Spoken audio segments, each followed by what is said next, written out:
Good morning. Hey guys. What's up? My name's Debbie. Welcome to my channel. Today we are hopefully, gonna finish the Alex Murdaugh trial because tomorrow we're gonna start a live trial that hopefully my doctor's appointments are not gonna mess up because I've got some doctor's appointments coming up that I don't want to go to.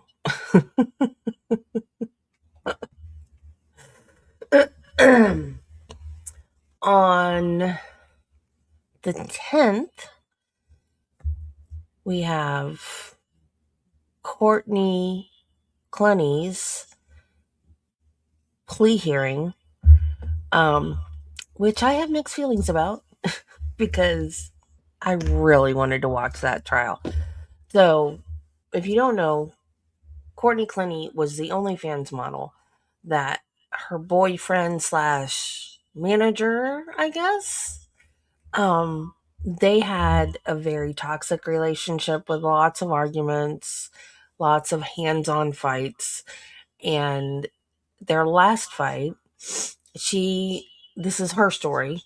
She took a knife and threw it at him, and it hit his subclavicle vein, this is your clavicle bone. So your sub means under. It's under that bone. So if you throw a knife and it hits you there, it's just going to hit bone. So to get it down under, you got to be. I don't see how she threw a knife in it. So I was really, really eager to see this trial. And now she's taking a plea deal. And I was explaining to my husband last night, usually plea deals are given either the prosecution is afraid that they'll get off, or the defense is just like, they're going to find me guilty and I'm going to go away for the rest of my life, so I'm going to take a plea deal. So I'm just really, really anxious to watch this plea hearing. And if it is not streamed, Debbie's going to be upset because I need closure. I've been following this case for years, since day one. And I think I might put together, I don't know if I'm going to do a video or a live stream, but I'm going to put something together about the whole case because I know I've got a playlist on here and I've got stuff all over the place. Different hearings, different videos of them being abusive. Usually it was her being abusive to him, and he would like grab her arms or something, like to stop her. I don't think he ever hit her or anything. So I'm going to take a look at that sometime when I have time. I never have time. I had time this weekend, but I rested this weekend because I'm running myself ragged and I don't want to get sick again. I've been sick enough this year. I've lost count of the number of fibro flares I've had. I've had 3 colds. I've been in the hospital once. I'm done. I don't want to be sick. I don't want to be sick anymore. So, but I need to get that together. But anyways, that's on the 10th. Hopefully it will be streamed so we can watch it. Tomorrow, I forgot her name. Judy told me her name and I forgot it.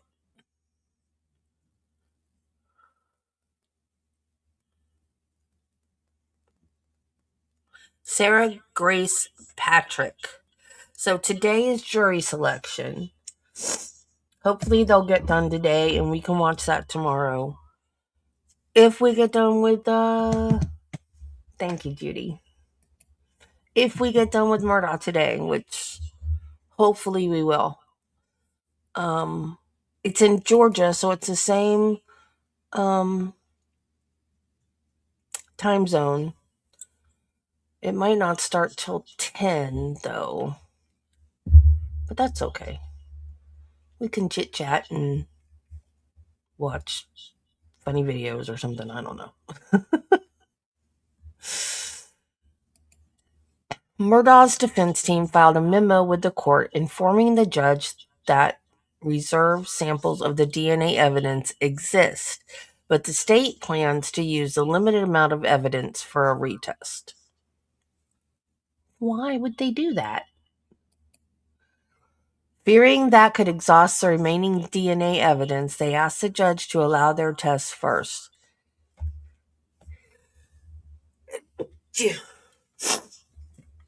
They said their hired expert plans to use a method that offers a more superior analysis. The defense filing also criticized SLED investigators and forensics, claiming they couldn't be trusted with evidence based on a previous bungled interpretation of supposed blood spatter evidence. They also alleged SLED made other goofs and deliberately hid exculpatory forensic lab results. Well, that would be a Brady violation. So why didn't they have a Brady hearing?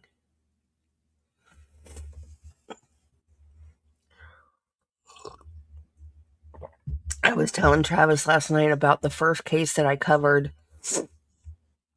and I was so bad at it.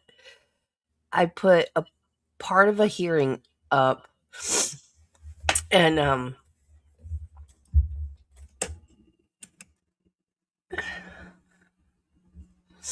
oh, cool.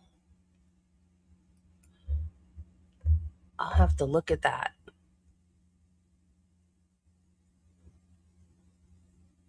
Who filed the complaint against Judge Bev? But when Travis and I were talking about plea deals, I told him about the first case I did. I took one of the hearings and I edited it, and it was horrible because I couldn't get a citizen. Good. She needs to be held accountable. And what it was Sheila King Warren. This was back when I first started. Like, Judy wasn't even around then. um,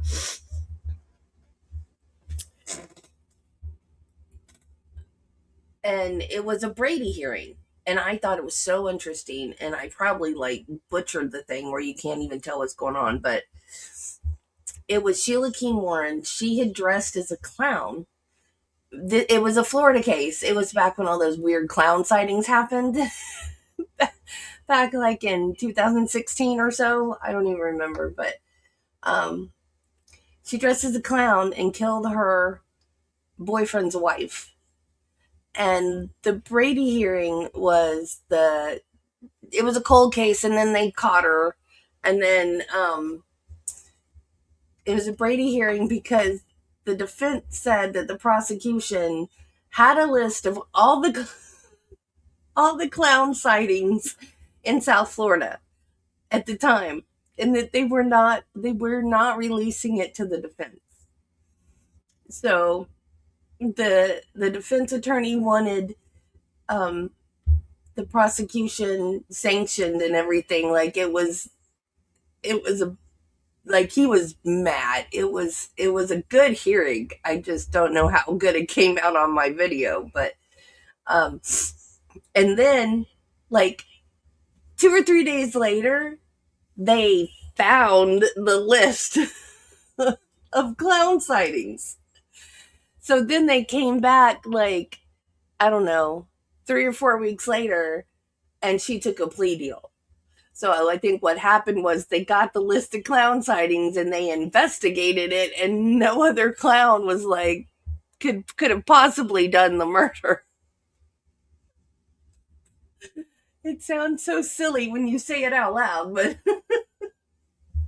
so that was a Brady hearing, and that's like That's such a good example to explain to people what a Brady hearing is, because he held back the list of clown sightings. There were that still terrifies me to this day. But it was South Florida. I'm in North Florida, so okay. I found a cute little funny clip.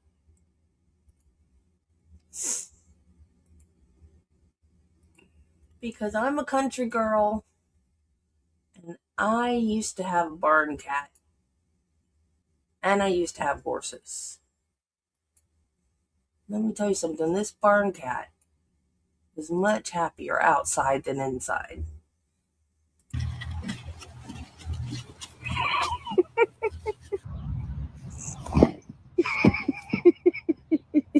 I wouldn't call myself a cat guy.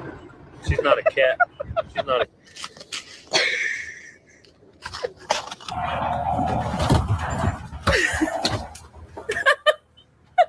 Salem, what you doing up there, big boy? He's hitching a ride on Sebastian.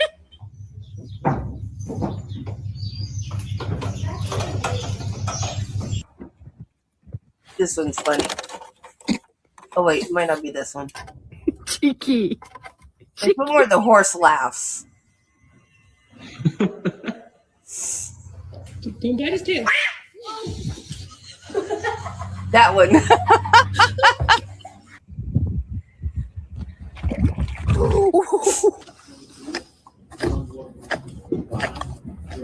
That's the ranch kitty.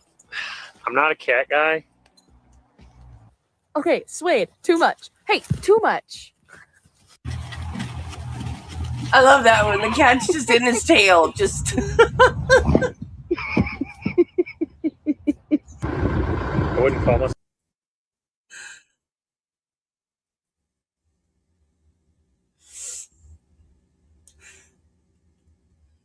Yeah, you can see his little brindle right in there.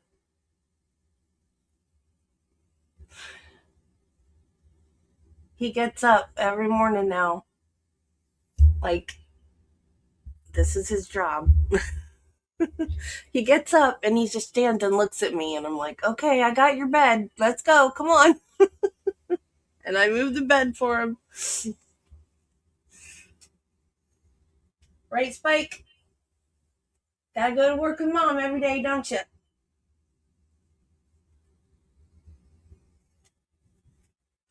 And he still doesn't trust me when I give him a peanut butter sandwich. Because now when I make me one, I make him like a half a one. So he doesn't bark at me the whole time I'm eating mine, but he doesn't trust me anymore. He thinks I put something in it. Because when he was on his medicine, we put it in a peanut butter sandwich. So now he doesn't trust me anymore. So next time he has medicine, we're going to have to figure out some other way to give it to him because he's too smart. Oh, darn it. I did it again. I forgot to get Murdaugh ready. Darn it. Hang on.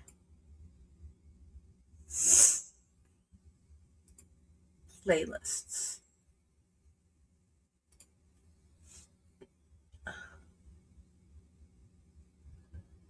Okay. Where were we?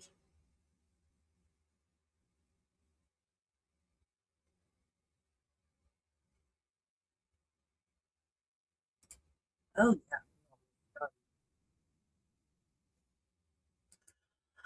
Almost done.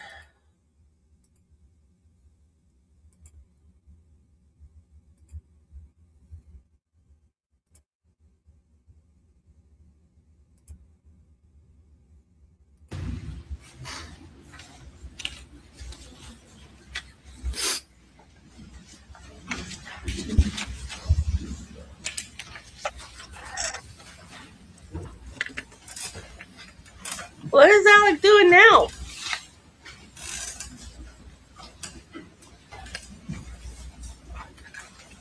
That was weird.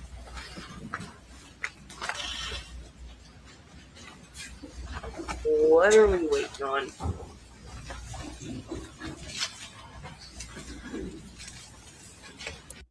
that right? That's my, Is that right? so I don't know how, Now, when you first started, Brains, blood, skull, whatever. now when you first started your testimony, you talked a little bit about time of death. yes, Is it the pathologist's job to determine the time of death? depends on the jurisdiction. But pathologists are trained in talking about what's consistent or what's not consistent. But I believe, like in Georgia, I believe here in South Carolina, the coroner, in the majority of counties, the coroner goes to the scene and does the investigation. So I don't know how it works here, but there's no doubt that part of a forensic pathologist's training and knowledge is determining cause of death from information given to, time of death from information given to them.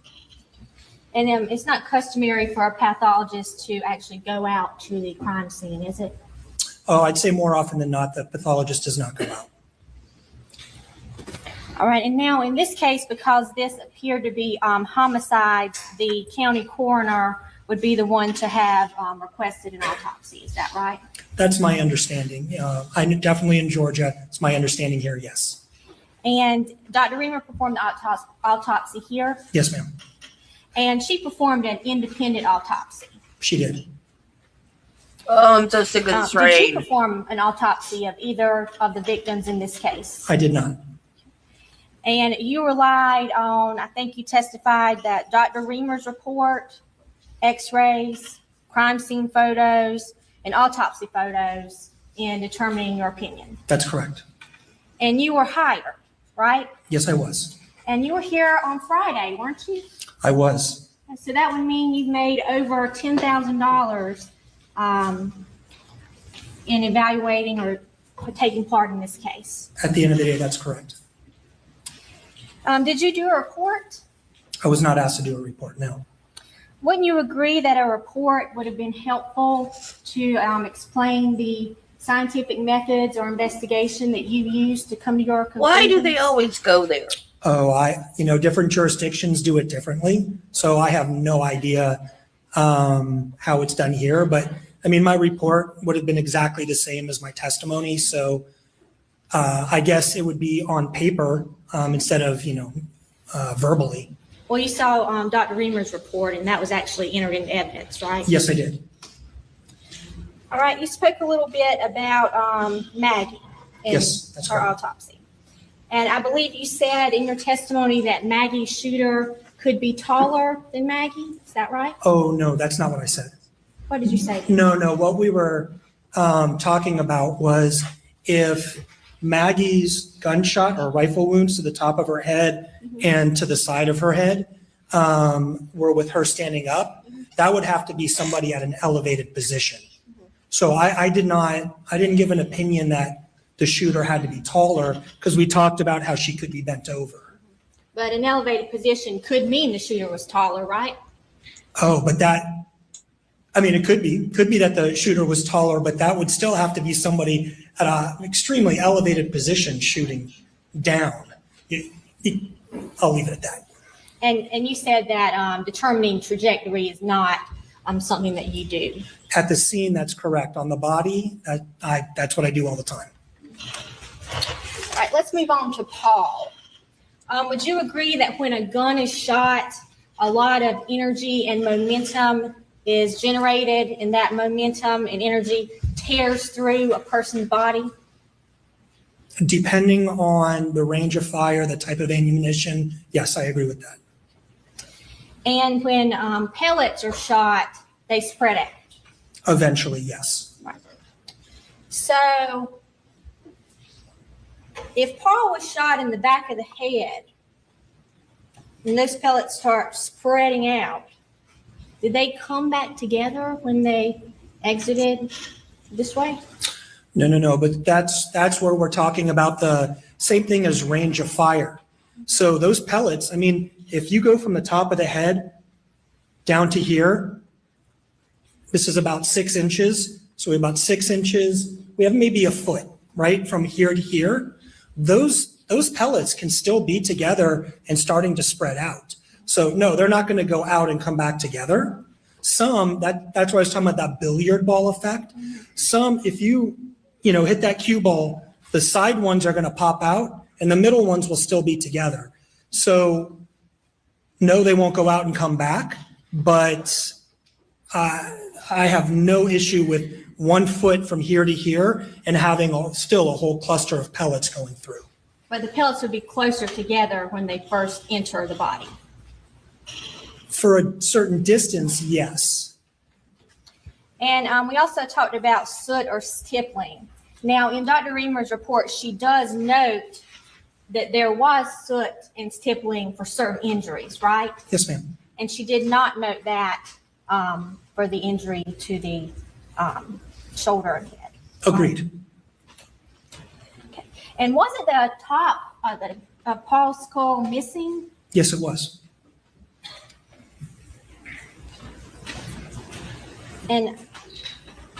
And Paul's face, it wasn't blown off, was it? It was not. His brains weren't splattered all over the floor?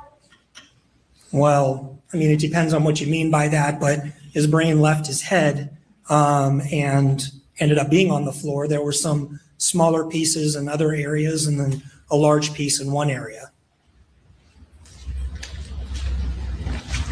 I'm going to show you what's been entered as tapes 24 under seal.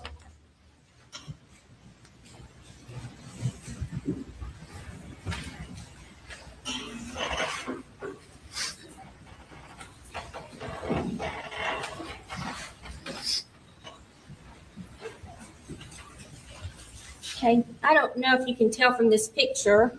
I can. Can you? Yes, ma'am. Does that brain look macerated or splattered everywhere? No, but that brain has been extruded from the head. And there are, when you do a zoom in on it, unfortunately no x-ray, but when you zoom in on it, you can tell that there's injury to the brain. But the brain, yes, I agree, it's not macerated. And there were pellets on the floor of that feed room. That's my understanding.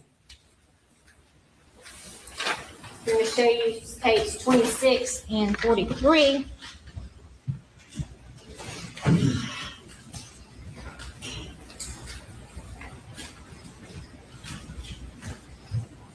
you see that is the door to the feed room? I do. And tapes 43. Is that blood spatter on top of the door? That looks like blood spatter at the top of the door, yes. And no blood spatter out there on the sidewalk from his brain being blown out from his head and his face being left intact, right? Right, the brain would come out the top of the head. And it's on the top of that door. I'm sorry, ma'am? And the blood spatter is on the top of the door. Right, that's blowback. That's from here, the pressure pushing it backwards.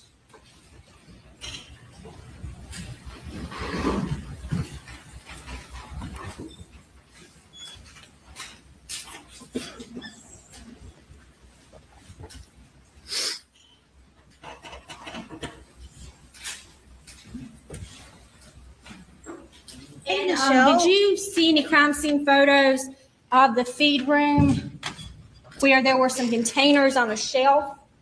I did. So the containers on the shelf, I believe, would be to the right side on this picture. Looking at the picture, I believe, yes, inside on the right, there's some shelves with a number of items on it.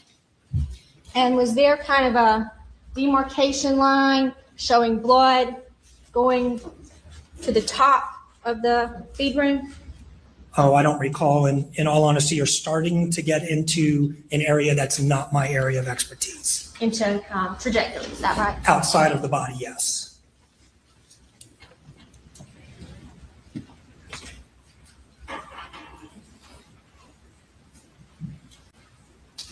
And did you determine the manner of death for these victims? I did. What was that? For both of them, it was homicide.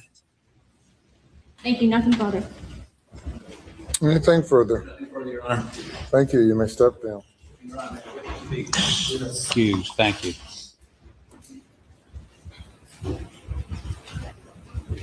Your next witness. Thank you, Your Honor. Defense calls Tim Palmbach to the stand, please.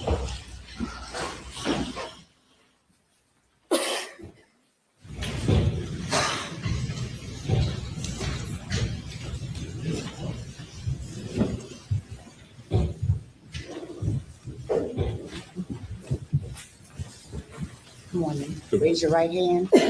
Left hand on the Bible. Do you affirm the testimony about to give the court in this trial shall be the truth? So help you God. I do. Thank you. Take a seat in the witness stand. You can adjust the mic if you have to. State your name again for the record. Spell your last name. Timothy Palmbach, Palmbach. Mr. Palmbach, will you tell the jury where you're from and what do you do? I'm from Connecticut. I've been up in that state for the majority of my life.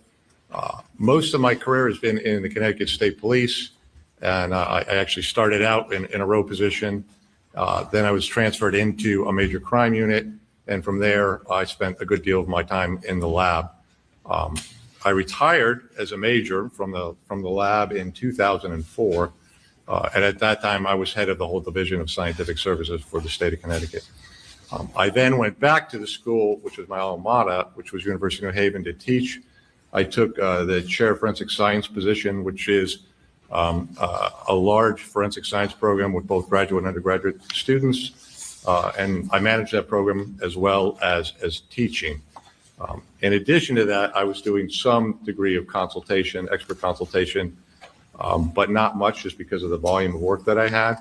In August of last year, the university offered me an early retirement incentive package, which I gladly accepted. And so now I just teach part-time, assist with a couple of the grants that I had, and have a little bit more time to do consulting. When you were with the Connecticut Forensic Science Division, who did you work under? Who did you train under? Dr. Henry Seeley. And who is Dr. Lee? Within the field, he is one of the original founding fathers and very, very well regarded as holistically as a forensic scientist, but very much so as a crime scene reconstruction expert. And Dr. Lee, And you mentioned, in addition to teaching and Dr. prior Henry work in Lee. the field, you currently do Henry. consulting as well? Yes, I do. Before we get to that, do you hold any certifications in your field of specialty? So certifications, I have memberships. It's more of a membership organization than a certification. Sure. So what's the American Academy of Forensic Science? Sure. American Academy of Forensic Science is like the American Medical Academy or American Bar Association. It's kind of the large entity that all the professionals belong to. You have to be a practicing practitioner in good faith in order to do that. And then you go, it ranks from an associate member to a member. And eventually, if you meet the criteria, you can be a fellow. So I'm a fellow of the American Academy of Forensic Sciences. And what is the International Association for Identification? So the IAI, or International Association of Identification, they tend to have membership and certification in areas like fingerprint examination, as well as crime scene analysis. And you're a member of that I am. association? And are you a member of the International Association of I know, Blood right, Spatter Judy? Analysis? I am, and the name is exactly that. So the membership there are individuals who had the requisite level of training, experience. I believe they even make you or demonstrate you qualified for court before, and then they'll grant you membership in that organization. Nope. Every time I hear his name. It seems self-explanatory to you, but maybe not everyone in the courtroom. What is blood spatter analysis? And it's spatter, not splatter, correct? It is spatter, correct. All right. Well, the basic course would be 40 hours, and I don't think they want to hear the basic course. And I don't mean that flippantly. There's a fair amount to it. The simple way to explain it is we're looking at energy and force applied to sources of blood or other mechanisms and activities applied to blood, and then determining the patterns that result from that. And once we understand that, that's much what the training is in a lab, an environment. You create these patterns, you study the patterns so you understand them. Then it's going to a scene, seeing these patterns, properly interpreting them, and drawing conclusions from them. So that's the short version of what it is. And I believe you're also a member of the Massachusetts Forensic Science Oversight Board. Is that correct? Yes, I am. What is that? That's a governor's board that they bring in experts from around the country of different specialties. And we look at practices and protocols within the forensic science community within the state of forensic science. So it's essentially an advisory board. I believe you also have a law degree. I do, sir. Why would you do that? That's a good question. I haven't practiced law. It was back in at the time, right, early 90s. There was a lot of stuff going on related to new technologies, DNA being the biggest of all of them. And what was happening for lab directors, and I was an assistant lab director at that time, is we spent more time in the court or writing papers in support of new testing and not knowing anything about it. So many of us, myself included, said, if this is going to be a big part of our job, we have to go back and learn it. So that's what motivated me to go back and do it. And then currently, professionally, are you the executive director of the Henry C. Lee Institute of Forensic Science at UNH? I was, but I gladly, when I went to emeritus status, gave that position up and got a little bit of time back. But I had been for 19 years prior to that. And have you, as part of your consulting work, have you been qualified as an expert in state and federal courts in various states? I have. Do you know what states? All right. Connecticut, New York, Pennsylvania, New Jersey, California, Illinois, Alabama. I think so. North Carolina for sure. He works on the oversight board. I think I got it. For forensic pathologists in Massachusetts. What are your areas of expertise that for which you've been qualified and that you wish to be qualified in this court? In the big genre, it's crime scene reconstruction and analysis, and subdisciplines underneath that independently are blood stain pattern interpretation and shooting incident reconstruction. One of the cases, I believe, would State v. Michael Peterson. Were you an expert in that case? I was, sir. And was that the stair step case? I think it's known as the staircase case. Yeah. All right. He was at what? I don't remember him. Have you from ever the not Michael been Peterson certified, case. qualified as an expert in crime scene reconstruction, blood stain Do you guys analysis, remember him and from the shooting Michael incident Peterson reconstruction case? in any court, state or federal? No. Your Honor, at this time, I would offer Mr. Pombach as an expert witness in the area of crime scene reconstruction, blood stain analysis, and shooting incident reconstruction. Says the state. Okay, my brain just shut down. Is it blood stain analysis or blood spatter? Get rid of him and or keep splatter going. analysis? The field is referred to as blood stain analysis. Blood spatter would be a subcomponent of the greater field. Yeah. I just discredited him in my Is mind. that without objection? Thank you, Your Honor. Mr. Pombach, were you hired by Mr. Harpootlian and I on behalf of the defendant, Alex Murdaugh, in this case? I was. And what were you hired to do? To review the case, look at the forensics evidence, the pattern evidence, crime scene documentation. See, I feel like if I was on the jury, well, no, I guess I wouldn't be on the jury. What kind of questions do they ask? Because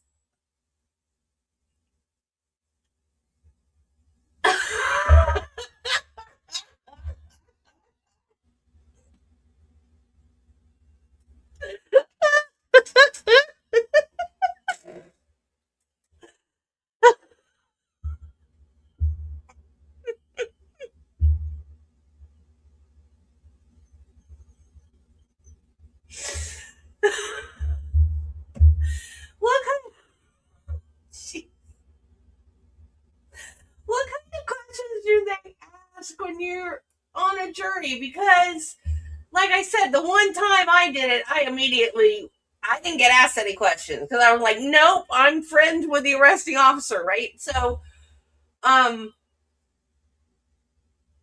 do they ask, like, are you a true crime junkie? Or, like, because I would be like, as soon as he got on the stand and said Dr. Lee and Michael Peterson, I would be like, oh, I'm not going to listen to anything this guy says,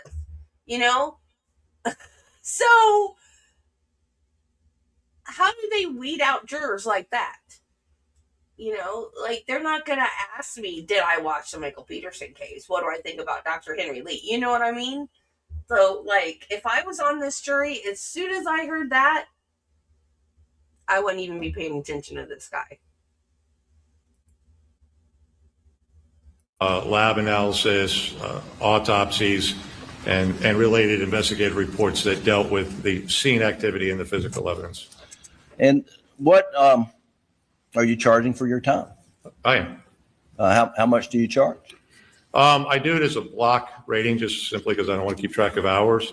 So my initial retainer fee was $5,000. I will have another finalizing fee as I complete here. Last night I scratched it out. I believe it's going to be $8,000 more plus travel expenses. And did you come down here Friday and did not get to testify and spent the weekend in the Low Country? Yeah, I showed up Thursday actually, but yeah, I've been here for a bit. All right. What have you reviewed in this case? What materials have you been finding?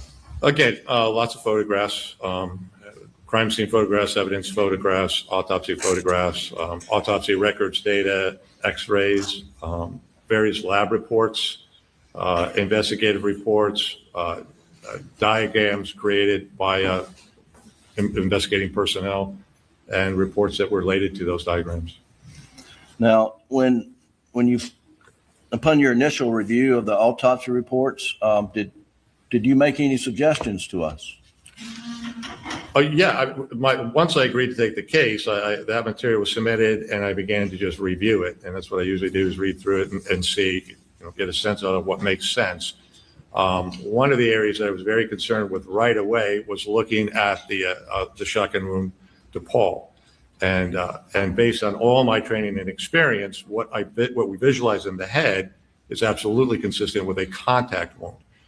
Reading through the report, it didn't say that. It was written obviously as an exit wound, with the contact being down in the left shoulder and the left face. I think within a day, I called back to Attorney Harpool and yourself and said, this doesn't look right to me. It's inconsistent with my interpretation of the results. And my best advice for you would hire a forensic pathologist to review the case. And were you sitting here in the courtroom when Dr. Eisenstadt testified?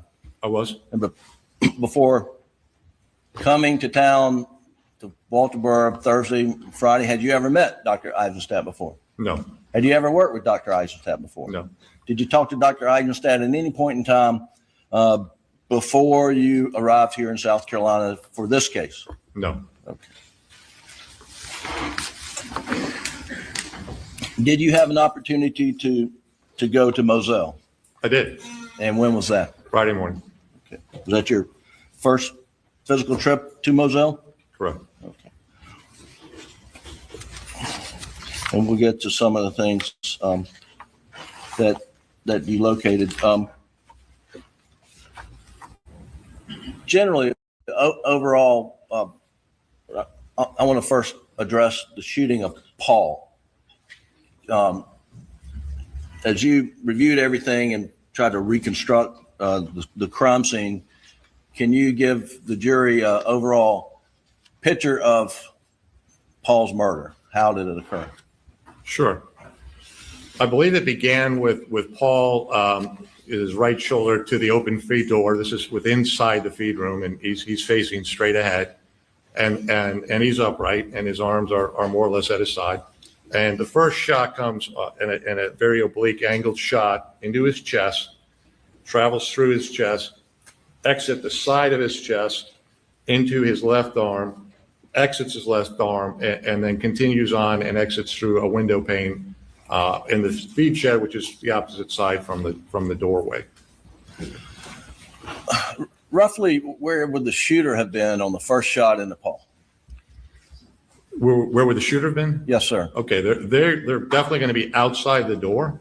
And how close they are to the door is subject to a lot of different factors. So first of all, what's reported is a small amount of gunshot residue in that area, not a lot of it. And in fact, as I looked at it, yeah, I could see some of the particulate matter adjacent to the medial side of the injury, but I couldn't see much more gunshot residue beyond that. Now, in fairness, when you have an article of clothing and you're shooting through the article of clothing, the majority of the gunshot, if not all of it, depending upon the distance, will stay on the outside of the clothing.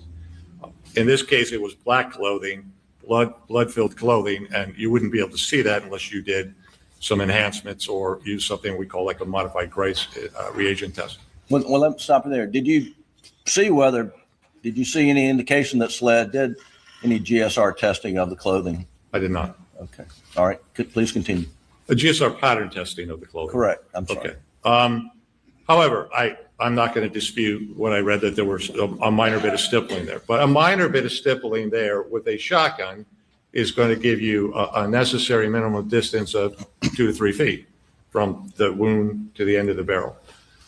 The other factor you have to take into consideration is both of the shot shells that have been associated with the shooting of Paul were found within the feed room. Now, while the shotgun's never been recovered and we really don't know the action and how it worked, it is a reasonable assumption that it's a semi-automatic variety, and that therefore, as an individual pulls a trigger, it'll eject to the right out of the port. So in order for the 2 casings to be within the feed room, the probability is that at least the receiver part, the ejection area, has got to just be inside the doorway minimally in order for the casings to stay inside of there. All right. I'm going to stop you right there. You said it was a semi-automatic firearm. Why do you say that? Well, we don't know. I mean, we clearly don't know because we don't have the weapon. Options could be a single shot. That doesn't make much sense. You'd have to shoot and stop and reload and shoot again. It could alternatively be a double barrel. But in my review of the firearms report from the state lab, they indicated that their examination of those 2 shot cartridge cases were that they came from the same weapon, that they were co-aligning them to one weapon. In the case of a double barrel, you have separate breech face areas, you have separate firing pins, and you're not going to get the 2 casings to look exactly alike. So that more or less took the probability of a double barrel shotgun away. And I think the logical inference is it's a semi-automatic. It could also be a pump-based action, but again, that's an additional stipulation. Sure. Is there any indication that Paul had an opportunity to defend himself? Were there any defensive indications? So I frankly think he was startled by that shot. His right shoulder was at the door. I mean, if he knew somebody was coming and or saw somebody coming, he would be facing the door or trying to run, which he wouldn't have anywhere to go. But he was essentially facing this way, and the door is this way. I don't think he even perceived it until he was shot the first time. And you asked the question, did I see any defensive injuries or any indication of defensive actions on him or in the feed room? The answer is no. What type of defensive indications have you seen in the past that would indicate that there was a struggle of some sort?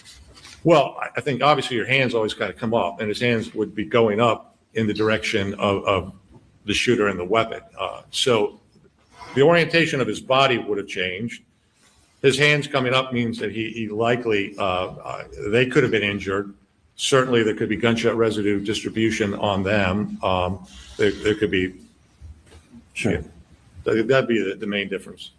Okay. And and what was the ammunition in the first shot into Paul? That was buckshot. So it's 9, about 38 caliber pellets. And I think you mentioned that the spent shell was found inside the feed room. Is that right? Correct. All right, let's move on to the second shot of Paul. Can you reconstruct that generally, and then we'll get to some photographs? Sure. Based on the general morphology of what happened to the head, this explosive nature. Hey, Marty. It's taught that way. We've learned it that way, and through personal experience, you never see that except when you have a high energy source contact wound. The reason I say a high energy source contact wound, if you took a little 22 caliber revolver and held it to the head, you will not see what we saw here. Simple reason being is it's not creating anywhere near the volume of what we're talking about, these gases, this high voluminous gases that you get with a shotgun or a rifle.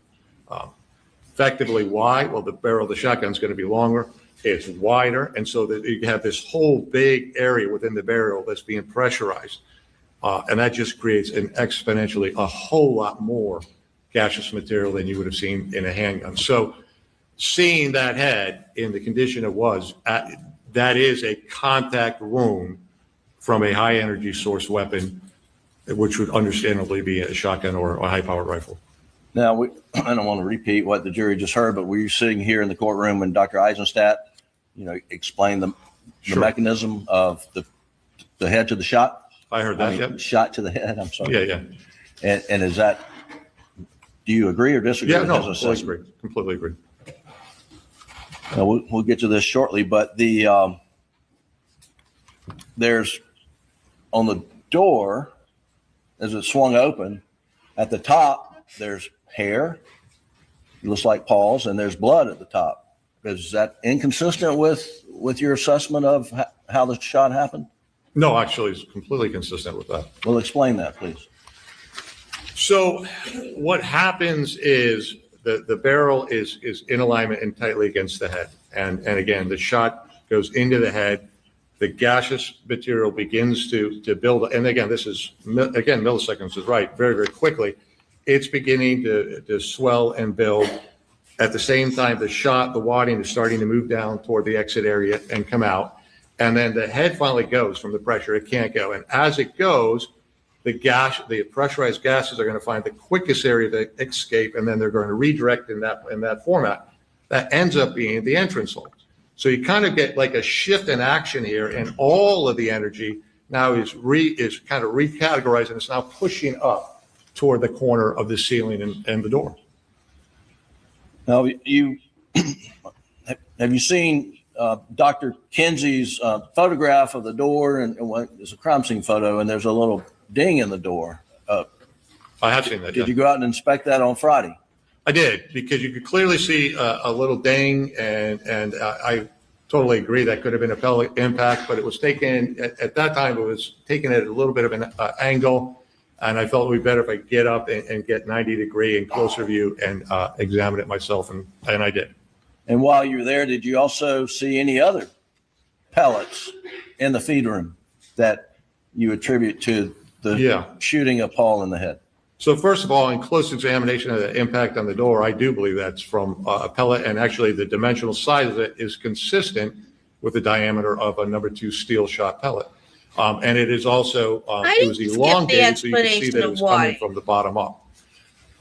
Quite near there, probably only a foot away on the header, the trim header of the door, there was another one of these steel pellets. Again, the right diameter actually embedded in the wood. It's still there today.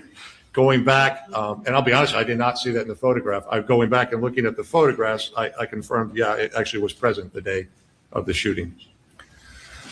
So, Mr. Palmbach, how is it that a shot going down into the head could lead to pellets causing indentations in the door and getting stuck in the header of the door?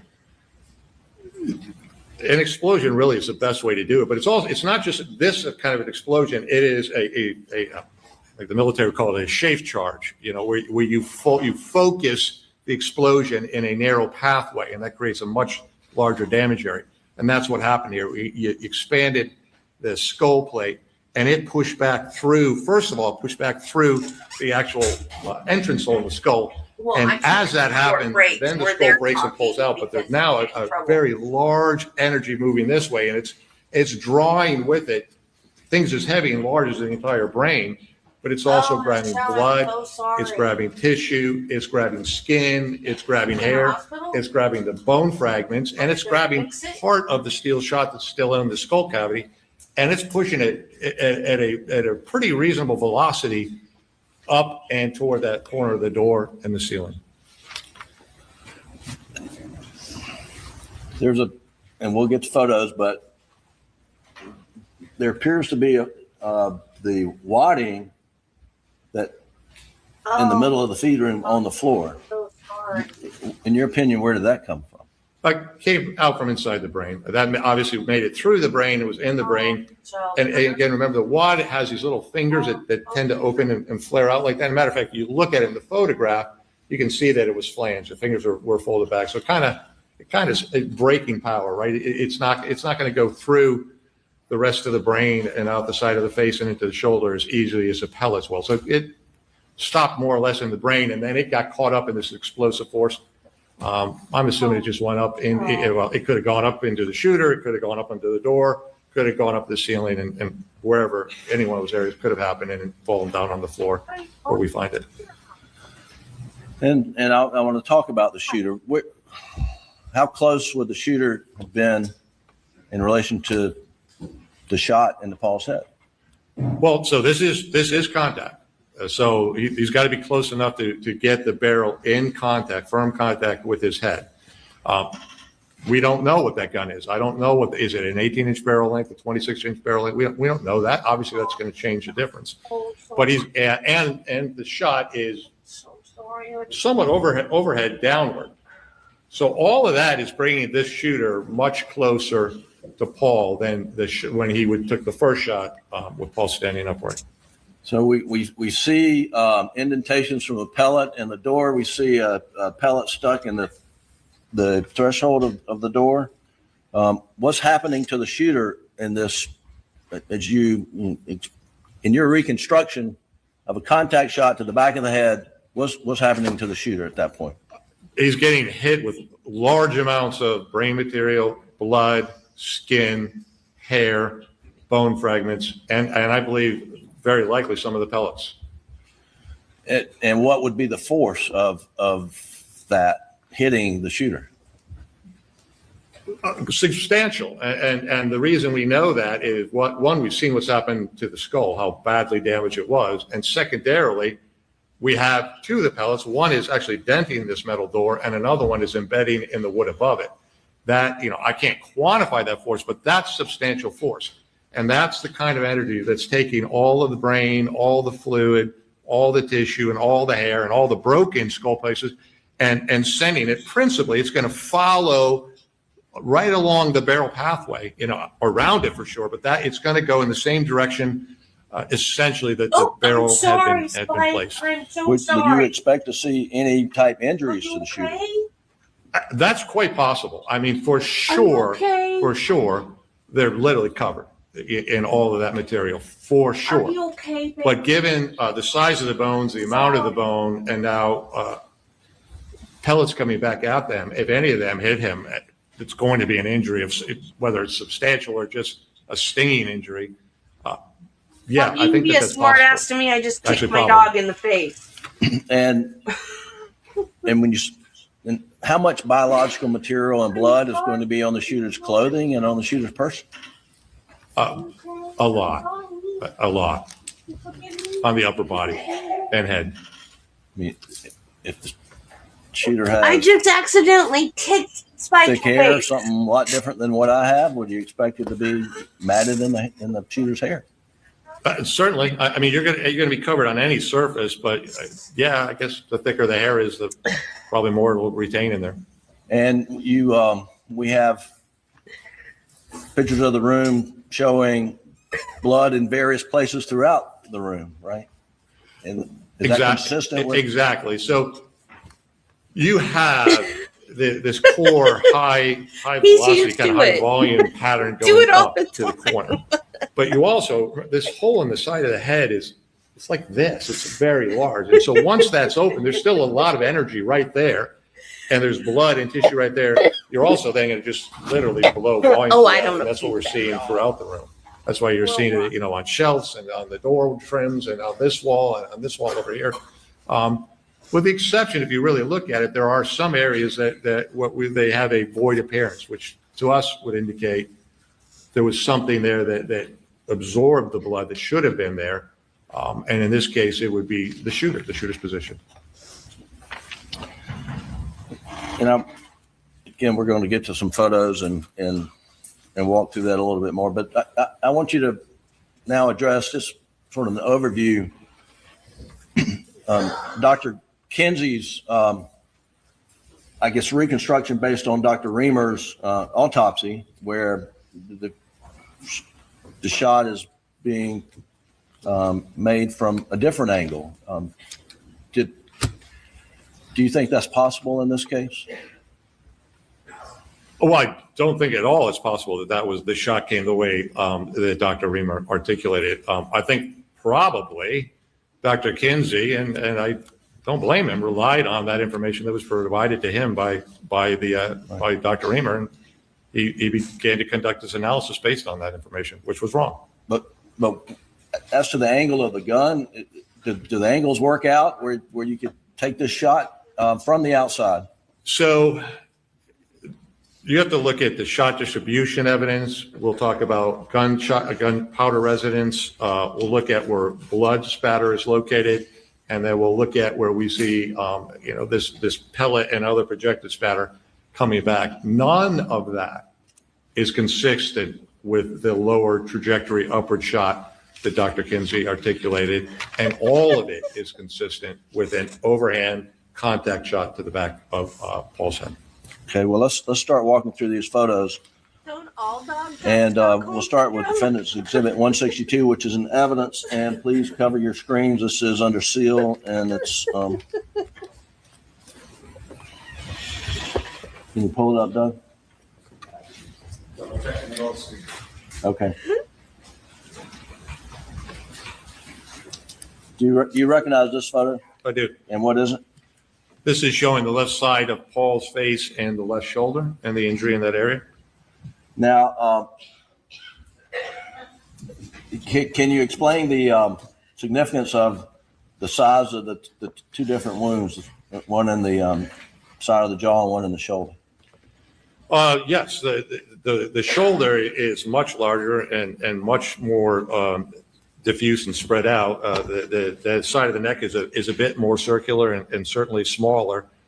And then if you look at the shoulder injury, again, it's substantively larger, and you can see damage, a lot of tissue damage in that area. And you can even from this photograph visualize easily one of the pellets that's still present, more or less up on top of that area. Sure.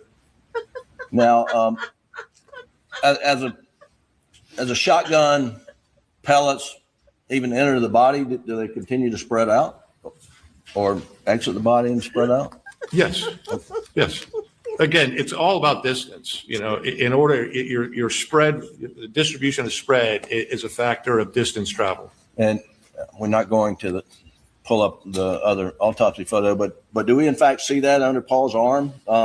This individual pellets as it exits under his armpit. Sure, and then you actually can see the effect of spread over distance, because then by the time those pellets hit the window behind there, which is 5, 6, 7 feet, now you start to see the spread of the shot. Okay.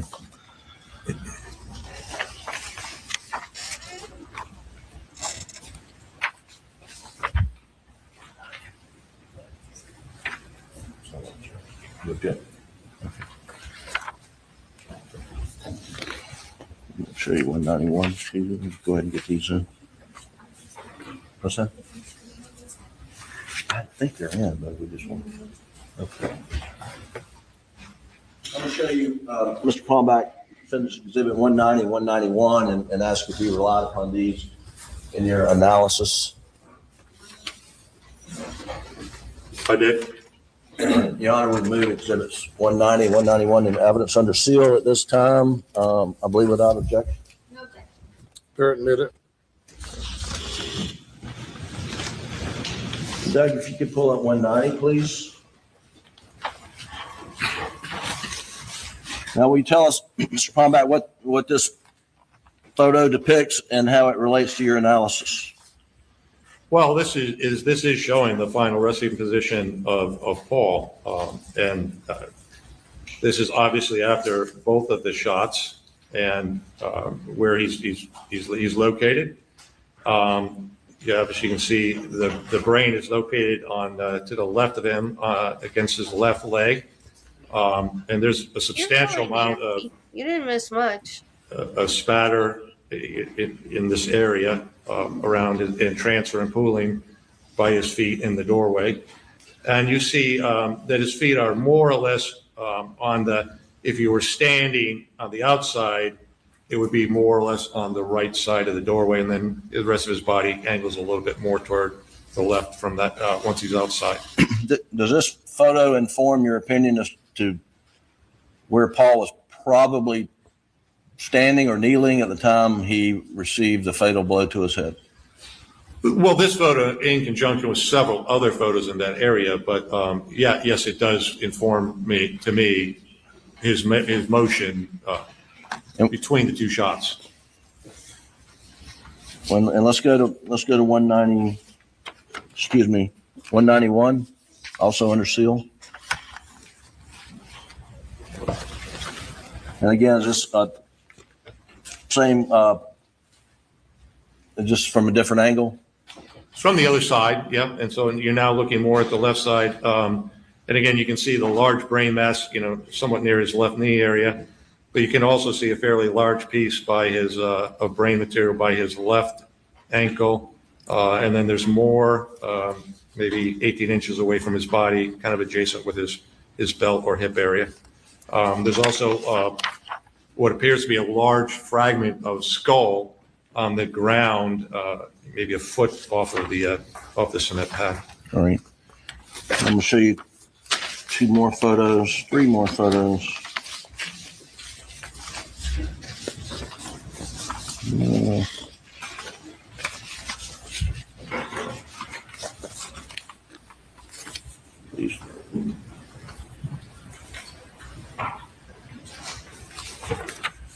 I'm show you one. Finish exhibit 192, 192, and 165. I'd ask if you relied upon those in reaching your conclusions. I did. And what are they? They're views principally of the floor area within the feed room. All right, thank you. Your Honor, we move defendants 165 and 192 into evidence at this time without objection, I believe. No objection. They're admitted. And Doug, if you'll pull up 165, please.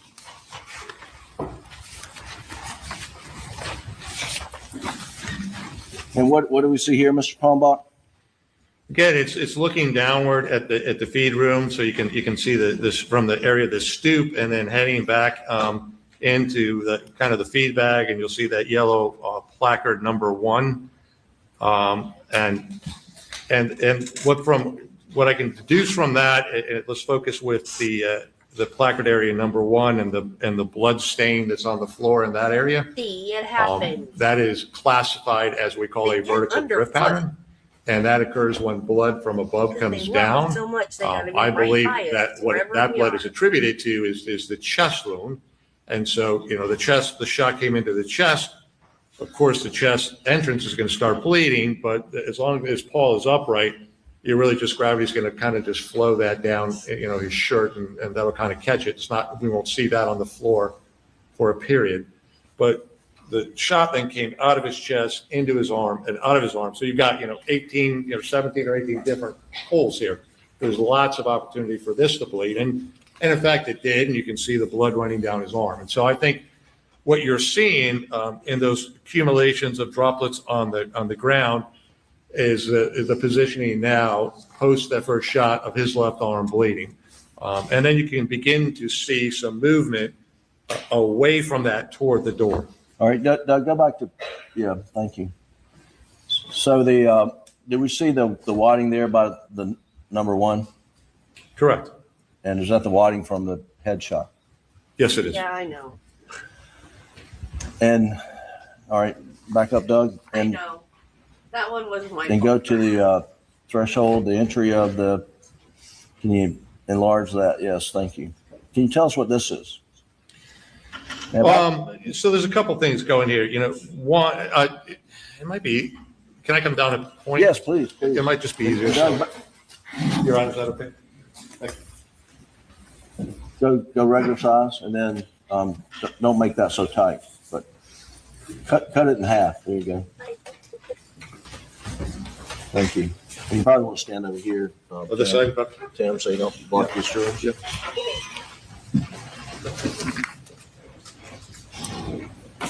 Okay. First of all, again, these areas here are the vertical drip patterns that I was alluding to. And again, you can see them beginning to move in this direction. And you'll even see a couple of the larger droplets here, again, moving toward the door.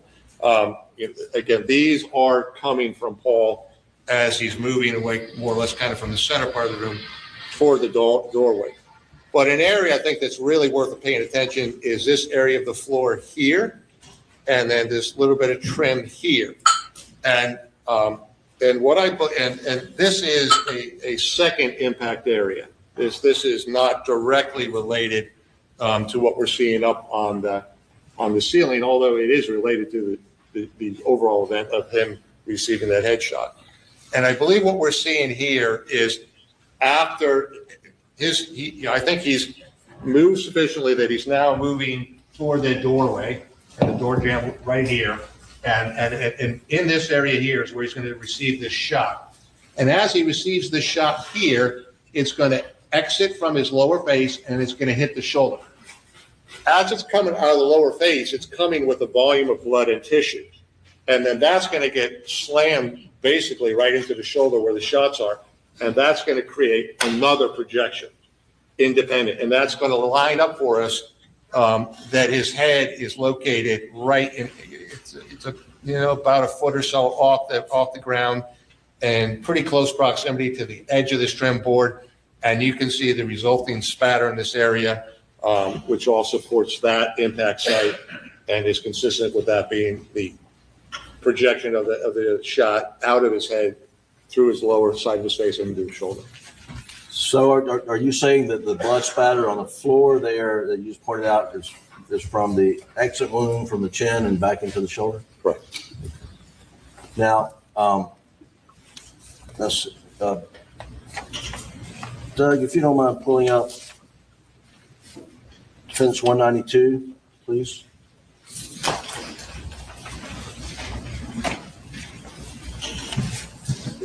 Just another similar photo. Are you sure that's 192? Yeah, there we go. Does that depict the same? It's the same basic area. I mean, we can highlight here, again, there are larger pieces of brain-like matter or tissue, bone fragments here, and here, and there's even more that are beyond placard number 1. Now, Dr. Kinsey, and relying upon Dr. Reamer, where does he have Paul being shot? Did not. On this side or on the other side, or do you know? Well, with his claim, if it coming from the left shoulder and the left side of the face, he'll always have to be, the weapon will always have to be lower than that area and to the left side of the victim, Okay. of Paul. Well, from the spatter on the floor here, where's, in your opinion, where's Paul physically located at the time of the shot? He's right here. He is right up against that doorway. And where's the shooter? Shooter cannot be there because Paul is there. The shooter's going to be in the same doorway area, probably even, maybe 1 foot there and 1 foot but adjacent to the open door, the opposite side of the door. Do you see what's referred to as a voiding area on that door? Yes. All right, let's look at State's Exhibit 26, which is already in evidence. Well, and Please pull it. Okay.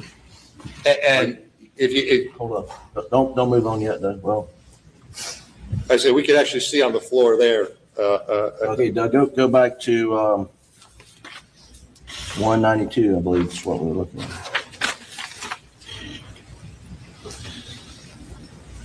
So if you look at the area immediately. Let's stop right there. What's a voiding area? So a voiding area is an area where we would expect, looking at all the other areas around it, to see blood stain. So in other words, in this case, you really have blood projecting everywhere, just because of the voluminous explosion of the head. And so if we look at an area that seems like it has less blood than the immediate adjacent areas, then the best explanation for that is something was there to block it and capture. That is to say that that blood didn't make it to the floor and didn't make it to the door because it's physically on the body of the shooter, and that's now gone. It's left to see. So point out the voiding area that you see. Again, with the shooter standing in this area here, which is the door side of the door jamb, right? There is much less blood. Now, again, there is some here, but if I'm standing here and blood is being projected all the way up and showering all the way down, in addition to this big stream of it's coming this way, then of course droplets can still kind of make their way up and come down and come here and around, just not as many. My presence here is going to absorb a lot of those droplets, but not all of those droplets. And so we see much less of that blood here. And if you look at the face of the door, the lower half of the door, there's much less than there is above it. Again, where you see some droplets on it, yes, but actually most of those droplets, when you really look at them, have a downward trajectory, which is, again, very consistent with them coming up and over and downward. So it's by volume, there's less blood there than we're seeing in the immediate adjacent areas. And the scientifically defensible explanation for that, the reasonable explanation for that is that we have a voiding effect taking place. Let's go to State's Exhibit 26, Doug. Nice. If you could sort of blow up the door, please. No, you almost don't have to. You can. Okay. Well, it doesn't really help when you do that. Yeah, if you go back to the original, I think it helps.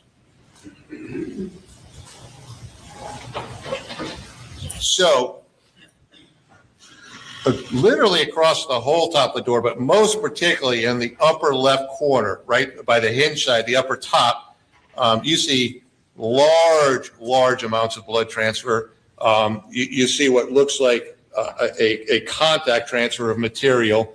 And as we blow up on that area, we'll see bits of what look like brain debris. We'll see lots and lots of hair in that area. This is also the area where we saw that pellet impact. So this is following the barrel back up for the shooter. This is the area right in alignment with this that you're seeing up here on the upper part of the door. And that's where there is a very substantial amount. Does that indicate it went above the shooter? Well, as I was going to say, if that volume is there and that much is coming back, then logically, why are we seeing such diminished below that? Why is that? Yes, there's blood there, but the volume difference between that is substantial. And that can be explained by, again, the fact that that is a shooter location and much of the blood, not all of it, but much of it is being transferred onto their clothing. Okay. Or face or hands or them or the gun. How off the ground does Paul have to be for that much blood to go up that high? Well, I think that the best, we have some pretty good data as to where Paul's head was because of that secondary impact location that I showed you. The exit portion of his head has got to be in that general vicinity. Obviously, the 8 or 10 inches up is where the entrance part of it is. But that does give us a pretty good approximation of where Paul's head was when that shot occurred. 2 feet off the ground? 3 feet? Not even. Not even. Okay. Is there enough force to send his hair to the top of the door? Well, clearly there was, because we see it. Yes. Okay. All right.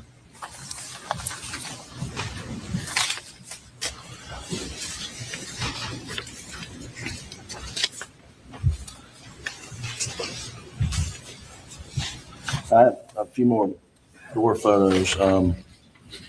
Finish 193 and do you have any objection? I'm going to show you while you're down here to finish 193. And is that a photo that you rely upon? It is, in your yes. analysis? It is. And Your Honor, we've moved finish 193 in evidence without objection and under seal at this time. No objection. Submitted. Thank you. Doug, can you pull up 193? And you just hold it right there. Can you tell us what that is? So now that we're looking at a little closer view of just the top of the door, again, you can see the extent of the blood spatter in this area of the door, and then also the adjacent area of the door trim. Of note isn't also that it's there and there's lots of it, but lots of it is quite small. And in blood stain analysis field, what makes blood droplets smaller is by increased energy. So as we start seeing an accumulation of droplets, which we do on the trim up here and also on this door here, that means that they are subjected to much more energy and then virtually the other droplets we're seeing around the room. And that's because these are the ones that are coming directly back under the explosive power coming out of the entrance hole and moving up, much of it into the shooter, some of it up and over and into the ceiling and the top of the door. Doug, can you blow up well, hang on. Do you see the pellet in the threshold of the door on this? Yes, it's going to be in this area right here. Can you find it and blow it up, Doug?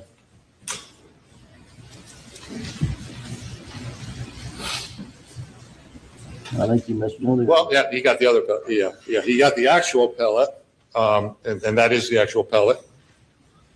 And then I was pointing, which is here, I believe it's right here. Yep. And that's the actual physical pellet that was observed in the door. So this photo is from the crime scene. Correct. Right. And when you went out Friday, did you see that exact pellet? I did. And tell the jury again, in your opinion, how that pellet got there? It has been projected back along the axis again of the barrel of the gun because of this high voluminous material that's now escaped. It's pushing back out the entrance hole, and it's moving all this material with a lot of energy, a lot of velocity back up in this corner.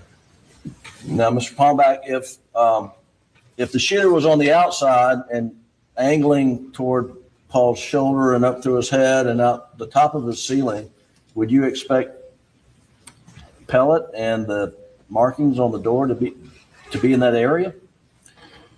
Well, for starters, I wouldn't expect the patterns. In the scenario where the top of the head is going to be the terminal point of the gunshot, in other words, of the theory that it started in the left shoulder, went to the left cheek, went into the head, I do not believe that you'd even have a fracture of the skull. You wouldn't even have an exit wound. That those pellets, because of two reasons, mostly, it's not contact. All that gaseous material is not going up into the cranial ball. It's just going freeform. So you don't get any explosive value. And secondarily, the number 2 pellets are much lighter. Their mass is less. And so they're not going to have the energy that's necessary, particularly after moving through the shoulder, through the face, and up through the brain to penetrate and break out of the skull. I think you wouldn't even see any of them outside of the skull. You certainly would not see that rearward projection or blast of blood and hair and bone and pellets that we did see. I'm going to show you exhibit 181, 183, 188, and 186. And can you identify these are those photos you took on Friday? They are. Yeah,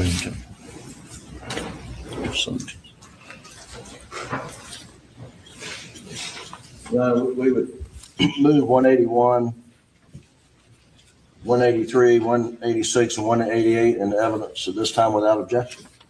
No objection. Here, noted. Just work quickly through these. Exhibit 181. Well, let's don't do this. Let's go to 188, Doug, and tell me what 188 is.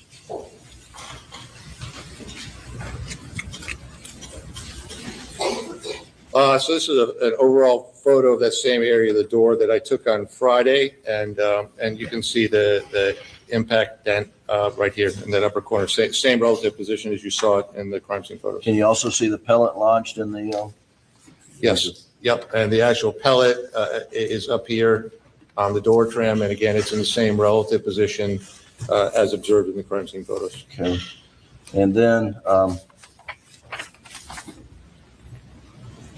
Guess let's look at 181 and just briefly point out 181, Doug. Thank you. So this is a close-up view, 90-degree on of that pellet up in the up into the door trim, and what it's demonstrating is a couple things. One, that it is a steel pellet. You can see the coloration. You can also see that the diameter fits the general profile diameter of a number 2 pellet. A number 2 pellet is 0.15 inches or 3.8 millimeters, and so if you, unfortunately, this particular protractor and ruler had it backwards, so you have to kind of protract down, but that is very consistent with that 3.8 millimeter. So this is just to demonstrate that it's actually embedded into the wood, and it's the right kind of structure and size of what the number 2 pellet would be. And 186, please, Doug. 186. Just tell us what that is, Mr. Palmbach. So that's a close-up. That's actually a close-up of that impression on the metal door that we saw, and you can see that it's kind of oblong in shape, and it's more round and fatter here toward the bottom. And again, and the resist ruler, by the way, is running parallel to the floor, and the floor is below it, and then it tapers off angularly this way, which shows the directionality. That pallet is actually coming in an upward direction. It's not coming straight on. Okay.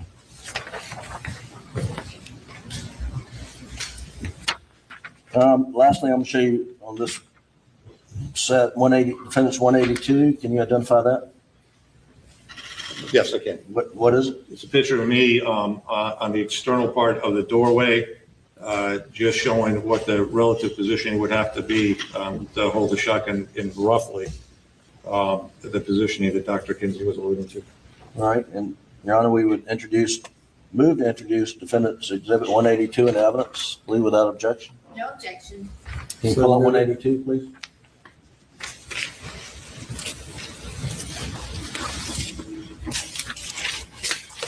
So, as you can see, I'm crouched very tightly against the right doorway.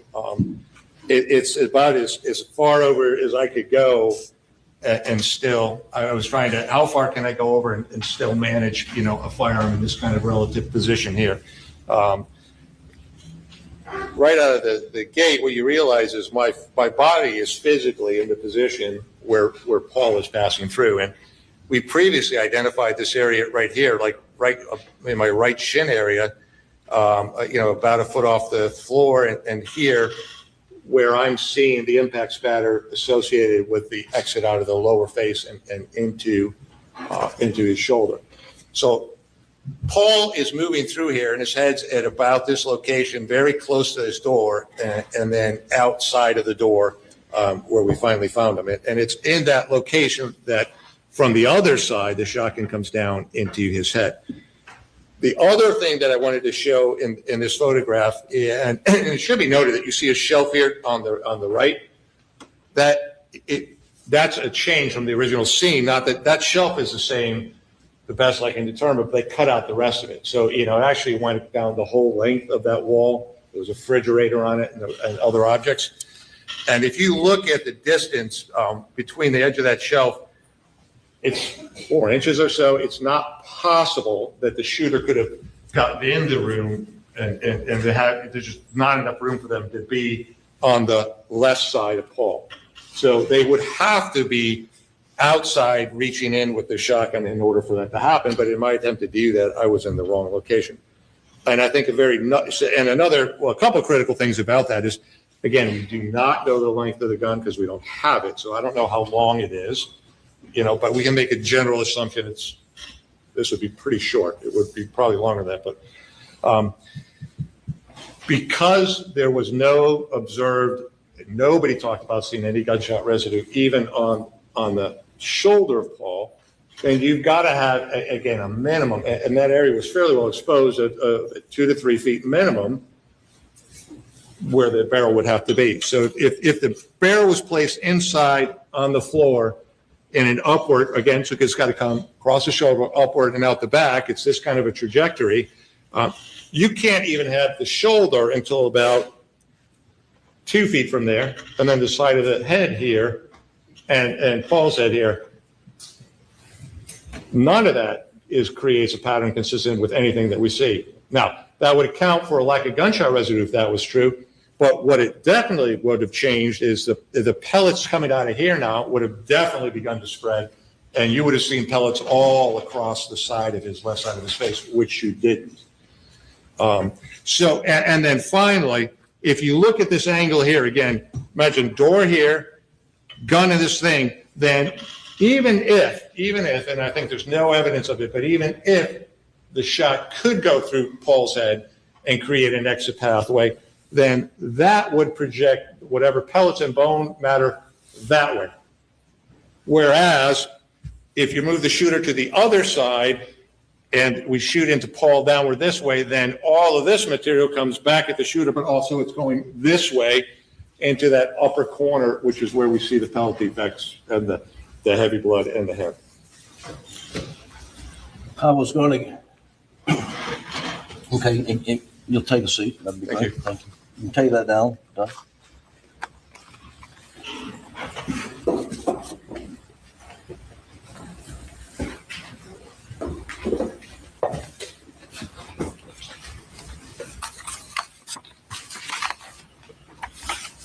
Mr. Palmbach, let's talk a little bit about the reconstruction of murder of Maggie Murdaugh. Did you assess the crime scene as it relates to her? I did. And what your observations? Well, generally, there's a couple really key observations. One, all of her wounds were facing the direction of the shooter. So That's what I've been saying all at along. all times during this, her Like, shooting, they she's keep putting facing all the this shooter. stuff, and I'm like, Now, that doesn't she prove that is you moving do it. for sure. There is Just some degree of bring it with movement a from different where the initial theory shooting most likely occurred, of how the which is, shooting we can't give you an happened. accurate estimation for that. We can give you a really good estimation where it ended, and that's where we find her. And I'll talk about which wounds were associated with that in a minute. But you have her facing the attacker the entire time. At no point did she turn or blade or anything other than face him, and moved a little bit in the area, although not much. And then the shooter, based on the overall distribution of the shell casings, also moved again somewhat, moving toward where the ultimate location where we find Maggie. I'm going to show you two photos.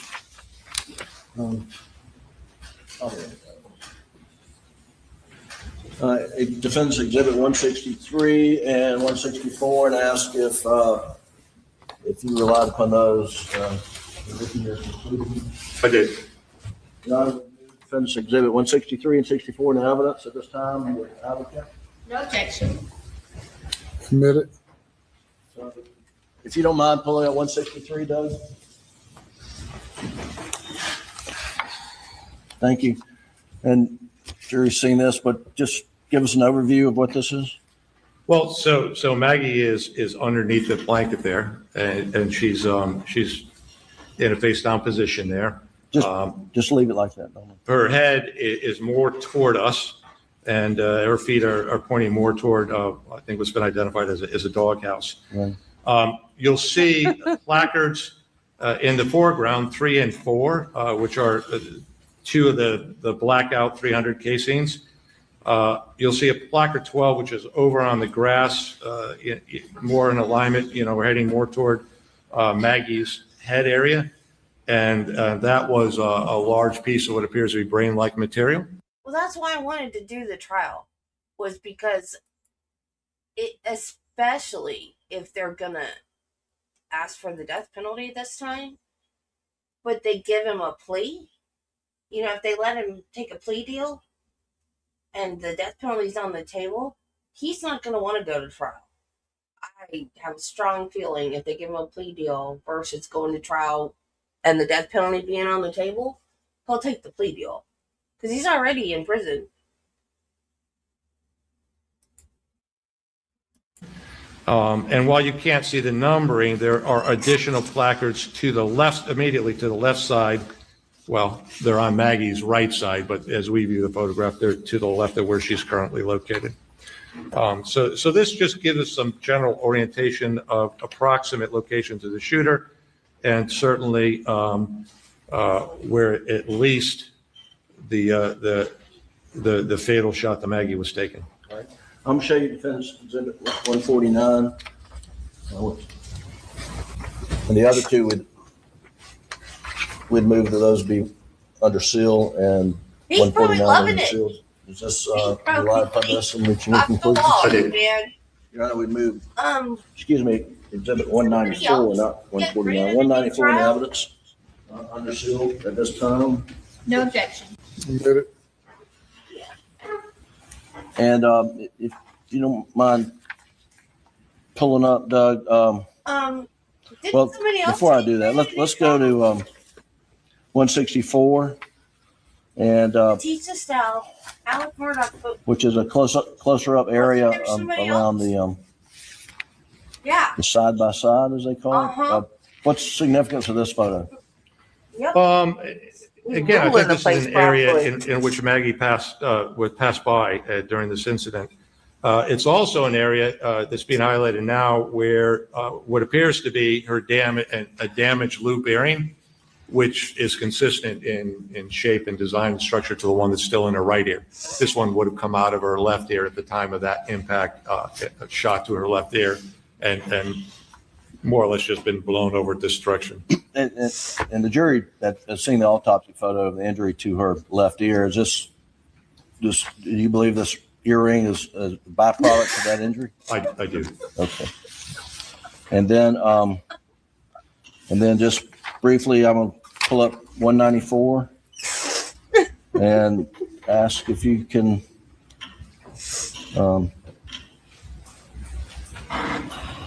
just generally, I think you were hair on her body. What significance is that? And if you'll blow up her legs. Right. Doug, please.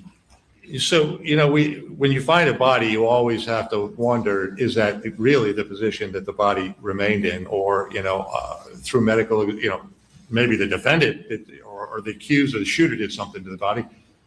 More likely in a medical evaluation, they did something to it. We always just want to know, are we looking at it in the right orientation? Did somebody flip it over and whatnot? And so I think it was valuable in this case to have seen that injury in the back of her head, the massive amount of hair that came off of that. And then if you look close up on the back of her legs, you'll see just dozens and dozens of hairs laying on top of her legs, which would be a good indicator that she didn't get moved.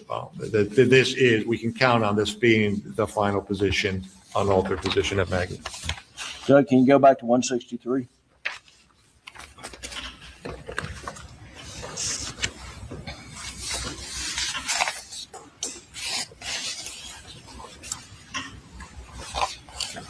Oh, you mentioned a marker 12 a moment ago in 163, and again, what do you understand 12 to be? It's physiological material. I mean, it looks structured. My husband is so funny. Like, we don't have television. We have streaming networks, and we don't have any of the ones that have like network TV on them. And I'm a huge Star Trek fan, so Travis one day he comes running in the bedroom, and he goes, "I just saw Captain Janeway in an orange suit, like all in orange," and I'm like, "Yeah, that's from her new show." And he's like, no, like prison orange, and I'm like, "Yeah, I know, that's from the show she's on. Orange is the new black." And he's like, no, she's in prison orange. I said, "No, Travis, that's her show. She's in prison on her show." And he went, "Oh."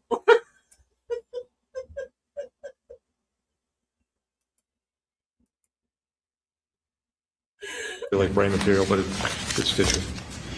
And Your opinion, would the shooter of Maggie He'll get to have wear street any clothes. blood Because spatter, the new blood, jury, biological material?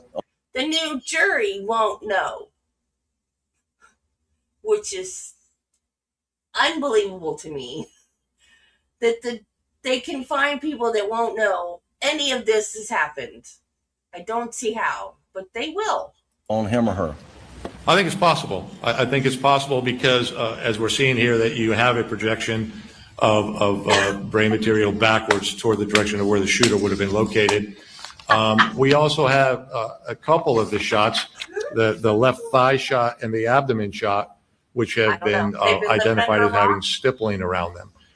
By virtue of being stippling, that does make it an intermediate distance, and that's going to move the shooter in anywhere from, I would agree, I think Dr. Einstein said a foot to 3 feet is probably a good approximation.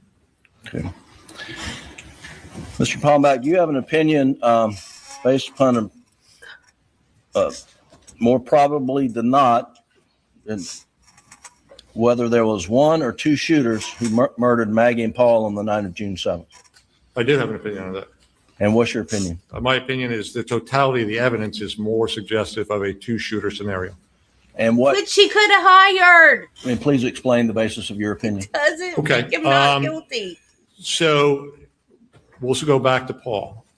In Paul's scenario, we know where the shooter of the shotgun had to be, and that would have been orientated really directly over Paul's head. And we also got a chance to see what was the effect of this dynamic explosion in the contact. And you can see outside and even in throughout the feet area in multiple and many large pieces of skull. We also saw large amounts of tissue that were projected all the way up onto the ceiling and the door. You see hair all the way up into the door. And of course, you see blood literally everywhere within there. And finally, you see the pellets. Some of the pellets are on that same pathway, and they had enough inertia to either or dent the door and put themselves up and stick into the casing. All of that activity was in direct alignment with the shooter. And so I think minimally, that shooter is getting covered with this material, getting more or less the shock wave of that effect, and more than likely getting hit with at least something that could have done injury, a bone fragment and or a pellet fragment. He was in the Michael Peterson trial. I don't remember Therefore, this guy. I think that particular shooter, for a brief period of time, is kind of out of this. It's not as if they could instantaneously suffer that, drop the shotgun, run to wherever they are. That's up to the judge. And Judge Newman said if he had to do it over again, he wouldn't have allowed it. So whatever judge gets it this time, they're going to do the same thing. They're going to try to get it in, and then the judge can say no, or he can say, let's do another 404. It might actually be like the 404 hearing in the middle of the trial again, like they did this time. Or the judge might just say, no, you're not bringing the financial crimes in, or yes, you can bring the financial crimes in without a hearing. Who knows? It's like trials are living, breathing things, and it could end up being a rerun of the last trial, or it could be totally different. We have no idea. The blackout rifle is pick that up and then in any kind of a reasonable time period engage in a meaningful assault, an effective assault, able to shoot straight and make hits. So that, I think, is one of the major indicators of concern. I think the other things to consider is that all of this is very temporal. It's very close. I know when I looked at the photographs versus being there, I'm like, Travis and Bob together. it is much closer together than it looks like in the photo. So it is happening very close. With Paul, as I articulated, I believe he was shot first. I believe he had no idea it was coming. And he took the shot to the chest and very soon thereafter, the one in the back of his head. anybody in the near proximity to that. If Maggie had been anywhere in that area walking around down there, she would have heard We definitely need to get them that. together. And her response would have been in the direction of the shooter or the activity, or run, or do something different. So I think that the temporal location suggests that these things more probable than not happen fairly quickly, and that the individual who shot first with the shotgun minimally was stunned. I did that at Best Buy one day. There was a guy that I asked a question. He was on the other side of the store. And then we went over to the computer side and he was behind the counter and I asked him the same exact question. I totally didn't realize he was the same guy. I was so embarrassed. Probably blood and material in his eyes and maybe have been injured and would have taken some degree of time to recover. And lastly, I think there is just a more or less anybody who deals with firearms, a logical argument here. Why would one shooter bring two long rifles, two long weapons to the event? You can't handle and shoot two of them. So you either got to put one down, use one, and then swap out and grab the other one. Or I suppose you could have one on a sling, but that's quite awkward and it's slipping around and it's banging around in an environment we know is very, very tight. Finally, if one of the weapons is the Blackout 300, well, that comes with a high magazine capacity. My research of that showed that the Palmetto State Armory upper, which we don't know, we have no idea what gun this is because it hasn't been identified. But if the state, I think, has alluded to that, if that's the case, then a weapon that had that Palmetto State Armory in a 300 Blackout, a person could purchase a 10-round capacity clip, a 20-round capacity clip, or a 30-round capacity clip. Where I live in Connecticut, we are really restrictive on what kind of weapons we can have and what kind of clips we could have. We'd have to, even if we could have an AR, which is very restrictive, we'd have to get a 10-round clip. Other than that, it wouldn't make sense for anybody to buy a 10-round clip when you could buy a 20 or 30. But having said that, if it was a 10-round clip, there were only 8 shots fired. You still had 2 more to go, and you could have more than not easily reloaded. So to me, there's structurally difficult for the same shooter to have 2 long arms and no practical reason for that to happen. Add that to what I believe happened to the shooter who fired first with the shotgun, and I think it tips in favor of the probability of 2 shooters. Mr. Palmbach, the person who shot Paul, was he or she standing in the feed room at least 1 foot? Yes.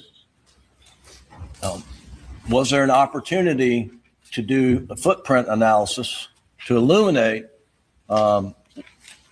more clearly the existence of footprints there?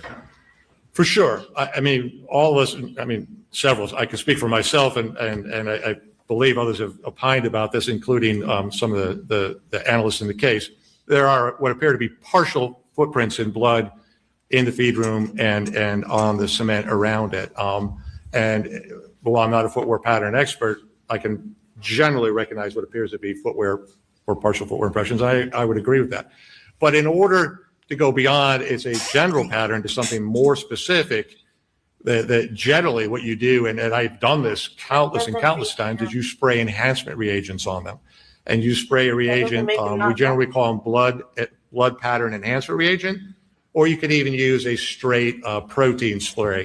No. Amidio black would be an example of one of those. And by spraying those reagents in the area, it reacts with the presence of blood or proteins, and it brings up the transformation. It gives you a lot more clarity, a lot more detail, and you can tell an awful lot more about a particular footwear pattern. Absolutely should have been done in this case. And I also believe, second to that, you had a lot of dirt in the immediate area that should have had at least partial footwear impressions. And I saw no indication of any attempt to either look for it, photograph it, properly photograph it, or analyze it. And thank you. One moment, Your Honor.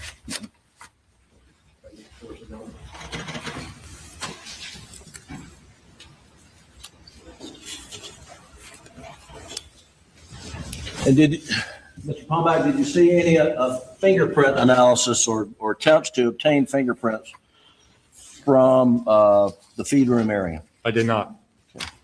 Could you have used reagents like you described to enhance fingerprints, or is that a whole different methodology? Well, if you thought that the fingerprints could contain blood, which maybe they easily could have, then yes, you could also use those reagents to enhance partially or fully bloody fingerprints. But I think you could also use basic fingerprint processing techniques on the door and any surface in the area. Since we know this is a very confined area and the shooter has to be in that general area and the possibility of touching something is there. I mean, I think it would have been wise to look for that. Thank you. That's all I have. Please answer any questions the state may have. By the state.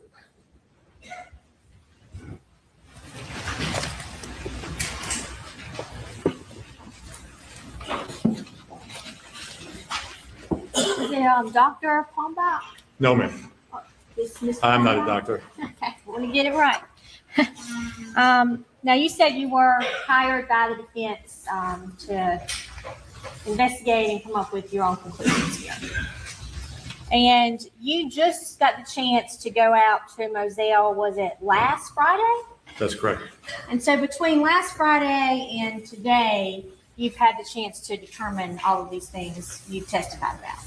No, before I arrived here, everything else was predetermined and I had done all the work in the analysis. What I didn't know or didn't perceive was these two pellets and the fact that the energy was able to project two pellets upward. That was the only new information. And you form your opinion by reviewing reports and things that were provided to you by the defense. Correct. Do you know if you reviewed the entire case file? No, I wouldn't know that. You just reviewed materials that were provided to you. Correct. Did you prepare any kind of report? I did not. You did not. Correct. But you did review reports made by Dr. Kenny Kinsey and a pathologist and other witnesses for the state. I did.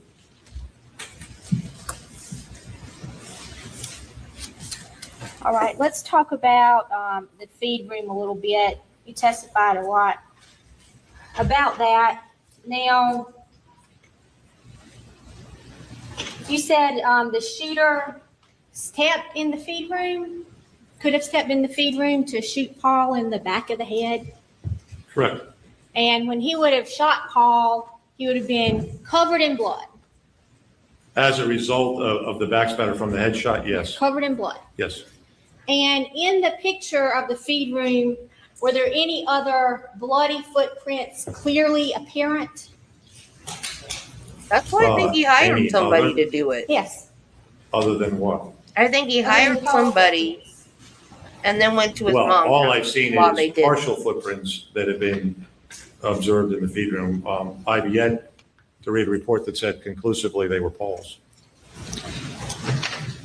I'm going to show you states 27. And there has been testimony that those footprints we're looking at do belong to Paul Murdaugh.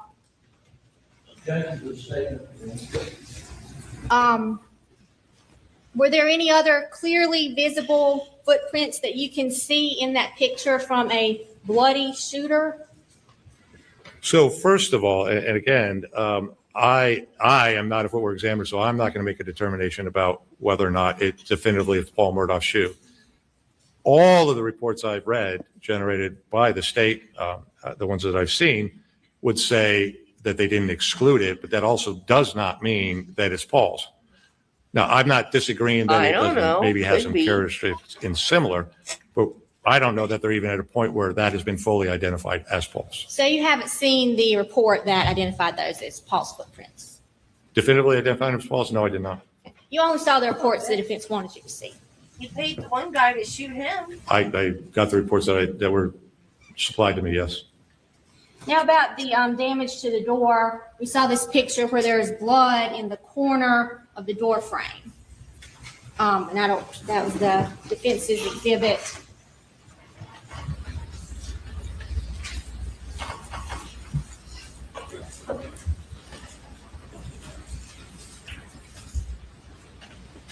Exhibit 165.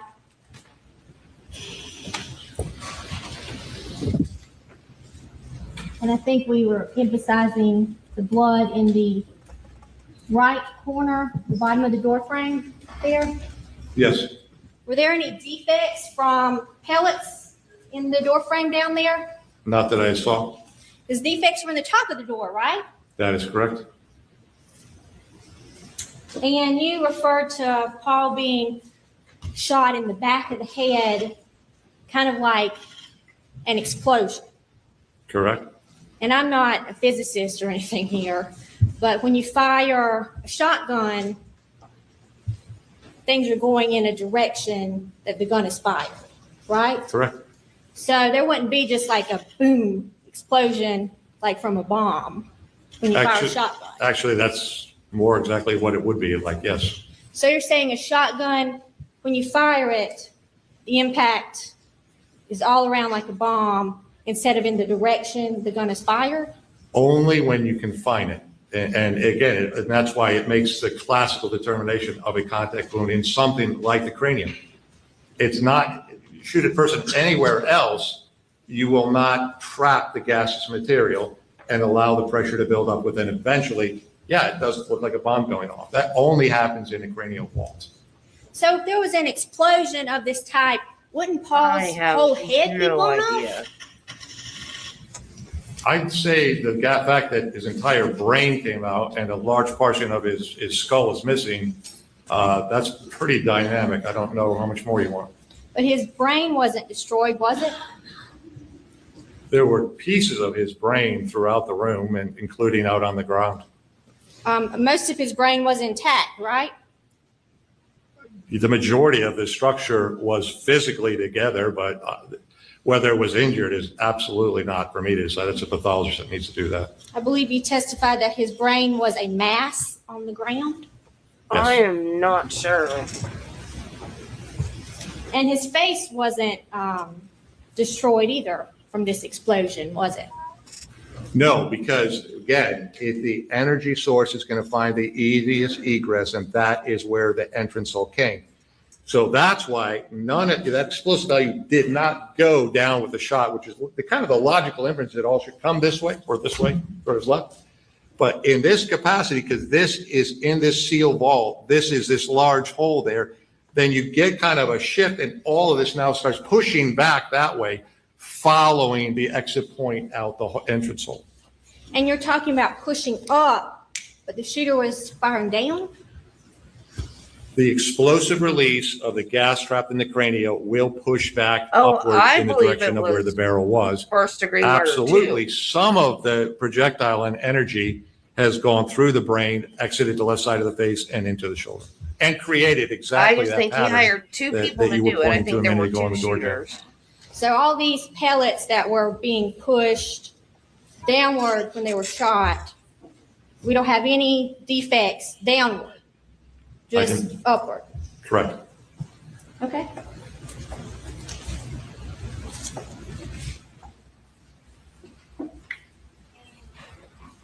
Yeah, Paul should have served time, but I don't think that's why he killed him. Thanks That's for- not why he killed Paul. You may step down.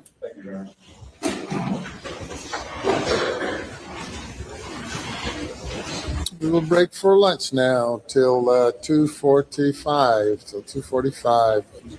Jury is excused. Oh, this is his brother.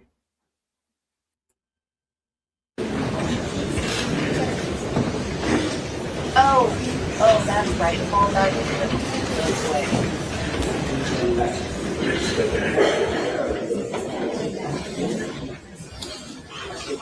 She'll bring the jury.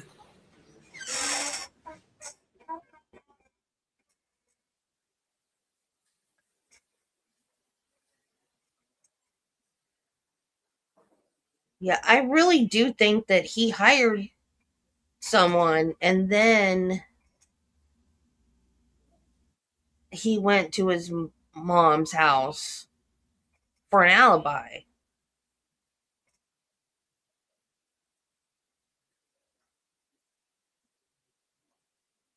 But apparently the state doesn't think that.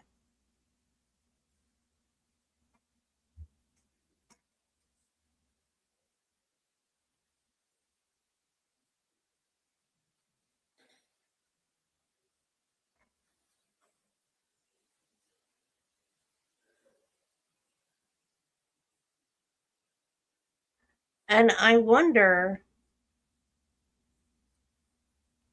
if he is using that to say, I didn't shoot my wife and son because he didn't actually pull the trigger.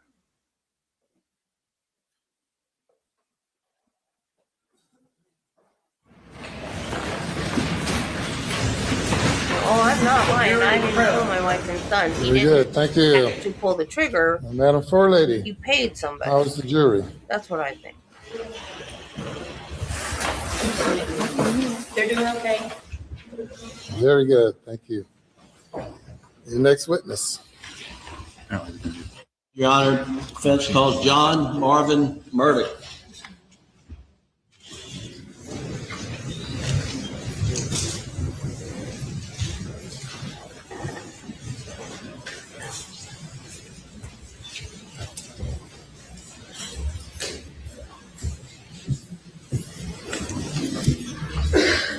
You place your left hand on the Bible and raise your right. Do you swear to tell the truth, the whole truth, and nothing but the truth, so help you God? I do. Thank you. You'll have a seat on the stand. Just that microphone. Say your full name, spell your last name for the record. John Marvin Murdaugh, Murdaugh. Mr. Murdaugh, will you tell the jury just briefly some background information? Where are you from? What do you do? Yes, sir. So I was born in Columbia, grew up in Hampton, attended public schools from first grade through high school, graduated Wade Hampton, went to the University of South Carolina, got a degree in criminal justice, and I'm now self-employed. I've opened some companies in the heavy equipment business. What's the name of your company? Well, the main company is Murdaugh Rental Center, but I've got Murdaugh Kubota, Murdaugh Equipment LLC. So generally speaking, I'm in the construction equipment, agricultural tractors and implements. I'm in the equipment business. And do you have offices? Locations, multiple locations? I have two, one in Hampton and one in Okatee, Bluffton area. Are you related to the defendant, Richard Alexander Murdaugh? I am. I'm his brother. Do you have any other brothers? I do. Randy Murdaugh is my brother. And do you have a sister? I do. Lynn. All right. Both are here. And your parents are whom? Randolph and Libby Murdaugh. Are you the only son of the three that didn't go to law school? I am, and I'm quite proud of it. Tell the jury generally about the Murdaugh family, your family in this area. Well, obviously we're probably like most families or a lot of families, we're very close. The siblings, we stay in touch. We do holidays together. You try to interact and keep your family core together. We're just, a normal family doing normal family things. Do you really believe that, Michelle?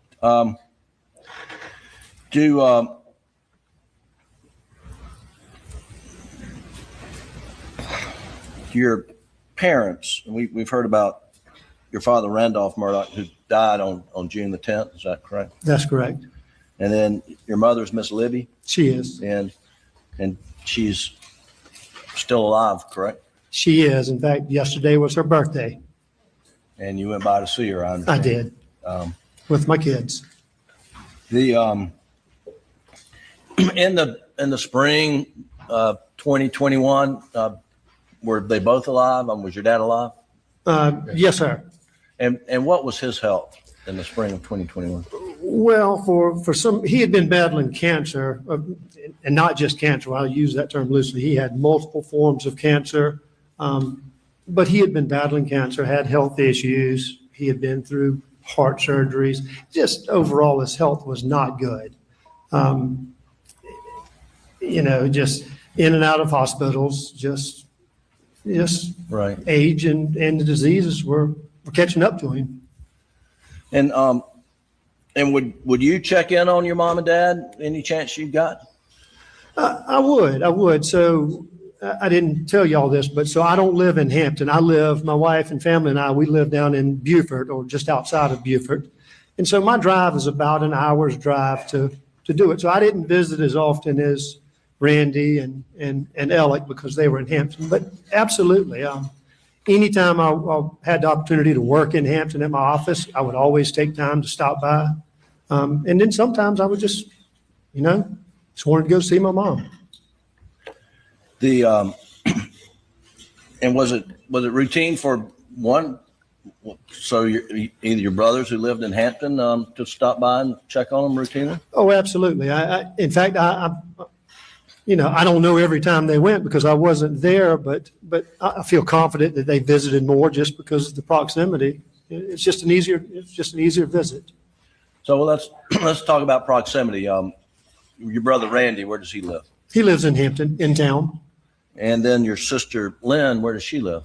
She lives in Somerville. Okay. And then Alec, where did he live in spring of 2021? Well, I think in the spring of 21, he was living in Moselle. I think all of them were. Okay. And is Moselle close to Almeda? Well, it's further than Randy's house, but much closer than mine. Right. And is that in your mother's house? I'm saying Almeda, but is Almeda a town or what? No, Almeda's correct. That's the location. That's the property name, if you will, the intersection name. I think that's a general. And just tell the jury where that's located. It would be just east of Varnville, maybe 2 or 3 miles outside of the town limits. Is it basically at the intersection of I don't know what's that mean? Intersection of 278 and Highway 68 that would one goes to Ridgeland and one goes to Yemassee. Okay. And would Alec visit your mom and dad frequently in the spring of 2021, your knowledge? Oh, absolutely. And we'll get to more of that. I want to talk about Paul. How well did you know Paul? I knew Paul very well. Excuse me, I'm gonna have a hard time talking about Paul because we had a very special relationship. But I knew him very well. And I'll do my best to answer any questions about him. Well, did he have a nickname? He did. They called him Little Rooster. And did they call him anything else? Not Pawpaw. Well, I mean, he'd been called Little Rooster, had been called, as you heard, Pawpaw. I mean, that's what my family, my kids called him. What did you call him? Well, it depends on where we were and what we were doing. When we were, when we were doing something fun and a social event, I would refer to him as Pawpaw. Now, y'all haven't heard this yet, but he worked for me. So when he worked for me, it was Paul, or it was Paul Terry, because I was trying to be, Heard that. a little more authoritative. Right. Who else called him Pawpaw? Most of all the family. And that's not, that's not a name that was said at all times, but when we're having fun, kids would say it. My wife would say it. It was just a name that was used in fun times and in normal times. And you mentioned Paul worked for you. When did he work for you? That's, I thought you were going to ask that, and unfortunately I don't know. He's worked for me maybe prior to June of 21. He was working then. I think he worked the 2 summers prior to that. And it was just summer work. I mean, it would only last a month or so, a month and a half. And was he working for you in June of 2021? He was. And what was he doing for you? Anything I asked him to do. Where was he working? He was working at my Bluffton Oakety store. He would do anything from power wash equipment or deliver new tractors that were being sold. talk to customers, help customers load and unload rental equipment. He did, as you heard someone testify, that boy would work. And so whatever was asked of him, he would do. Was he on the phone the whole time, or did he actually work? Not at work, he was not. Well, not while I was there. Oh, right. Was he a good worker? He was an excellent worker. The did you spend time with Paul? Well, let me back up. Do you have a place where you hunt? You have a property? I do. Do you have a name for that property? We call it Greenfield. And would Paul and Buster come out to Greenfield to hunt? They would. Absolutely. Let me just back up. What was the relationship between Alec, Paul, and Buster? Oh, it was a great relationship. Anything that the boys were doing, Alec wanted to do, and the boys always came first to him. And some of y'all may have been on dove hunts before, but I have a very small field, and I've got 10 stands in the field, and before the hunt, I have it organized where I know who's sitting where. Well, I have Alec. He says, well, can the boys come? Well, of course they can come. So now I've got to rearrange for that. Or if they said they were coming and the boys backed out, Alec always backed out. I was thinking about this. To this day, I don't believe he has ever come hunting with me since his boys have been old enough to hunt without his boys. It's always with the boys. Did he do other things with them? Yeah, did sporting events, football games, baseball games. Was he close with his sons? Very close. Right. And how about Maggie? What did you observe of his relationship with Maggie? It was a great relationship. I mean, all marriages, I'm sure, have hiccups here and there, but I'm telling you, it was a good marriage. In coming here, I was trying to think of ways to describe it. My wife and I and Alec and Maggie, we went to a concert together. It was the Darius Rucker concert. And of course, we're sitting in there. Alec and Maggie are sitting just below us. And I had just gone, and I hope I can say this in court, I'd just gone and bought one of those $15 beers. And I was back in my seat, and songs playing, and my wife taps me, and Alec and Maggie are holding hands and swaying together, and she was like, why aren't you holding my hand? And so my $15 beer got put down. They had a great relationship. I mean, that's just one of many. Football games, they would put out a tailgate spread. They would welcome the kids, family, friends. It was just a wonderful. And did they do a lot of family things together with Paul and Buster and Paul and Buster's friends? Yes, they did. I knew of trips that they would take, family trips, vacations. They had a house at Edisto that y'all have heard about, and they would have, they'd always have friends come over, particularly the boys' friends. There's been some discussion during this trial about Paul leaving guns and stuff around. Did you ever experience that? I did. And tell the jury a little bit about your experience. Well, I've heard the testimony about it, and it's accurate. I mean, I could tell you all 100 stories of him leaving things, but he was notorious. He would come stay with us at our house. He would leave. Liz would have all of his clothes washed, and he just left and didn't care about where his clothes were.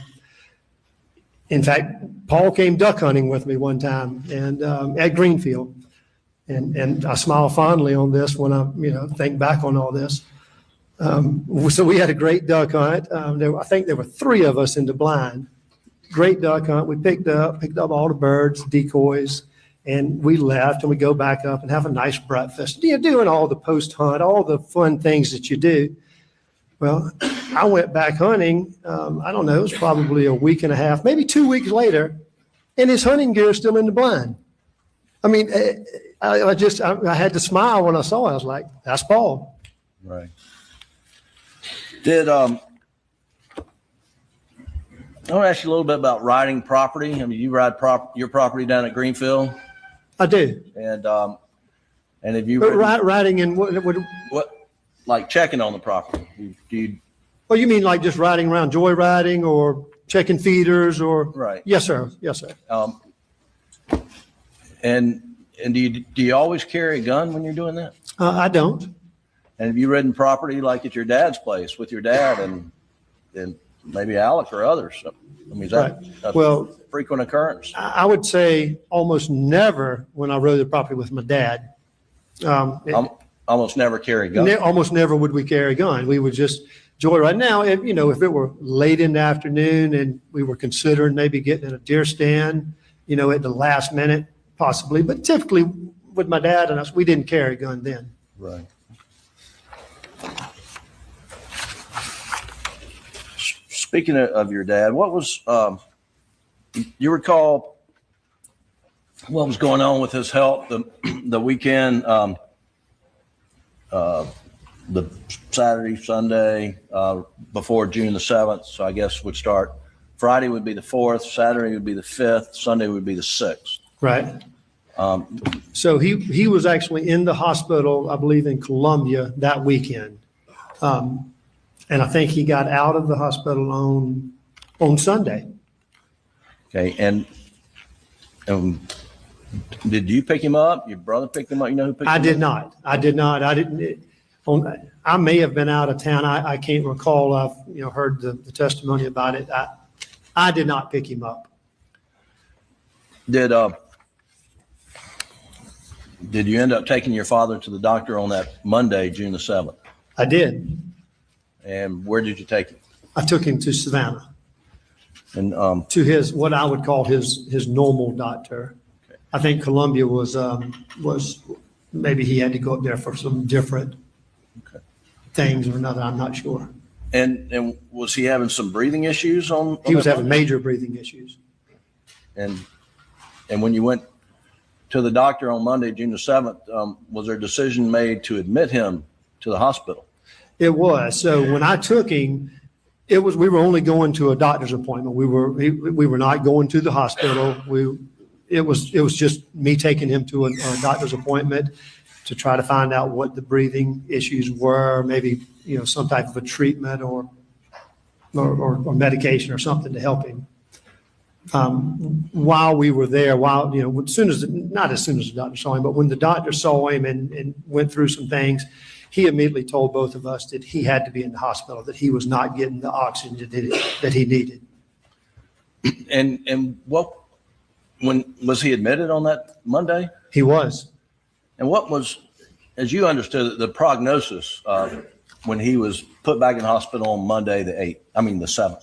On Monday, the 7th. Yes. So my understanding was the doctor that we were seeing, or that he was seeing, had some really strong beliefs that the cancer that he had was not causing the breathing obstructions, that it very likely could be pneumonia. And he told us, he said, if it's the cancer, that's the worst. But if it's pneumonia, like I think it is, I think we've got some treatment options. So what was there hope on June the 7th? Absolutely. When he told me that, first of all, when he said he had to go into hospital, it scared me.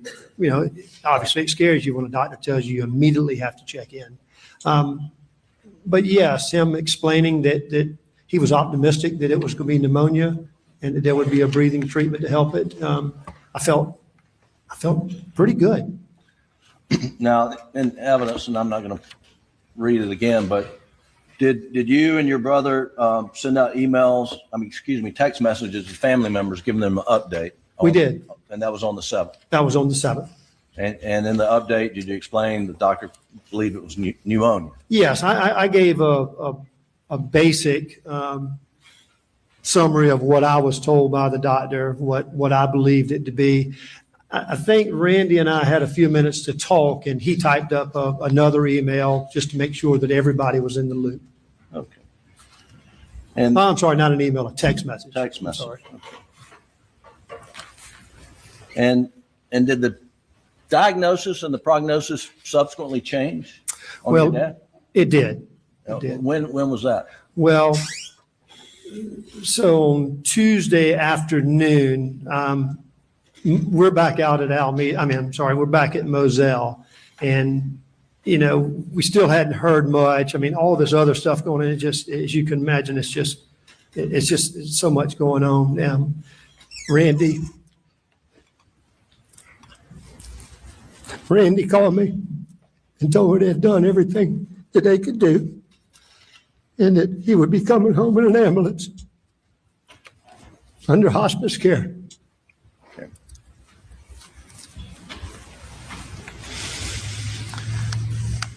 And did he die on June the 10th? He died, I think, 2 days later.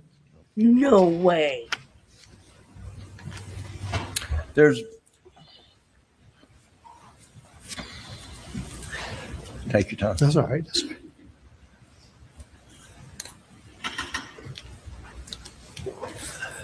Going back to taking your dad to the doctor and then checking in the hospital, there's some vehicles being switched around a little bit, and we'll get to, you know, that. But can you explain to the jury how all that transportation went to get to your dad to the hospital? Well, doctor. You're talking about on that Monday for me to get him? On June, June the 7th. It's a little bit complicated, but I'll do my best to explain it. So Randy, on Monday morning, Dad had been in the hospital Sunday, got out Sunday, knew that he needed to be seen by his regular doctor, but did not have an appointment. And so Randy was doing everything he could to get him in as early as he could on that Monday, and just asked me, he says, if I get the appointment, can you take him? And I said, absolutely, I'd be delighted to. A little while later, an hour or two, I don't know, it was still that morning, Randy calls me and says, okay, they have an opening for him, but he has to get there right away. So Hampton is, an hour and a half from Savannah, I don't know, hour and a half. He said, you don't have time to drive to Hampton to get him. I will meet you in Ridgeland about halfway, which is not far from my house. And then you just take him and I'll go back. He had some time-sensitive things to work on. So we met at Palmetto Co-op in Ridgeland.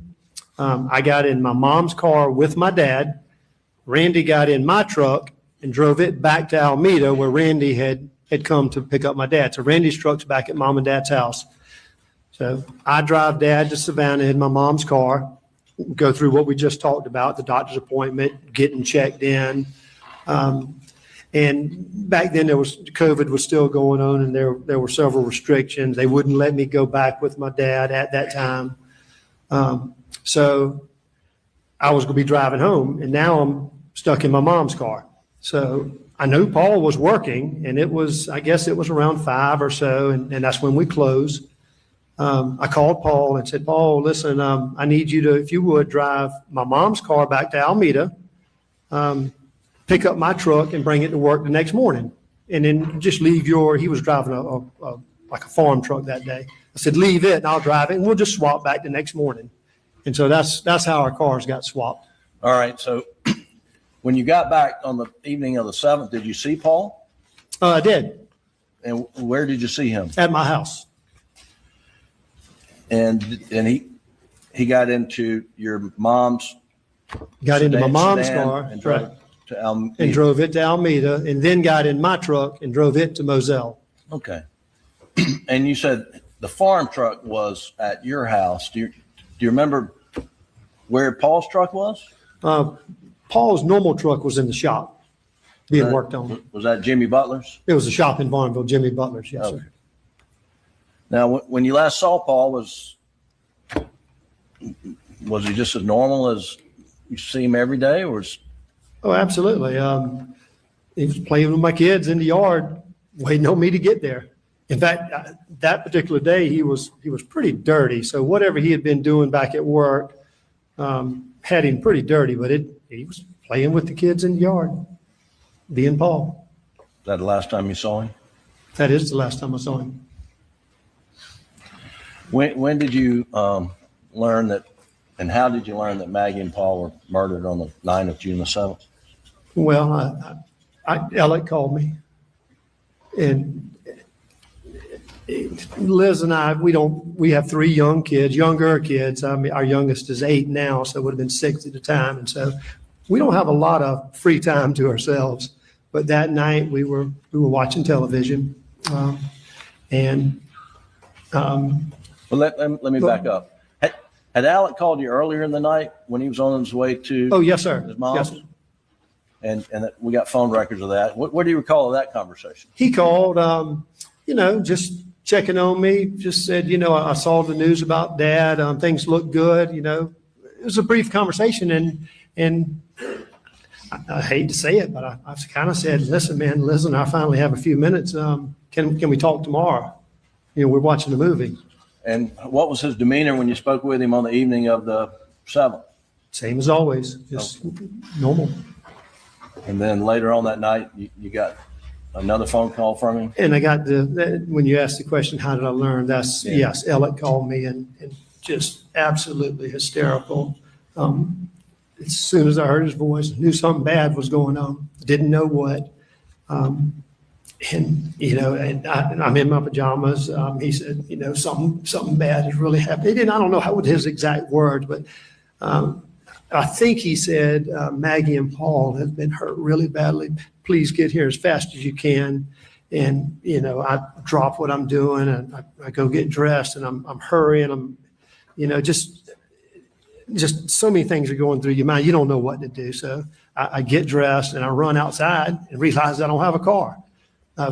Paul's car's out there and it is a hunk of junk. And I mean, and this was the farm truck. This was a farm truck. And so I knew I couldn't take my wife's car because she was taking the kids to school. And at this point, I knew something bad. I just didn't know how bad it was.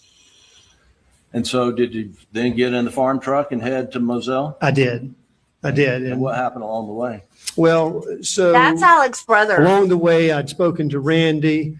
He asked me to try to get in touch with a close family friend and one of their law partners, Danny Henderson. I was just constantly trying to call him. I'm driving fast. I'm trying to get to Moselle. And, once I got Danny and told him that he needed to get up there, I had just a few minutes to myself and I was crying. And somebody called me shortly after that. And I don't know who it was. I can't remember. But I remember it was either Alec or Randy, I believe. And they said the sheets were being pulled over them. Did the farm truck break down? It did. How'd you end up getting to Moselle? Well, so let me back up and tell you. So the route that from my house down in Okatee, Beaufort, takes me to Coosawhatchee, and I get on 95 to go to Yemassee and getting off and coming up that way. Well, another close family friend, his name is Greg Alexander. He is the chief of police in Yemassee.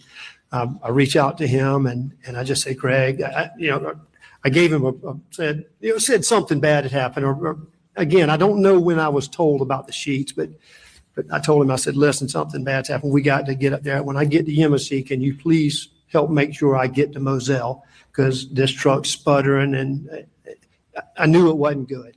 And he met me at Yemassee and he fell in behind me and we started driving until he finally passed me in Varnville. Well, go ahead.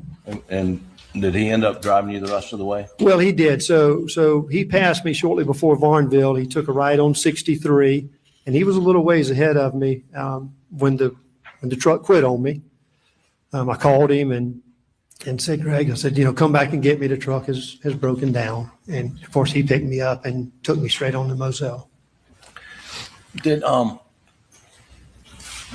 Were there any guns in the farm truck that Paul had left when you got in it? I have no idea. It was dark when I got in it. As y'all can imagine, I was frantic. I jumped in it and I took off. Did you ever see any guns in it? That night, never. I mean, I didn't look. I mean, I wasn't looking in the backseat. I wasn't worried about anything except getting to Moselle. Okay.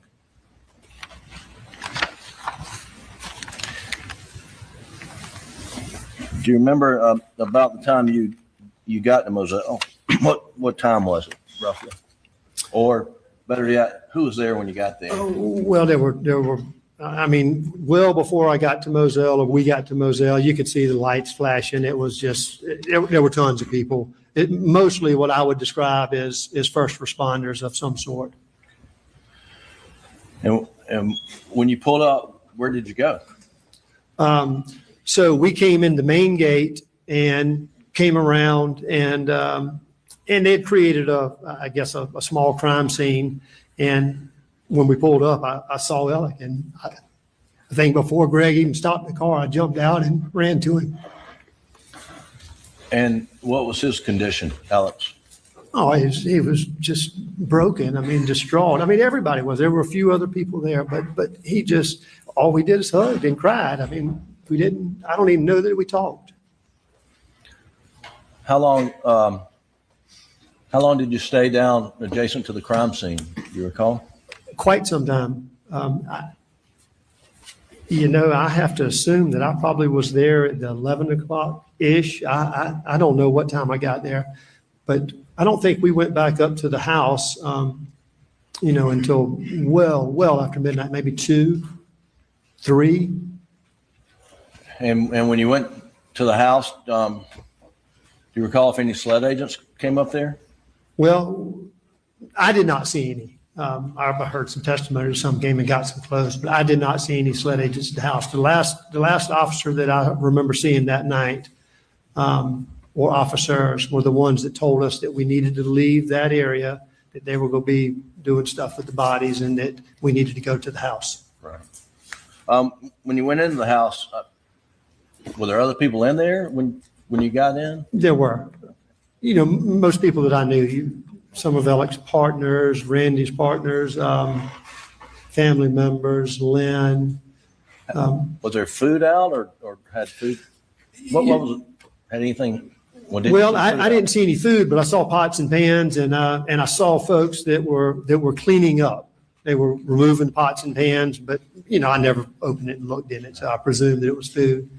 They cleaned dishes. They put the pots and pans away or in the refrigerator. Was a TV on in the house? Do you remember? Based on what I know, I would say it is, but I can't tell you 100% that it was on, but I'd be willing to bet it was. What do you mean when you say based on what you know? Well, I don't think I'd ever been in that house without the TV being on if Alec and Maggie were there.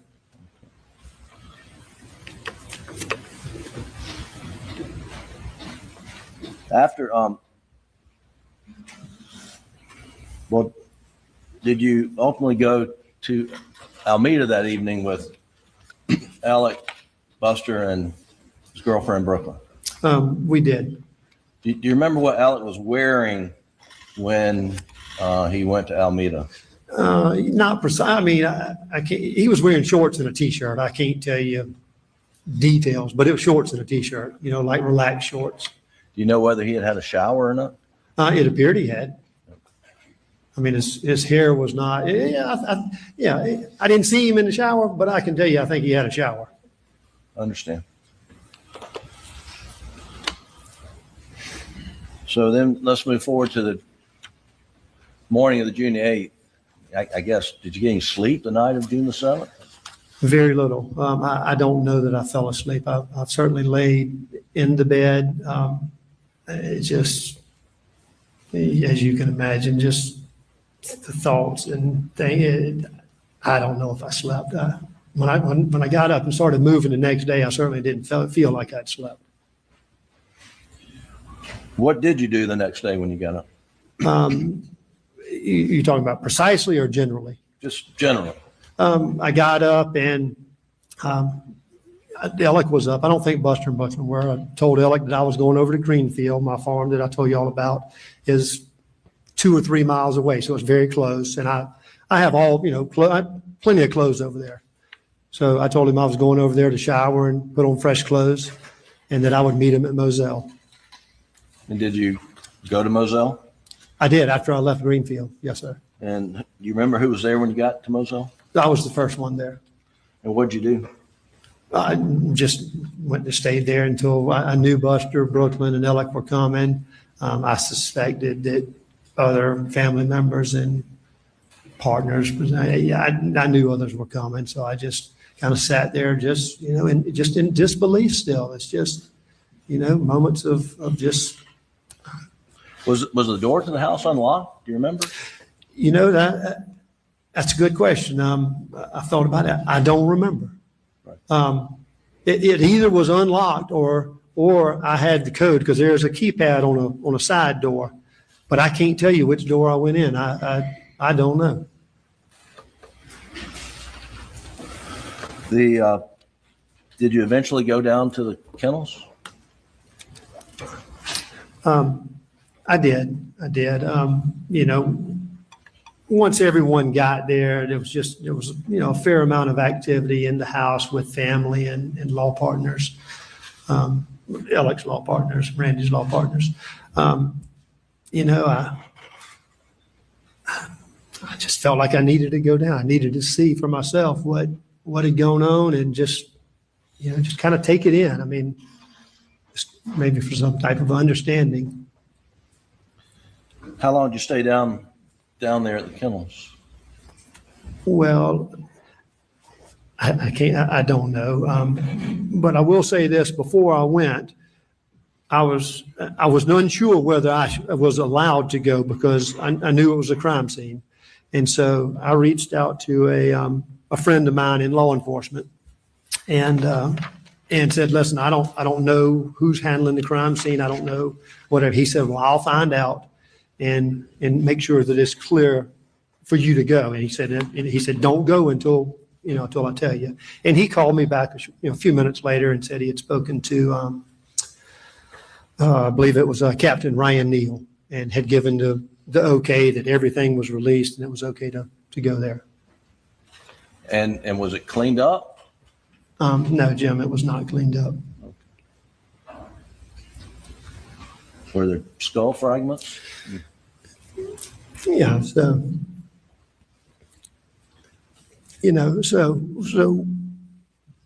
excuse me, this is going to be really difficult.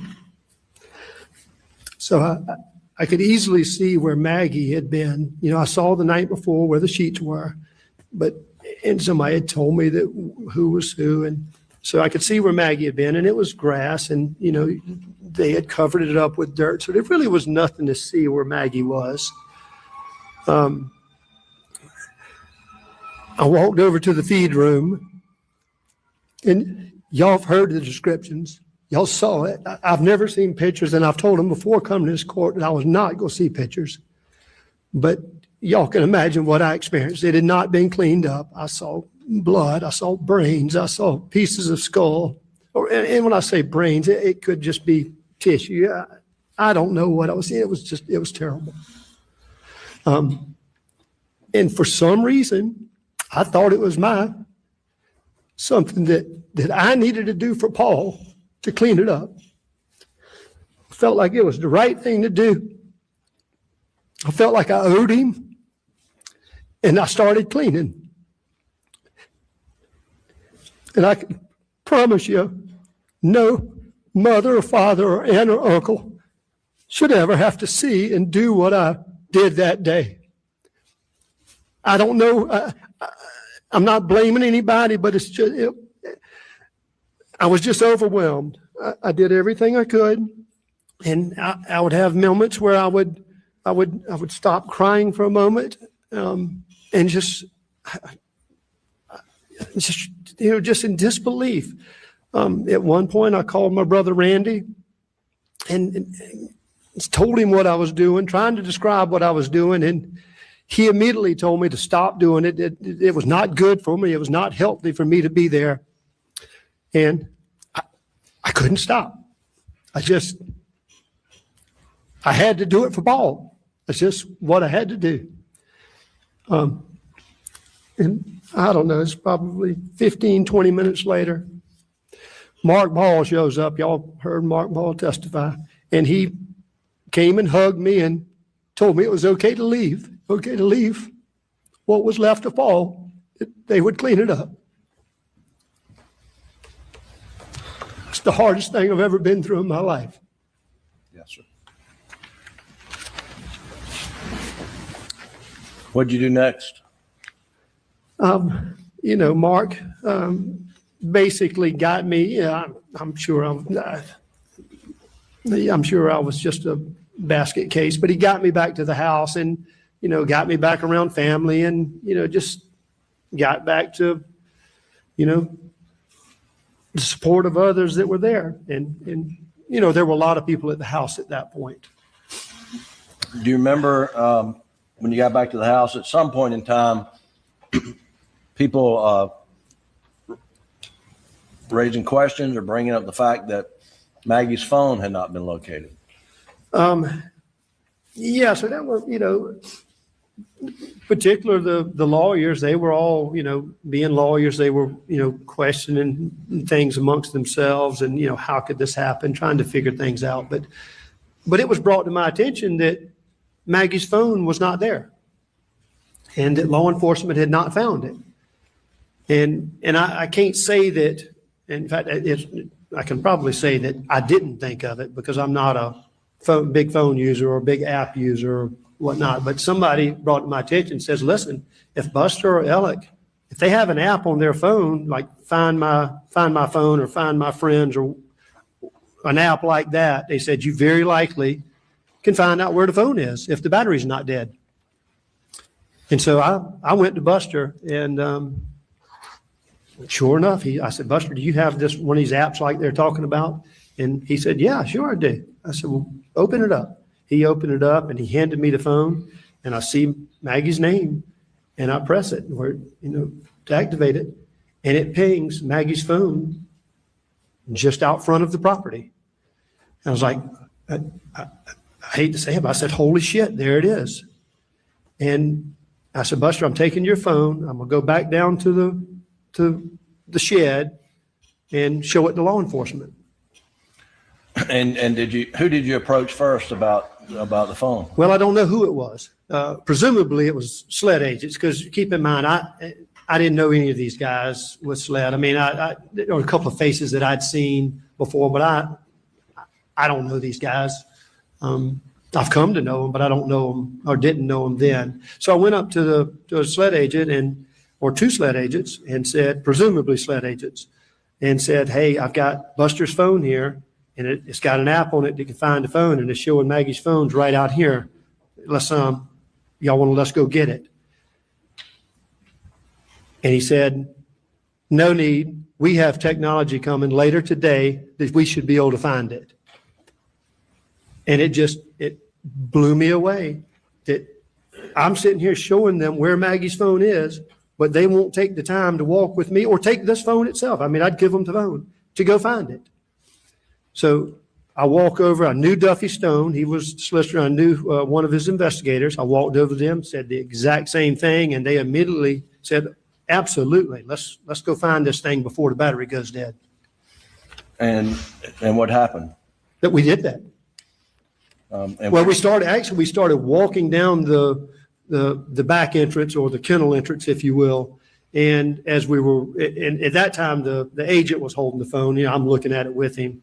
And when it pings, it creates a dot or location. And that dot jumped from right at the end of that road down the road, I don't know, maybe a half a mile, 3/4 of a mile. And so we walked back, got into a car, and drove down to where it was showing the phone. And was the phone? And I rode with those agents, the solicitor's office agents. Was the phone ultimately located on the side of the road? Absolutely. We found it in a matter of minutes. Okay. Do you remember how it was collected? I mean, were you present when it was collected? I was. So I was on there's a cow pasture on one side and it's wooded on the other side. And I was on the side that the cow pasture zone, if you will. And I heard him say, I got it. And so, of course, I walked back beside his car and I'm good ways from it, but I see him over there. And I think he took either some ribbon or some flagging or flagging tape and marked the phone. And I don't think he touched it. I think he left it right where it was, called SLED. And maybe at that time, maybe they had been communicating, but SLED had blocked off the road at this point. and one of the agents came up and picked the phone up. Okay. And I don't know which agent. Again, I didn't know them. Did any law enforcement officer ask you if you knew the password? Yes. So once they, and I'll say this, so they did take pictures of it while it was on the ground before they touched it. They picked it up. I think they had gloves on. They picked it up, brought it back to the trunk of the car, and opened it up in power zone. And they then asked, what's the password? Of course, I didn't know it. Did you find out the password? I did. I called Alex, and he gave me the password. I repeated it to the agent. They put the password in and said, "It's open." So Alex provided you the password that you passed to the agents, and it opened the phone? Is that Yes, correct? sir. That's correct.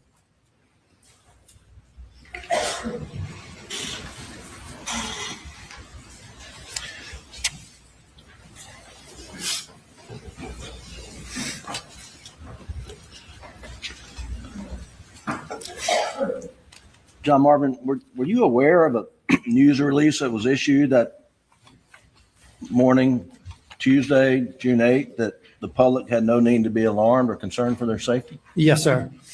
Well, what was your reaction to that? I mean, it's quite baffling. It still is. 2 people have been killed, and they're telling me that everybody's safe. That tells me that whoever's done this is in jail, and they are 100% positive. And because if they're not in jail, nobody's safe. I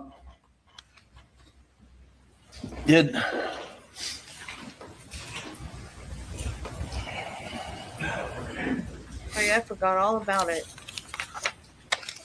Did you go back to the residence at Moselle after finding the phone? Did you go back up to the house? Yes, sir, I did. And did SLED agents come through and search it while you were present? They did. I don't know how long I'd been back up there, but they came and we kind of talked in the playroom, or I think some have described it as the gun room. They talked about that they needed to come in the house and search for things. And did you escort, I think it was Agent McAllister, throughout the house? Yes, it was Katie McAllister. And did she tell you what she was looking for? Well, initially, she says, well, the way she presented it was, there were so many people in the house. She said, listen, I don't want to just go barging in and make everybody run out of the house, but I'm going to take my badge off, my gun off. And if you would, just walk me through each room. And, particularly I'm looking for 12-gauge shotgun guns and 300 blackout and the ammunition for those calibers. And as you're walking through the house with her, it appeared she was looking for other things besides just guns. Well, yeah, I mean, you could tell she's looking because she looked in spaces that guns wouldn't fit. So it makes sense that she could be looking for something else. Such as what? Well, I don't know. Well, I understand, but you said spaces. Did she look in the bathrooms? Like I opened up up in the upstairs area. There's some cabinets that, a couple of them are pretty small that, she could find ammunition in there, but I don't know how you would get a gun in there. Did you search bathrooms? She did. Well, I took her through every room in the house. Right. I mean, every single room. Did you observe her looking in sinks and toilets and? So yes, sir. What I observed is like the shower, for example, it's a door. It's not an open shower. She opened the door and she looked around and, she was looking at it. She easily would have known there was no gun in it when she opened it, but it was obvious that she was looking a little deeper. Right. What kind of guns were there at Moselle? Well, it sounds like the guns of all kinds, rifles, shotguns. I've seen bow and arrows. I've seen crossbows, most anything that you would hunt with. Right. And were guns mostly in the gun room, to your knowledge, when you were over there? Well, when I went through the house, we identified, I remember one gun in particular that was in the bedroom, a shotgun. I picked it up and said, you need to take this one. And we looked at it and it was a 20 gauge. And she said, no, put that one back. So I put it back. So predominantly all the guns were in the gun room or playroom. Right. I sort of an aside briefly. Do you hunt with Alec over the years? I have. And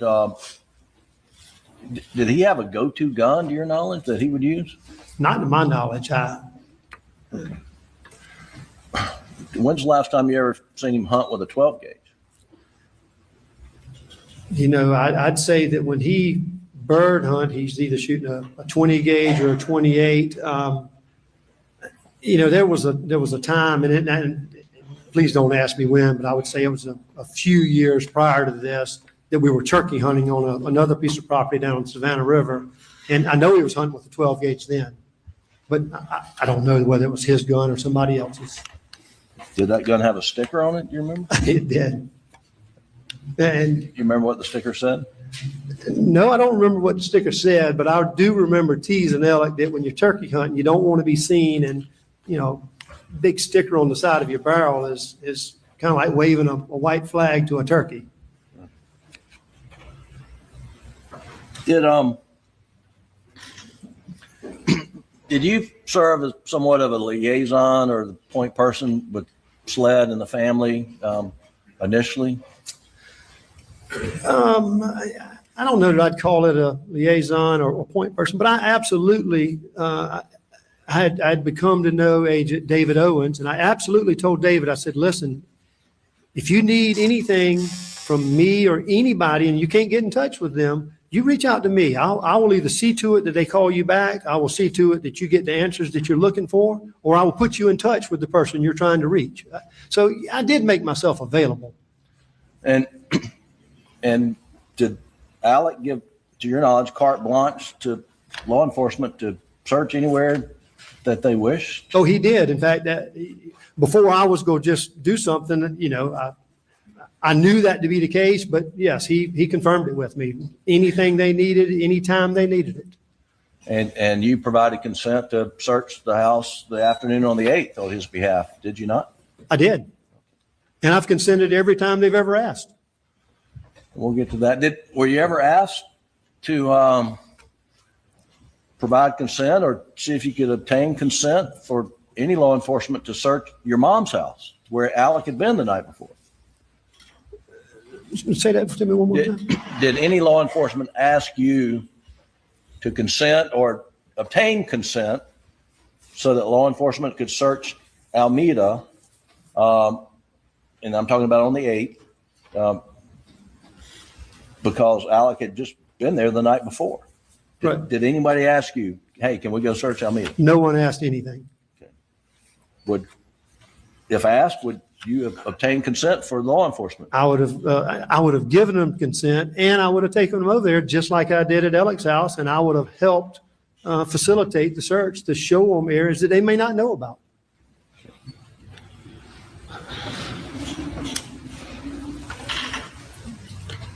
Did you remember law enforcement SLED agents coming to your Greenfield property on June the 10th? Yes, sir, I do. And what was that about? I assume they coordinated it with Alec or Randy. I'm not sure who they coordinated it with, but yes, my understanding is they were coming to interview me, Randy, Alec, Buster. I think that's it, but they wanted to do interviews with all of us. Okay. And did everyone congregate there at Greenfield? Yes, sir. We were at Greenfield. Of course, that's where we're staying there because of all this, and so it keeps me close to Hampton. So, but yes, we all congregated there. And when the agents arrived, did they come inside and sit down and talk with each other of you, or how did that work? No, sir. I offered them to come inside. It was, as you can imagine, it was hot. I said, come in and, offered them a drink of water, whatever, just being polite. And they said, no, we would like to go ahead and start our interviews. And where did the interviews take place? In their cars. And were they all done simultaneously? Yes, sir. And how many sled agent cars were out there? You remember? Well, there was one for each person they were interviewing, and I would go ahead and guess that there were probably 2 or 3 more. And I'm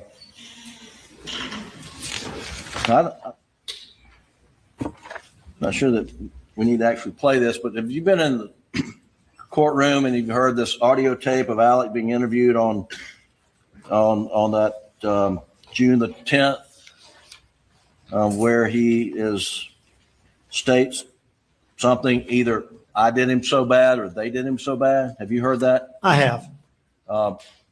And you know Alex's voice? I know his voice very well. And what is he saying on that tape? Crystal clear, they did him so bad. I mean, And have you heard him say that before his interview that day? You know, I think I heard him say it either the night of or the day after, but I've also heard him say it many times after. Well before this trial started or anything? Well before any of this, that's right. When he was staying and living with us, or between my brother and us. After Maggie and Paul were murdered on that night of June 7th, were you or other family members with Alec for the most part, you know, for that week and the week after that? You talking about the days following? Yes, sir. Yes, sir. I was. I made a conscious effort to be with him. I mean, as devastating as it was for me, it was 1,000 times worse for him. So I knew as a brother, I needed to be there for him.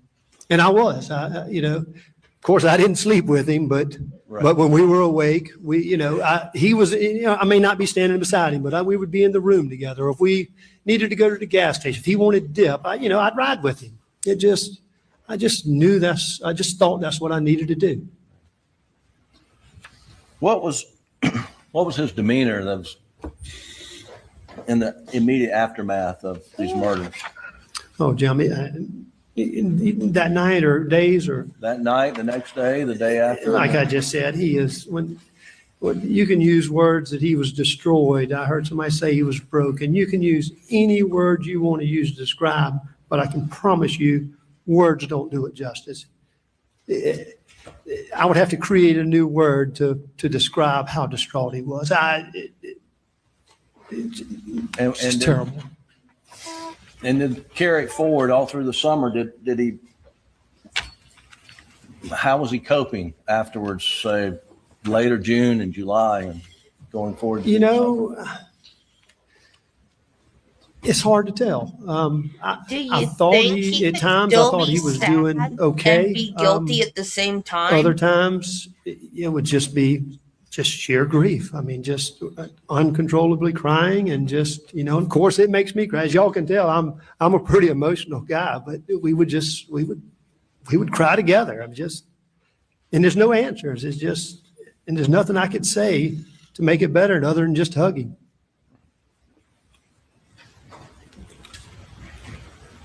Did he start losing weight? Oh, yes, sir. Absolutely. Was he eating, sleeping? He was pretty heavy going into this. Right. And he lost a good bit of weight. I don't know how many pounds, but it became very obvious in a fairly short period of time. He lost weight. Right. I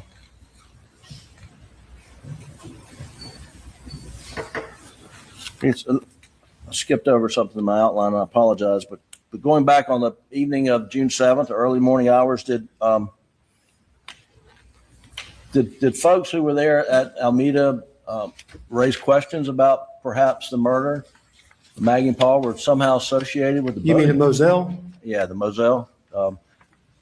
Going back to on the evening of June 7th and June 8th, did folks at Moselle raise issues or associate the potential motive for the murder to be related to the boating accident in some form? Well, I heard it numerous times that night. I heard it at Moselle, and I actually heard it by, Chief Alexander mentioned it. Once I got over the chaotic part of describing what we were doing, why I needed to get to Moselle, he asked me he's driving in front of me, and he asked me, do you think it's related to the boat accident?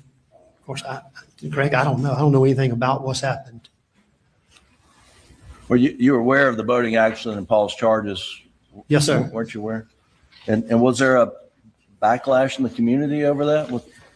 Well, it was a lot of backlash. I would not say quite as much in the community, but as on social media and media inflamed rumors is the way I would describe it. Right. That it was just totally blown out of proportion. And I don't want to downplay the accident, but what they were saying about the stuff about Paul and Alec, it was just totally inflamed. Okay.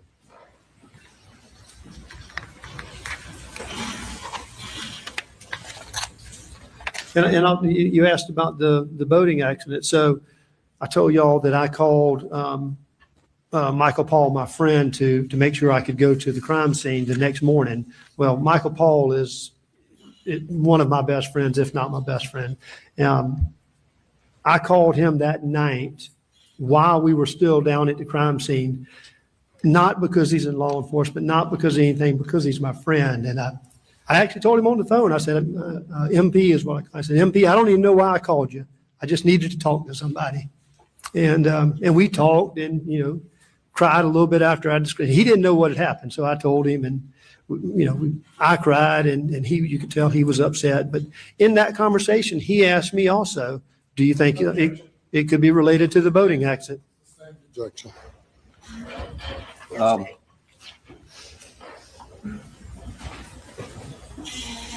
Switching gears a little bit, John Marvin, when talk to you about visiting at your mom's house, mom and dad's house. There's let's talk. Where do you routinely park, or where do you park sometimes when going over to your mom and dad's house? Me, you asking where I park? You and others, in the family.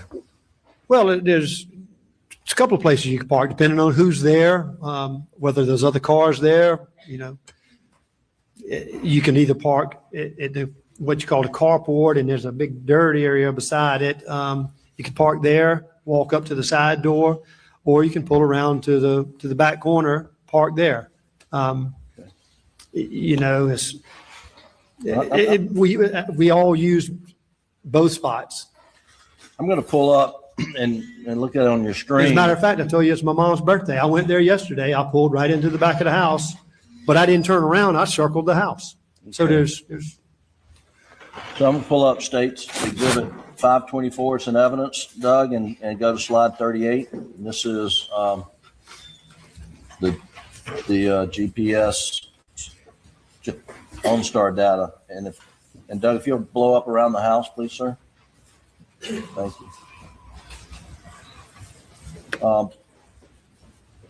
Mr. Murdaugh, this is your mom's house, and this is GPS data from the night of June the 7th. Do you see that the red line there? It's pretty blurry on my screen. I don't know about y'all's. Well, you want back it out a little bit, Doug? All right, just. Is that better? Well, yes, it's still blurry, but I can see. Where is that in relation to your mom's house? You're talking about the right there where the arrow's pointing? Yes, sir. That is at the back corner of the house. Okay. That would be exactly where I parked yesterday. Sorry. And if you'll pull up, Doug, Exhibit 136.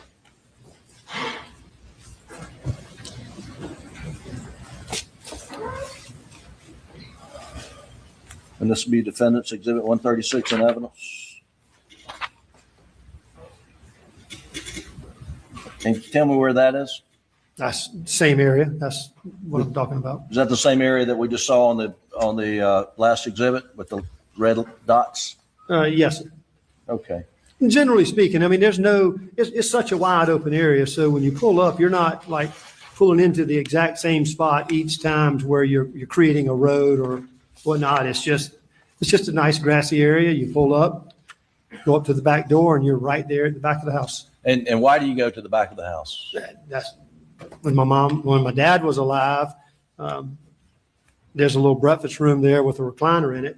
He was either in that recliner, at the table eating, in the bed, or not at home. I mean, that literally was his. Right. So Doug, if you pull up defendants 135. So everything's at the back of the house. Right. I mean, it's just, they don't use this. It's a large home, and they just don't, as old as they are, well, my mom can't get out of bed, but as old as they are, they don't go to the front. I'm sorry, just skip that. 131, defendants 131 in evidence, please.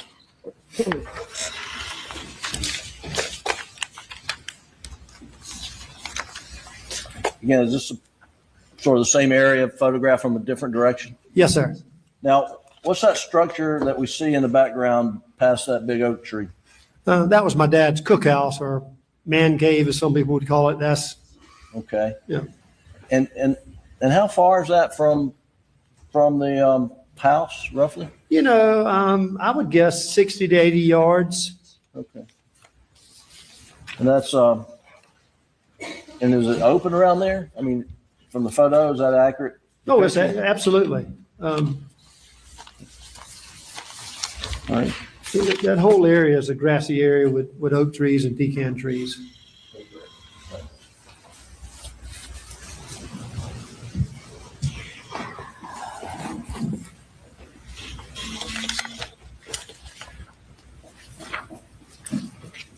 So, Marvin, I want to go to Labor Day weekend of 2021. Where were you that weekend? Do you remember? Labor Day weekend 21. When Alec went to the hospital? Okay, yeah. Oh, yes. So I'd been out west fishing, and I came in on Saturday night. And did you, prior to Labor Day weekend 2021, were you aware as to whether or not Alec had a opioid addiction? No, sir. Did you transport Alec, drive Alec from the hospital in Savannah to a detox facility in Atlanta on that weekend, or? Well, I believe it would have been on that Monday. Right. I was not driving. Randy and I took him. Randy was driving, and I was in the back. But yes, sir, we did take him to a detox facility. And where was the facility located? Just outside of Atlanta. Okay. And can you describe for the jury Alec's condition, like physical condition in the car? Yes, sir. So when I met Randy over in Savannah, he had Alec, and I got in the car or Randy's truck with him. I'd never seen anything like it. I've seen television shows of talking about the leg twitching and the squirminess, if you will. And that's the first thing. I mean, you could just tell he was sweating. He was thrashing about. Jim, Did he? I don't know how much detail you want me to go into. What, did he turn around in the seat of the car, and what was he doing? Yeah, so maybe halfway there, at one point, he had taken his seatbelt off, and he had his head down where your fanny would be in the seat, and is trying to stretch his legs and just kind of steady, just like thrashing them and kicking them. It's just, again, I've seen TV, but I've never seen something like this in real life. And was he able to control himself? No, sir. I said about detail. So he messed himself. He had diarrhea. He just couldn't control it. And then, and I say diarrhea, I'm not talking about at a restroom. I'm talking about in the car in his pants. Okay. And after And I'm he sure spent you some wanted time everybody in the courtroom to know in that. the facility in Atlanta, did you and your brother go pick him up and take him to another facility in Orlando, Florida? Yes, sir, we did. Do you remember that? Yes, sir, I did. On the drive to Orlando, do you remember anything happened that stands out to you? You know, so that drive, he was much different. He was more subdued. It was not the thrashiness, not the twitching, not the jerkiness, if you will. I don't know the words that you would use for that, but that's what I'm saying. The only thing that really stood out for me is he slept a lot of the time, but he woke up from sleeping. And when he woke up, I mean, he jerked forward and you could just tell that, I mean, it was sheer terror. He just woke up out of a horrible dream. And I believe it was him dreaming about what he found with Paul and Maggie. Or that he did it. Keep going a little further, Mr. Murdaugh. And sometime in September, did SLED actually come and search the house at Alameda? Yes, sir. And were you present? I was. Okay, were you informed as to what items were seized during that search? I was informed of one item that was seized. And what item was that? It was described as a coat. What kind of coat? Well, they didn't tell me what kind of coat. Okay. And did they tell you where the coat was found? Yes, sir.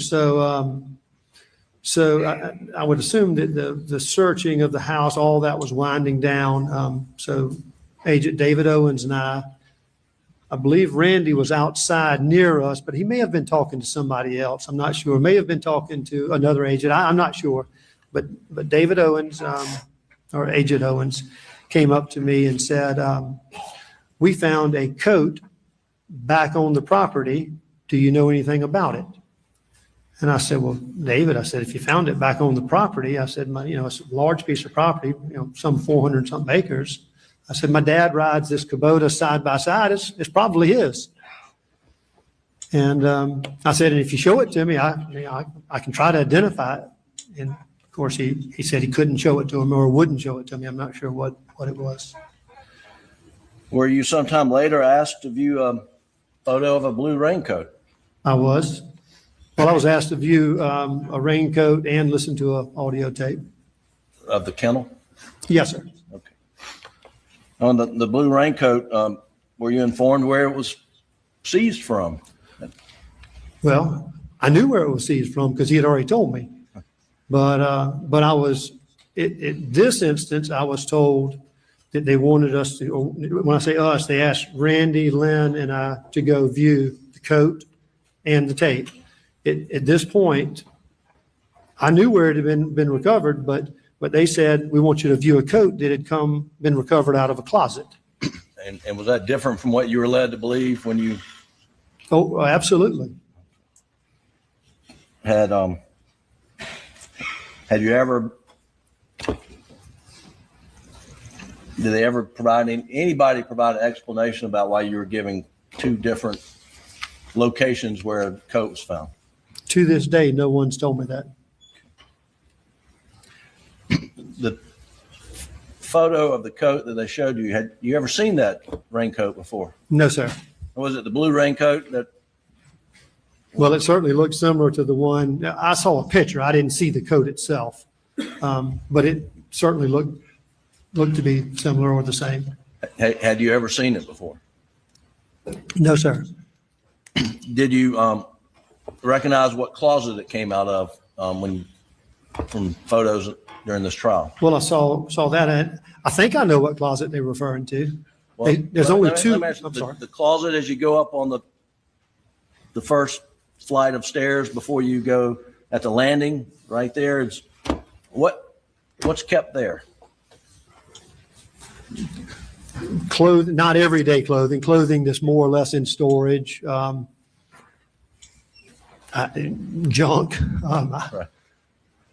Okay. It's not a first of all, my dad wouldn't climb stairs even if he could, but he couldn't.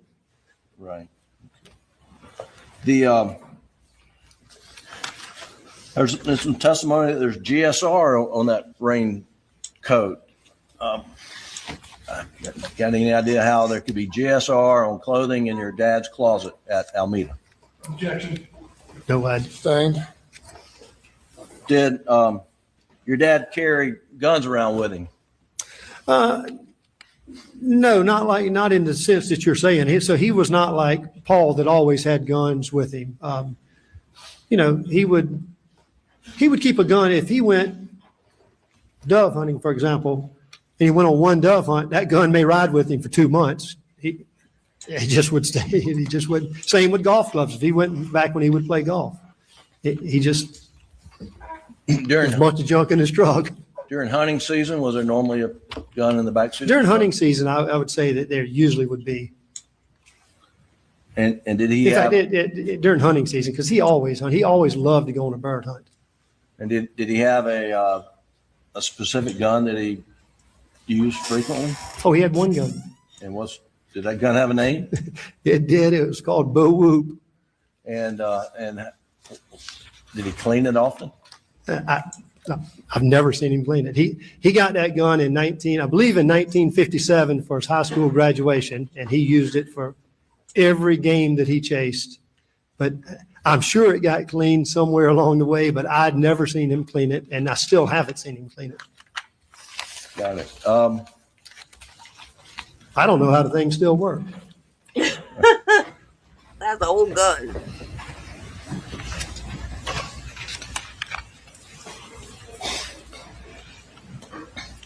Along the way, have you been receiving updates from SLED on their investigation in the Maggie and Paul's murder? Usually when I call, I would call Agent Owens and ask for updates, and he would try to provide some updates. It almost always seemed like there was stuff that he really, I don't know, and I don't know whether he didn't know or just it wasn't at liberty to say at the time. I'm not sure, but yeah, I think he would try to give updates as best as possible. And were you providing information on the evidence that they had against your brother? I have been, yes, sir. Has some of it, and some of the information that you've been provided turned out not to be accurate information? Yes, sir. What type information? Well, I was told at one point that there was a T-shirt that he was wearing. And can I back up and tell you how we got into this conversation? Sure. So I'm having a meeting with SLED. Yes, sir. Nature of the joke. Call for your sir.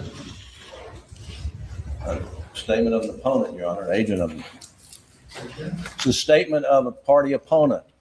Party opponent. Agent of the party opponent. Agent of the party opponent. Yes, sir. All right, ladies and gentlemen, we have you take a break now. Please do not discuss the case.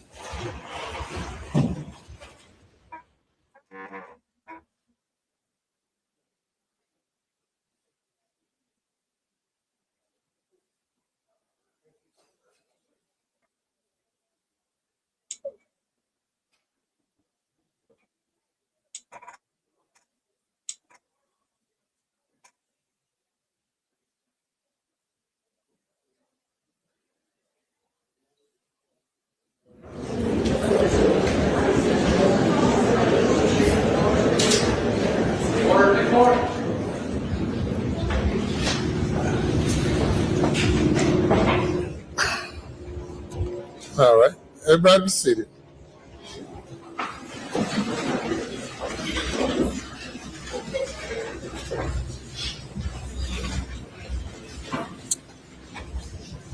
Hear this objection again.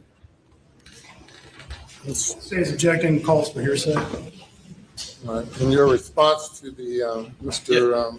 Yes, Your Honor. Just a moment, sir. Oh, I'm sorry. Mr. Conrad's response to Mr. Griffin. Your Honor, I think his argument was it's an admission by a party opponent. And I don't think we're talking about Party opponent. right. And the subsection 801D2, I think is what we're referencing. And it talks about admission by a party opponent. And doesn't necessarily talk about the statement. And I think what we're getting into are some statements by particular law enforcement officers who've already been on the stand.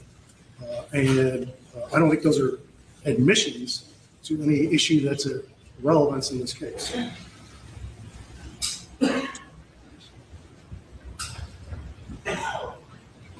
Mr. Griffin?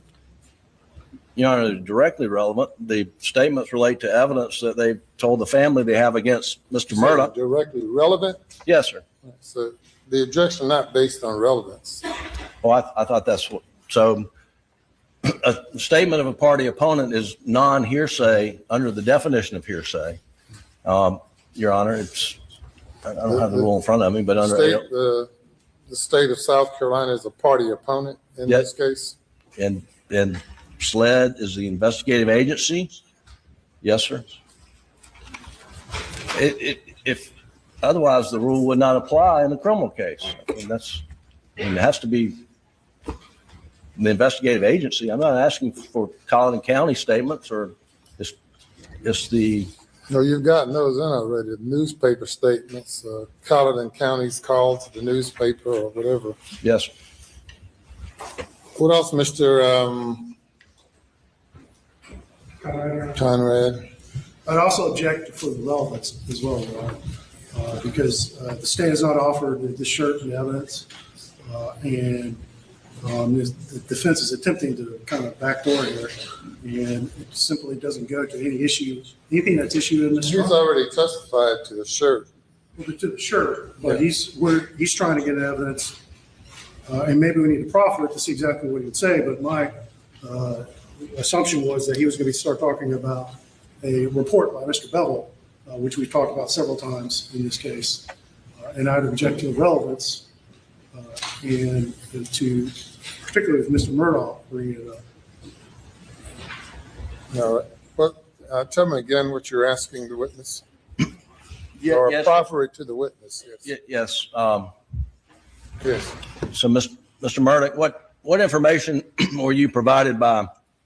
Was it a SLED agent that provided you the information? Yes. You were asking him about Agent Owens. He's a SLED agent. Yes. And what information were you provided that leading up to this that turns out to be inaccurate? Right. And it was okay for me to speak for you? Yes, sir. Yes, sir. So what I was asking, I was saying, I wanted to back up to get to where I was getting this information. So I'd been called to SLED, not headquarters, but their office in Waldoboro to view the Blue Coat and to listen to an audio. After my interview with them, Captain Ryan Neal, I believe we were in his office, is the one that, and I'm going to use my terminology here, but described the white T-shirt covered in blood, even went so far as to describe that Alec took the bottom of it and wiped his face with it, and that's how they knew he was involved. That's how they knew he was there. And I don't know where the question goes after that. Answer your question, or are you trying to dig more out of him? That's it. All right. And what's your objection?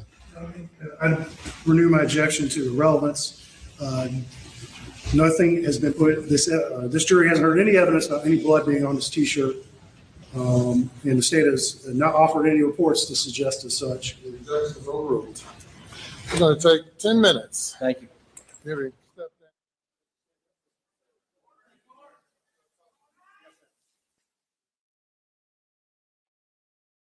going on there. If this one doesn't work, how about this one? Overruled. So this conversation that the witness had apparently with a SLED agent at some point about the T-shirt, you'll remember the T-shirt allegedly had some blood spatter on it, and now the way it's described by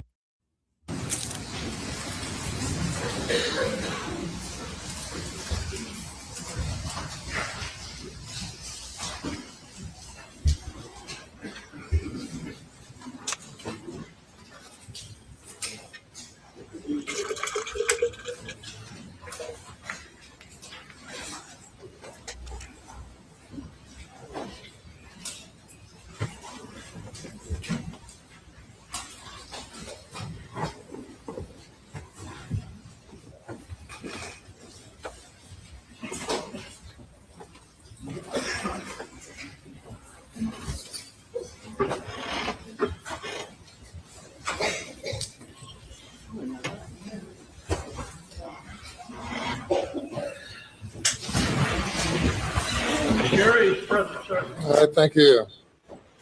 The objection's overruled.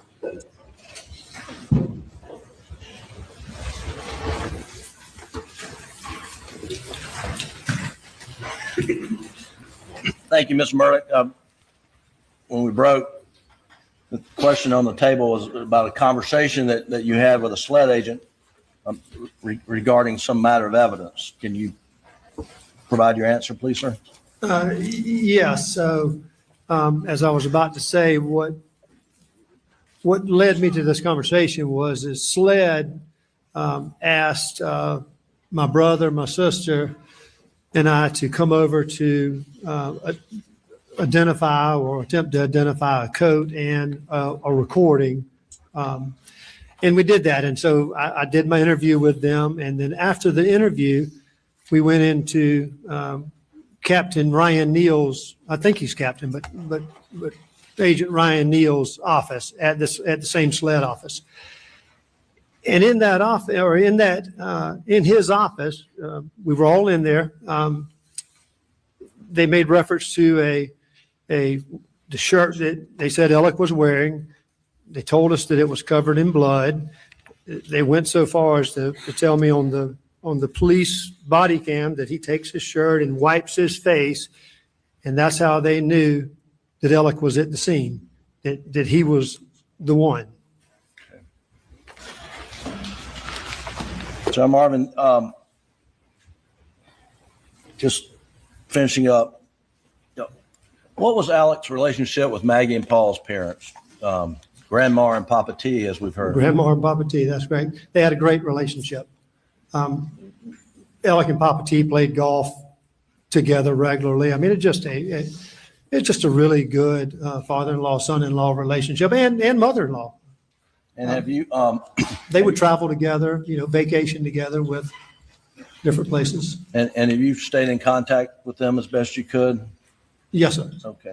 We communicate. And just now, Papa T is taken ill and is homebound now. I was going to ask you. He's had a stroke and is basically homebound. Okay. And Miss Kennedy stays at home and takes care of him. But they are wonderful people. Let me just go a little bit further. Wonderful people in and of themselves, but their relationship was absolutely great. Jamar, I want to go back to that morning of June the 8th when you were down at the kennel cleaning up. Do you remember making a promise that morning? Well, Jim, as I've told y'all that y'all know what I saw, y'all know what I was doing. It was difficult. It was nearly impossible. In my mind and out loud, I told Paul I loved him. I told him, I don't know, I loved him, and I promised him that I'd find out who did this to him. You just don't know what to do, but it was tough. And you promised him you would find out who did this to him? Yes, sir, I did. Have you found out? I have not. All right. Thank you, Your Honor. That's all the questions I have. All right. Good afternoon, Mr. Murdaugh. If I was the Good state, afternoon. I would have I think you agree objected with right me that then, no matter which way you cut it, your family suffered a repeating great his tragedy, testimony, just to be Oh, nasty, absolutely. because I'm petty that way. Including the death of my dad and the sickness of my mom. I mean, it's tough. And I'm sorry you and your family's been through this. Well, thank you. All right. And I think you testified a little while ago about the cooperation you and particularly your brother provided SLED. Is that correct? Did I provide cooperation with SLED? Yes. Absolutely. And to your knowledge, I have and will continue to. And to your knowledge, your brother was providing cooperation to SLED as well, correct? I believe everyone in my family was. Yes, sir. Okay. All right. And would you consider that cooperation full cooperation? Not only for yourself, but your brother as well, from what you have observed? I mean, To me, full cooperation, yeah. I mean, it's wide open. You tell us what you need from me and I'll provide it. And I told him I would provide it. And from what you've observed, your brother was providing the same full cooperation as well, correct? Yeah, so I believe anytime that they ask to search something, anytime they ask to do something, they ask for information, it typically came to me, and yes, I would provide it. Okay, I'm asking about your brother right now. I understand you have. But to your knowledge, did your brother provide full cooperation? Or did he tell you he was providing full cooperation? Well, he didn't tell me, but it appeared to be obvious that by him giving them access to anything they asked for, that he was. Okay. So when did you first learn that your brother was down at the kennels just before the murders? 2 days ago with the rest of us? No.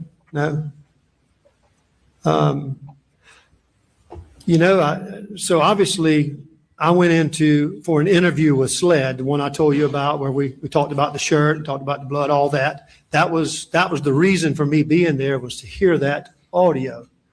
And I saw the kennel, and of course, at that point, I heard his voice, and I knew that was him. Okay. You knew that was him when you saw it. I think that they took a break so the judge could figure out the party opponent thing, which is party opponent is an exception to the hearsay rule. And then the jury came back, and then they kept going.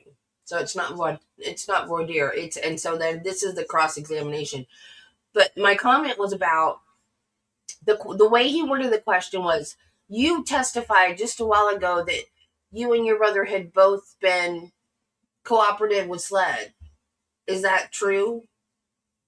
Why would you ask somebody that way? The form of the question.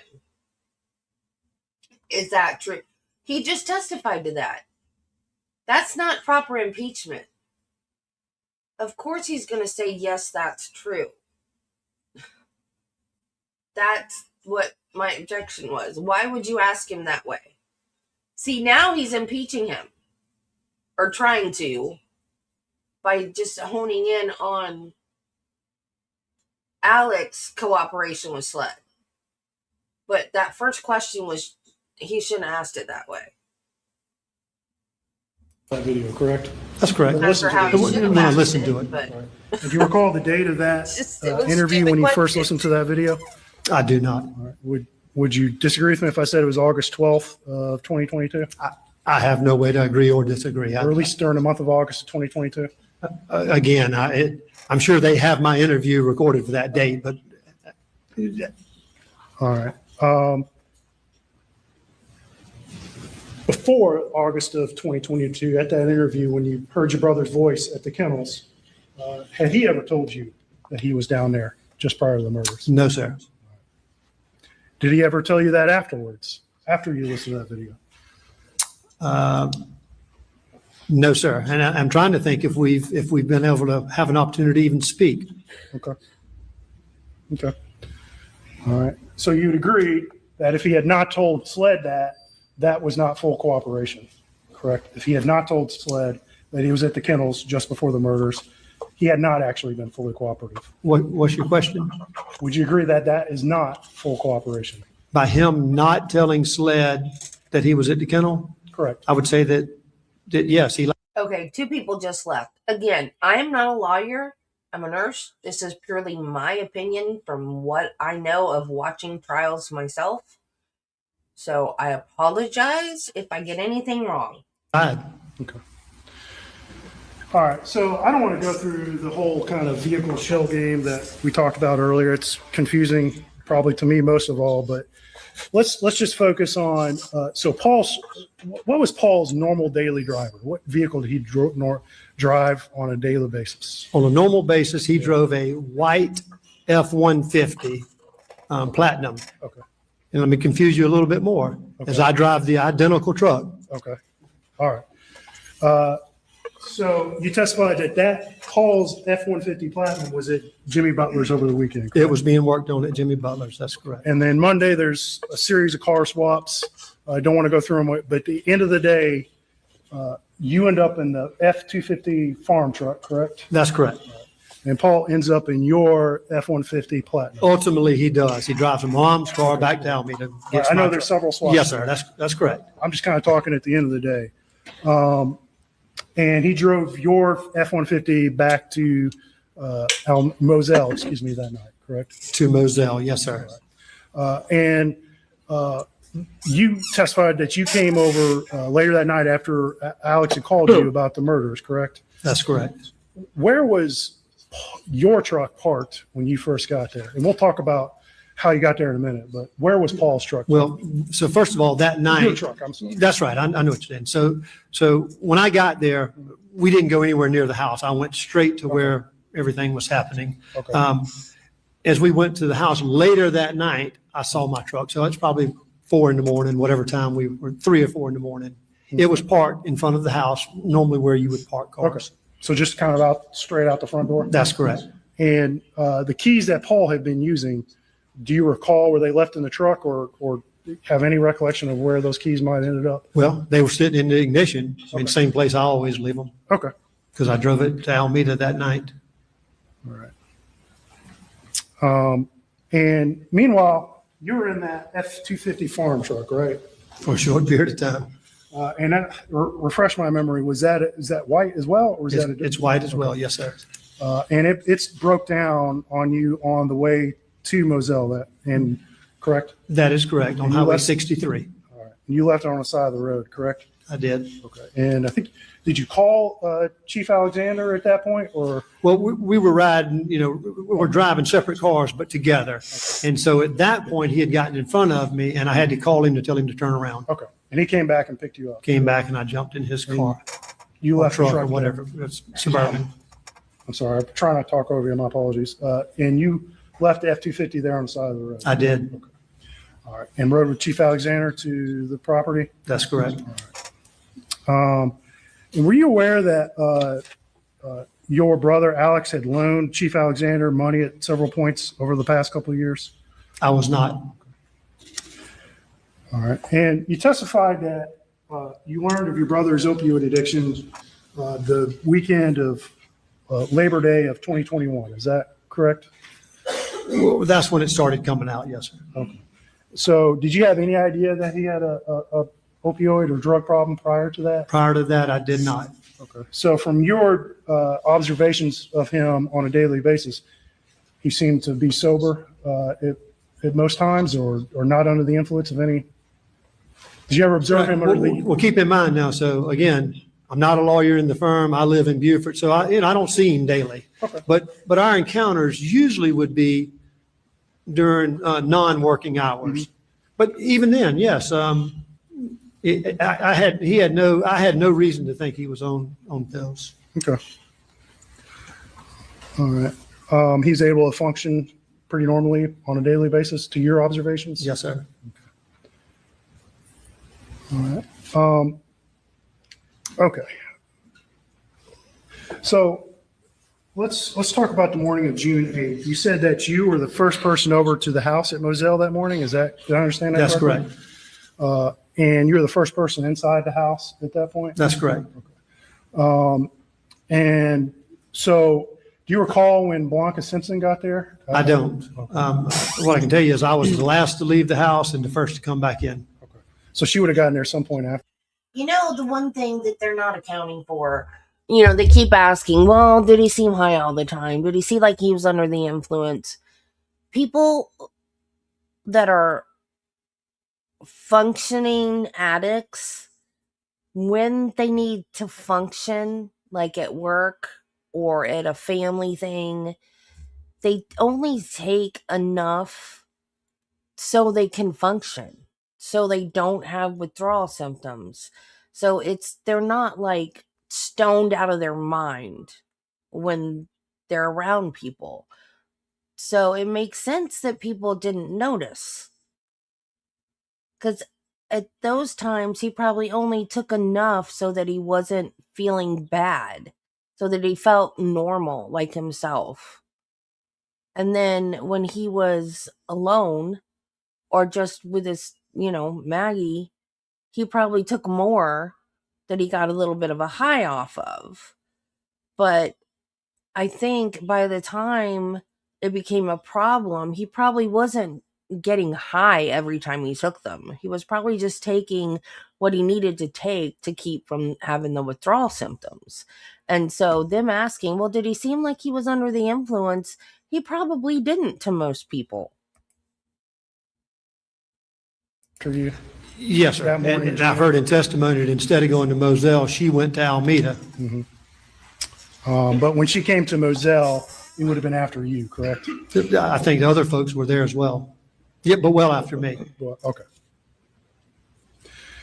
And you testified about being in that, I guess some folks call it the gun room, when SLED came in and started looking at some of those guns in the gun room, correct? That's correct. Well, I wasn't in the gun room. I was in the main part of the house. Okay. Did you ever go into the gun room while SLED was in I there? did. Because I think there's a video and evidence, and we're not going to go dig it up, but of SLED with body camera footage, and I think you do appear a bit. I think so. I think probably what best recollection I have is I was in the main part of the house with Alec and family, and someone came and told me they were there and that they wanted to look around. Okay. And of course, I went to make sure that they had full access. When you were in there, do you recall who was in there with you other than the SLED agents? Because there are several other people, correct? Well, I don't recall without seeing the video. I saw the video. I saw Mark Ball. I saw Lee Cope. I saw the Agent McAllister, but I don't think I would have remembered that. Okay, but there are several attorneys in there, though, at a minimum, correct? Friends and attorneys. Friends. Yeah, that's right. Okay. Was Chris Wilson in there at that time? You know, I don't remember. Okay. I don't have any recollection of him being there. Okay. All right, and then let's go to June 10th when SLED came over to, I believe it was Greenfield where they came. That's correct. To interview. It was you, Buster, Randy, Alex. I guess that's 4, right? Is that all who were interviewed that day to your recollection? Randy, me, Alec, and Buster. That's correct. Okay. I think you testified that they didn't want to come inside. Is that what you testified to? Well, I don't think they didn't not want to come inside because of any particular reason. I just think they wanted to get about their business. So you don't recall? I offered for them. I offered to come in, use the restroom, anything of that nature, drink water, anything like that. But they did not. You don't recall Lieutenant Gint coming in and introduce himself? Inside the lodge? I do not. Okay. All right. And you've either been interviewed or sat in several interviews by SLED over the last few years, correct? I've been in a few, yes, sir. Okay. And I'm going to direct your attention to October 12th of 2010. Let me make sure I have that date correct. Or excuse me, not 2010. That would have been 2021. And I believe SLED came to your house that day. Do you recall that? I do recall SLED coming to my house. Okay. I can't tell you that's the date, but they certainly came. This would have been the day that they interviewed both Buster and your wife that day. Does that help you out? It does. I remember them coming. It was Jeff, Agent Croft, and I believe Agent Ryan Kelly. Okay. And you sat into both those interviews, correct? With both Buster and your wife? Well, I think the interview with one was an interview for Buster, and one was an interview with me and my wife. Okay. All right. So that's the way I thought it was. Okay. I didn't think it was 3 interviews. All right. And do you recall during that October 12th interview the subject of this blue jacket coming up with Buster? Specifically, I'm talking about the one with Buster. The conversation at my house? Yes. I do not recall it coming up. So you don't recall SLED bringing up, asking Buster about a blue jacket on October 12th of 2020? I do not recall that. So you don't recall his response? I don't recall him bringing up a jacket. Okay. Do you recall Buster responding that he did not recognize the blue jacket that was presented to him? I don't recall a blue jacket being discussed. Okay. And I think you also looked at it. You don't recall? They did not show me a blue jacket. There was no blue jacket discussion in that interview, to my knowledge. Okay. Let's see. Beg court's in the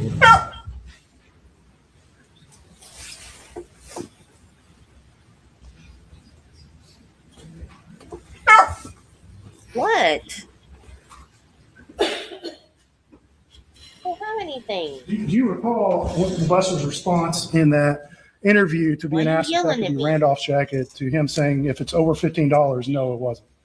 Objection, Your Honor. Hearsay, what Buster said.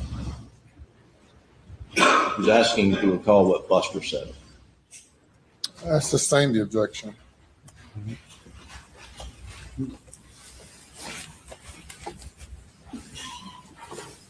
And then you agreed with what Buster said right afterwards. You don't recall that? No, Mr. Connor, what I'm telling you is I don't recall going? any discussions of a blue jacket in that interview. I just don't recall that. I don't, so you asking me that, I'm just telling you, I don't know of any discussions about a jacket in that interview. Okay. All right. He testified about driving up to rehab, I think that Monday after Labor Day, or excuse me, detox, correct? With It your was brother. detox, that's correct. And you said your brother kind of woke up startling as if from a dream. Is that what you testified to? No, sir. I said that when I was driving, well, Randy and I were driving him from detox to the rehab facility down, and that was down in Orlando, Florida, is when that happened. All right. And you said, and again, I want to make this as clear as we can. You said you thought that he was waking up in response to a dream about the night of June 7th. Is that, do I understand that correctly? That is the way that's what it appeared to be to me. And that's, Shadow. of course, I can't tell you what he was dreaming, but that's certainly what it appeared to me. So you're not saying that because he said that, right? That's right. He didn't wake up and say that. It's just, it was just such a startling, just the way he woke up out of his sleep. It was just so startling. It was fear. And it took him several seconds to realize that whatever he just saw was not real, or he was not living it. Okay.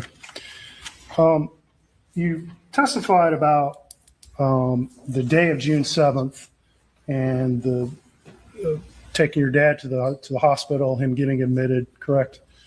I did. And that you and your brother Randy were sending out multiple group texts about your dad's status. Is that correct? Well, I sent a text, and I believe Randy sent one Am I as well. still live? And Are you guys Along just with phone not calls. talking? I know Randy and I discussed it on the phone as well. And if I understood your testimony correctly, and you said that June 7th is actually kind of a hopeful day. Is that based off of what the doctors were saying? Well, yes, based on all the bad news that he's been receiving, it was one little piece of hope that, Okay. certainly if the doctor would have Just said checking. at that point, you're going home on hospice tomorrow, it would have been, that would be the worst case. But him saying that there was hope, that it was pneumonia and not the cancer, that there was some breathing treatments that may help, it gave us some hope.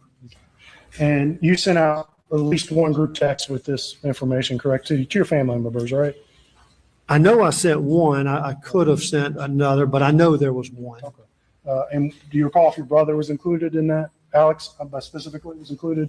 I saw the record showing it, and so yes, I believe it was my family, and I think it was just our family actually.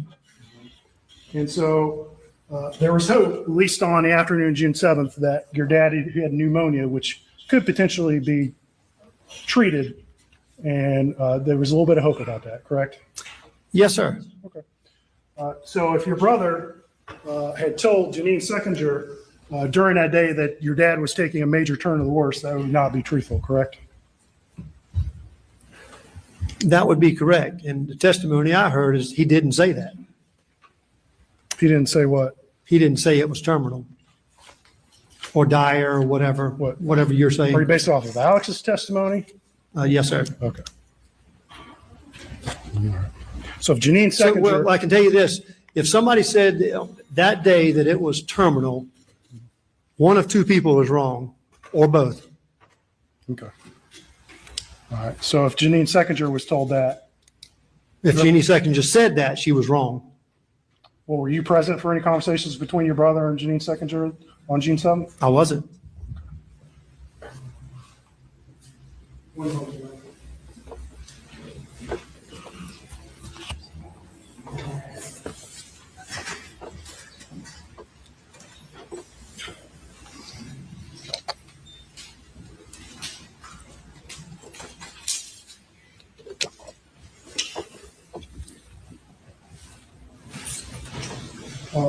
One last thing, Mr. Murdaugh.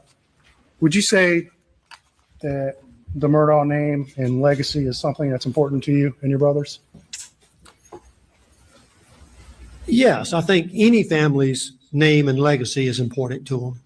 Do I think my family's name is more important than yours or any of y'all's? No, I don't. Okay. But it's important to your brother as well, correct? I think he would feel the exact same way as what I just said, that all families are important. Okay. No problem. No. Any redirect? No, Your Honor.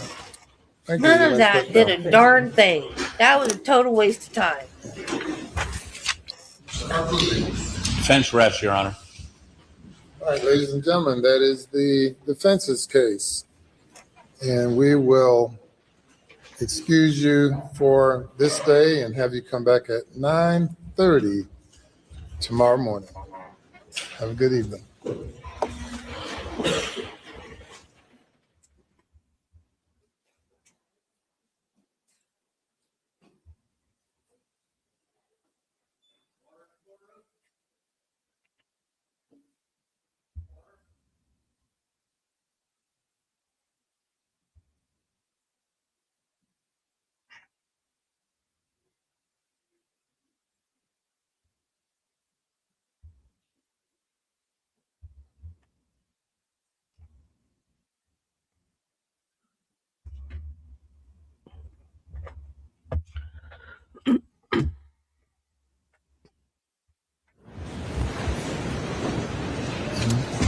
If everyone will be seated. And defense is rested. Any matters of law at this time? Your Honor, we would, defense would just renew our motion for directed verdict on the grounds previously argued at the close of the state's case. That's all. Mr. Waters. Your Honor, again, we would rely on our arguments previously made that the motion should be denied. Be happy to answer any specific issues Your Honor may have, but I would rely on our previous arguments.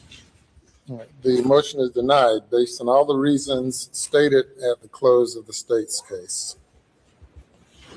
Now, with regard to reply, what do you have, Mr. Waters?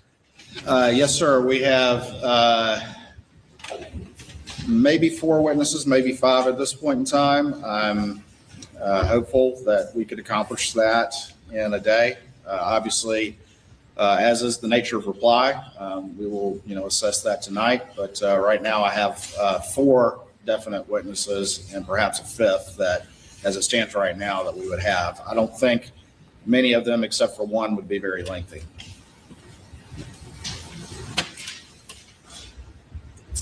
And by lengthy, I don't mean exceptionally so.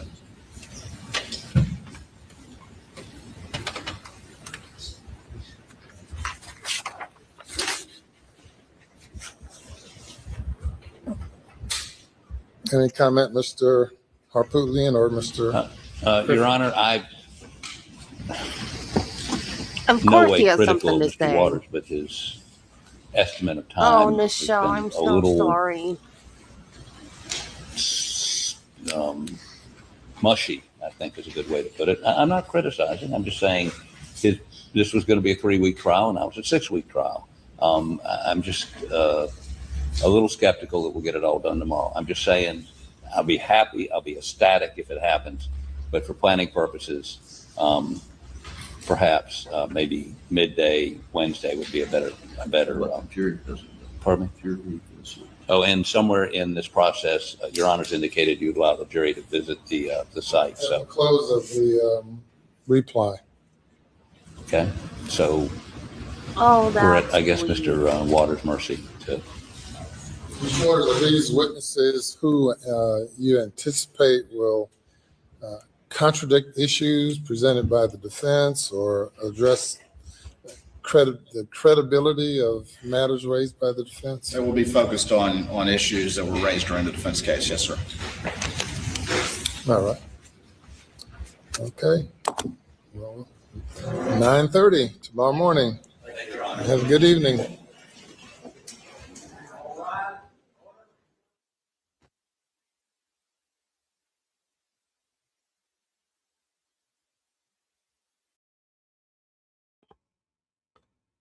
What? Whoa. What? Why does it just. Why? No. It says closing arguments. It shouldn't just skip right to closing arguments. Got a rebuttal case.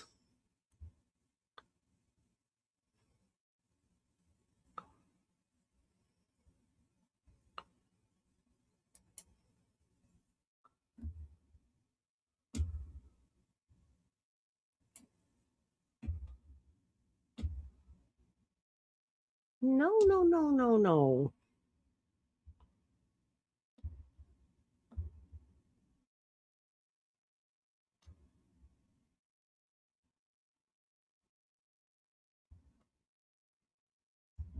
Where's day 24?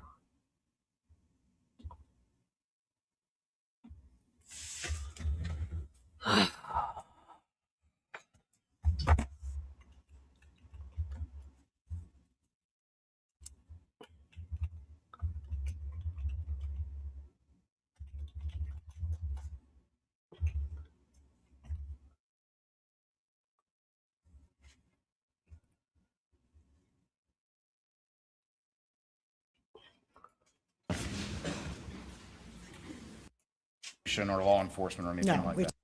Half a day witness that may not something, but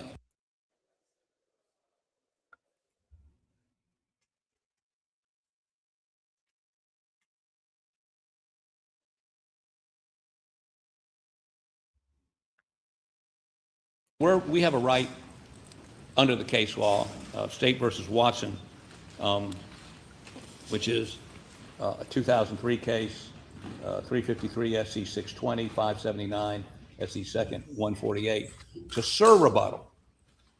So You said a right to?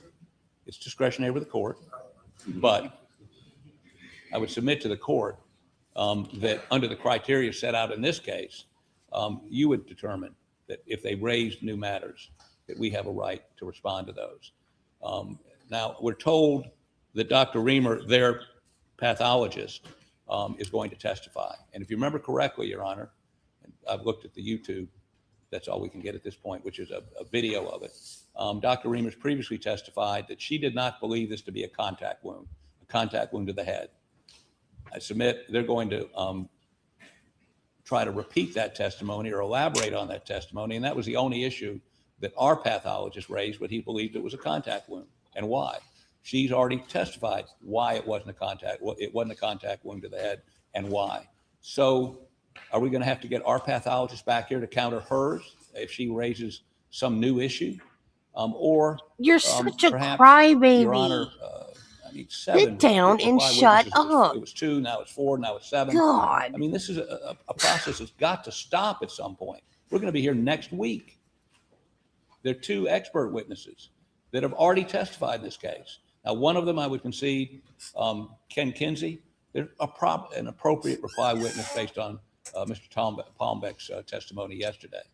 But the pathologist, again, to testify it wasn't a contact wound to the head, she's already testified to that. And some of these other witnesses, law partner members, to testify what they do or do not remember about the night in question. Again, they've already asked them that on direct in their previous testimony. So this has got to end at some point. We spent 2 weeks on 2.5 weeks of the 6 weeks on financial matters. In my opinion, could have been done in a day. That's just my opinion. But I'd ask the court, as we make objections, to consider and maybe even proffer what they're going to put up before we get in front of the jury, so that Your Honor can make an evaluation before we start down that road for a half a day witness that may not add anything to the case. Thank you, Your Honor. Your Honor, state's certainly aware of the scope of reply testimony as it relates to the pathologists. There are actually a number of issues on which their pathologists challenge the findings of Dr. Reamer, and she's here to explain why those conclusions are incorrect, including his reliance on particular factors, and why ultimately his conclusions are wrong. I think that's directly in the scope of reply testimony. My focus here on reply is not to just repeat testimony, but to focus on specific issues raised during the defense case, that specific witnesses have something that contradicts or puts that in the appropriate context, and that is our focus. We intend to move very expeditiously through that.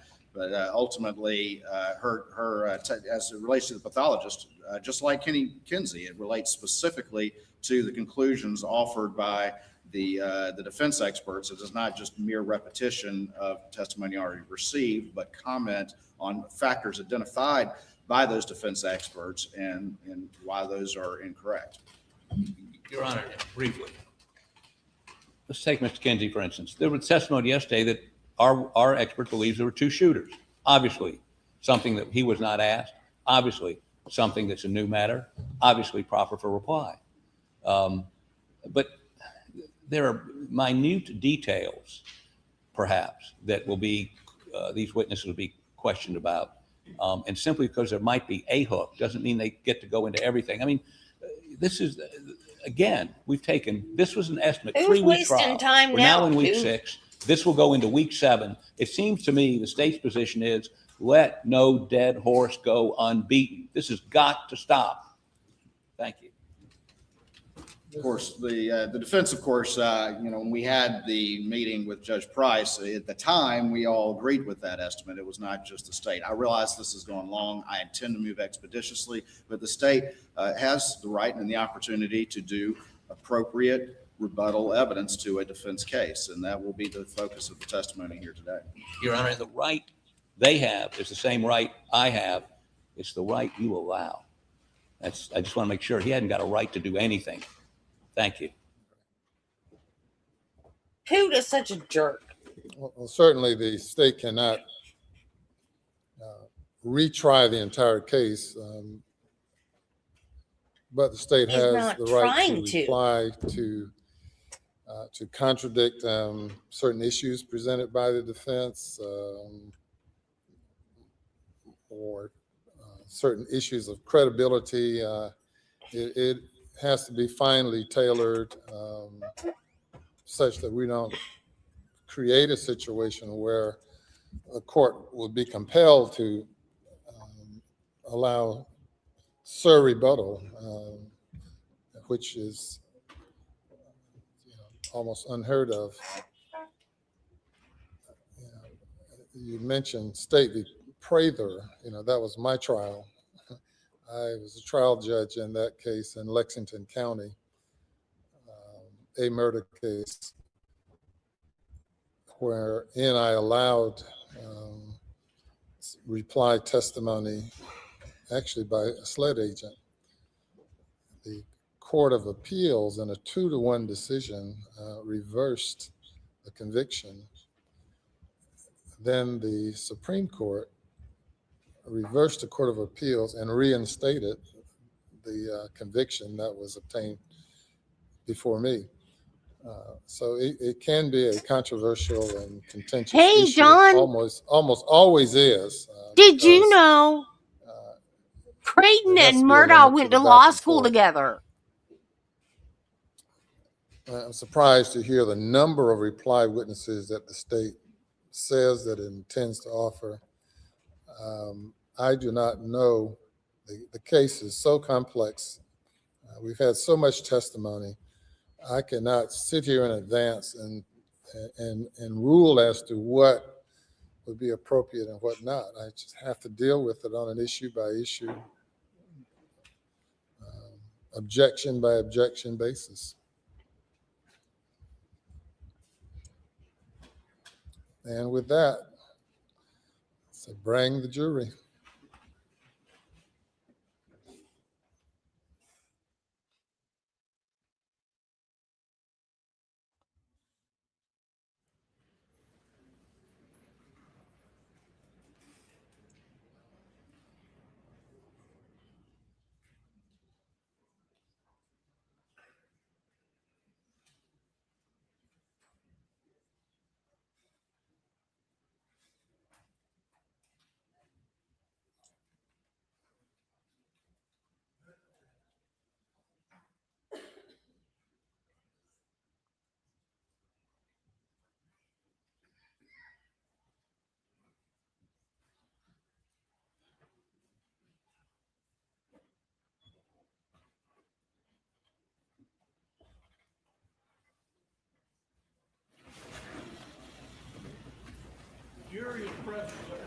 Sure, thank you. Good morning. Day number 26. 26. You have heard the defense's case. Now the state gets an opportunity to reply. And you may call your first witness. May it please the court, Your Honor, the state calls Ronnie Crosby.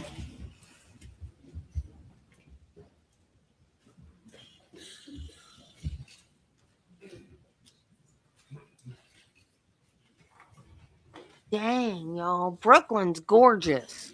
How in the world did Buster get her? Place your left hand on the Bible and raise your hand.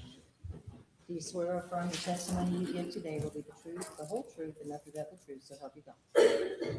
Thank you. Yeah, poop plays dirty. You'll have a seat on the stand.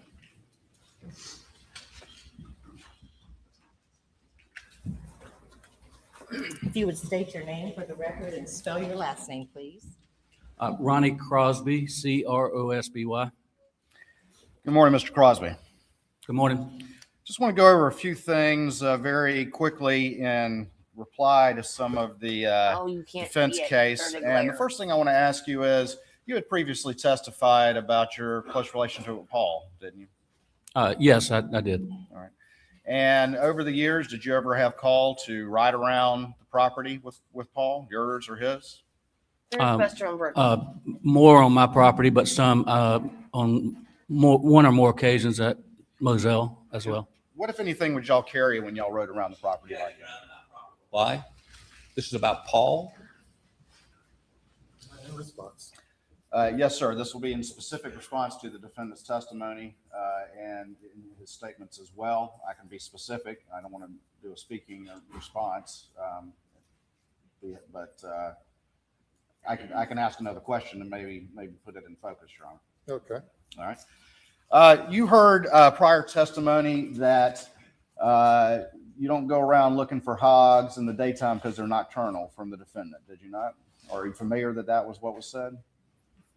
Objection, Your Honor, if it's based on what he's heard or seen.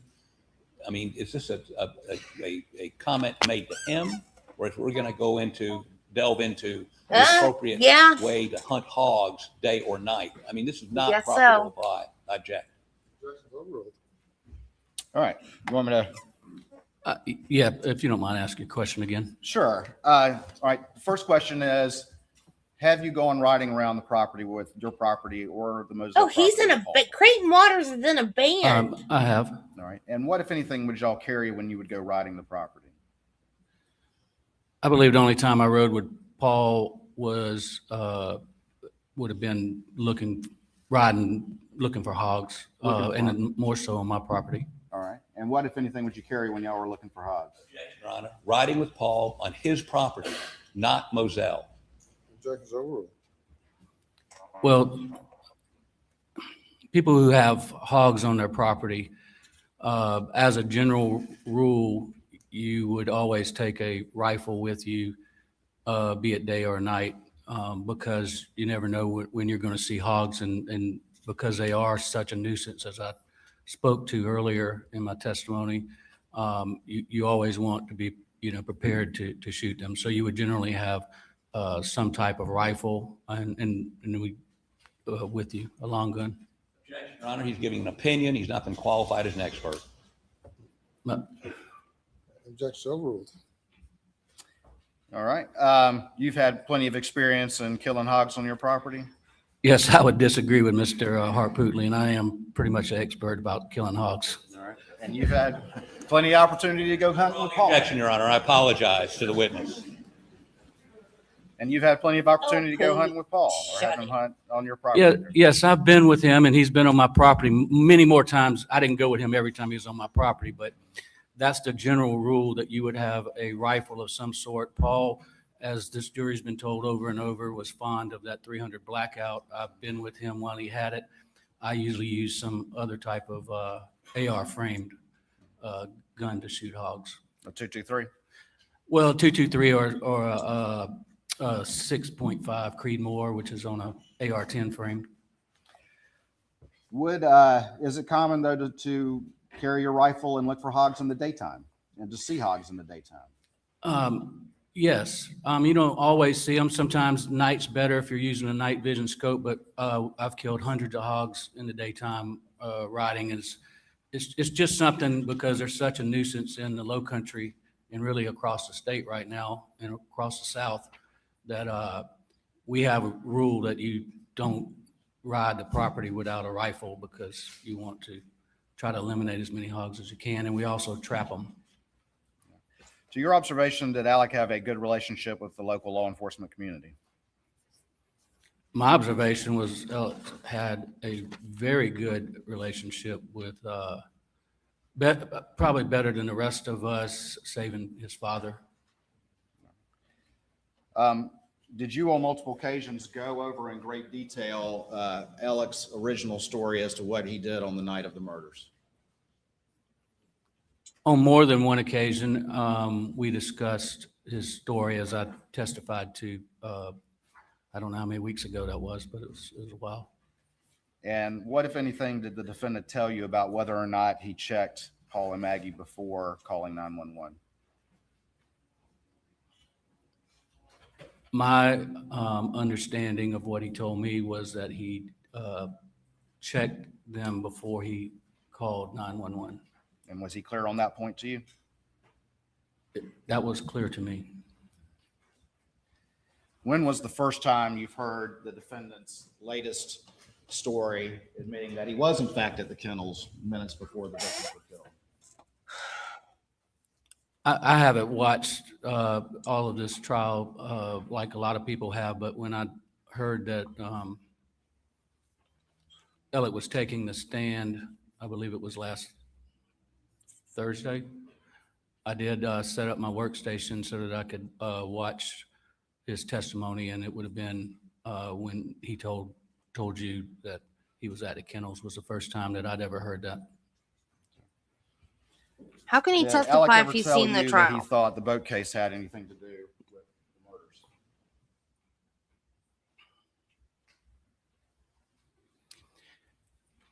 Consistent with what Alec told in his testimony, he specifically told me that and told us that he did not believe that anyone on the boat had anything to do with it. I don't recall any other conversations with him related to the boat case, but he specifically did not believe, and I think that's what he said last week, that anybody on the boat. But as far as anybody outside, there was a lot of speculation going on, but I don't remember ever discussing that with him. And with him, right? Because we wouldn't know. I mean, everything beyond was, I don't know. It would have been speculation, but I didn't have a conversation with him about that. Did you ever have a conversation with the defendant about Barrett Bulwer needing money because of his illness? And you're referring to, yes, I did in I believe it would have been June of 2018. What was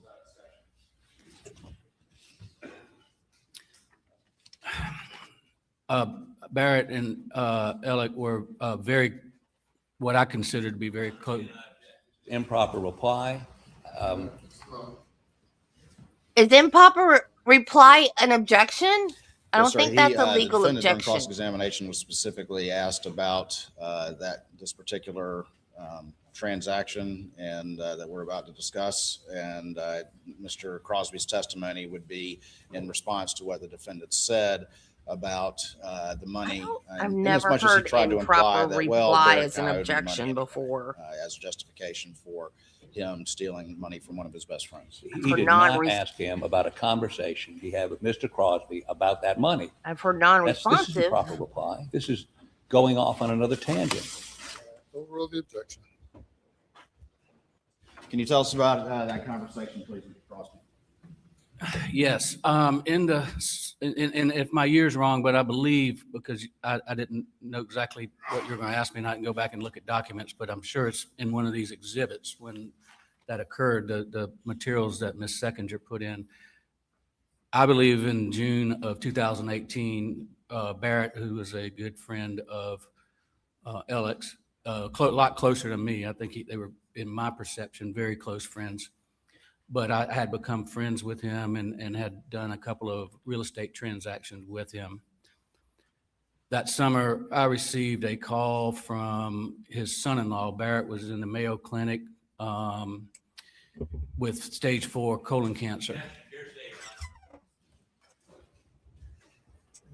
Objection's overruled. I do know for a fact that he was in the Mayo Clinic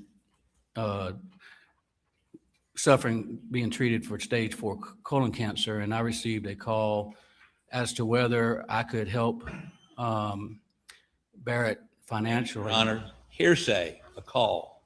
Objection's overruled. Because his wife did not have enough money to stay. Barrett had some waterfront lots. Objection, Your Honor, hearsay. Good All this material Lord. came from somebody else. Overruled. Sit down and shut up. I do know this from firsthand knowledge, Mr. Waters. I had already bought a lot from him, but anyway, he had a lot that he asked if I would buy so that they would have money to be able to, for his wife to stay down in Jacksonville while he was receiving cancer treatments. And I had a conversation with Alec about that. Tell us about the conversation you had with Alec about that, please. I just told him, man, it's bad. You know, Barrett's looks like he's going to die. And he did die in September of that year. And he acknowledged it, and he said that it was good what I was doing for Barrett, because he knew that he was in bad financial shape and obviously bad health. All right. And you're obviously a member of this law firm, and your review of the records as all of this came to light, did that conversation take place around the time that the defendant was stealing some of Barrett's money? Yes, through this investigation that y'all have heard about into the financial stuff starting in early September of 2021, we started going through a lot of files, and as part of that process, somewhere I determined that in June of 2018, I believe, and I can't tell you the exact figure, but I believe it was a $70-something thousand insurance check that came to the firm on behalf of Mr. Boulware that didn't go through the firm. It was just Alec took it that same month that we had that conversation. And then later there was some more money taken after he died.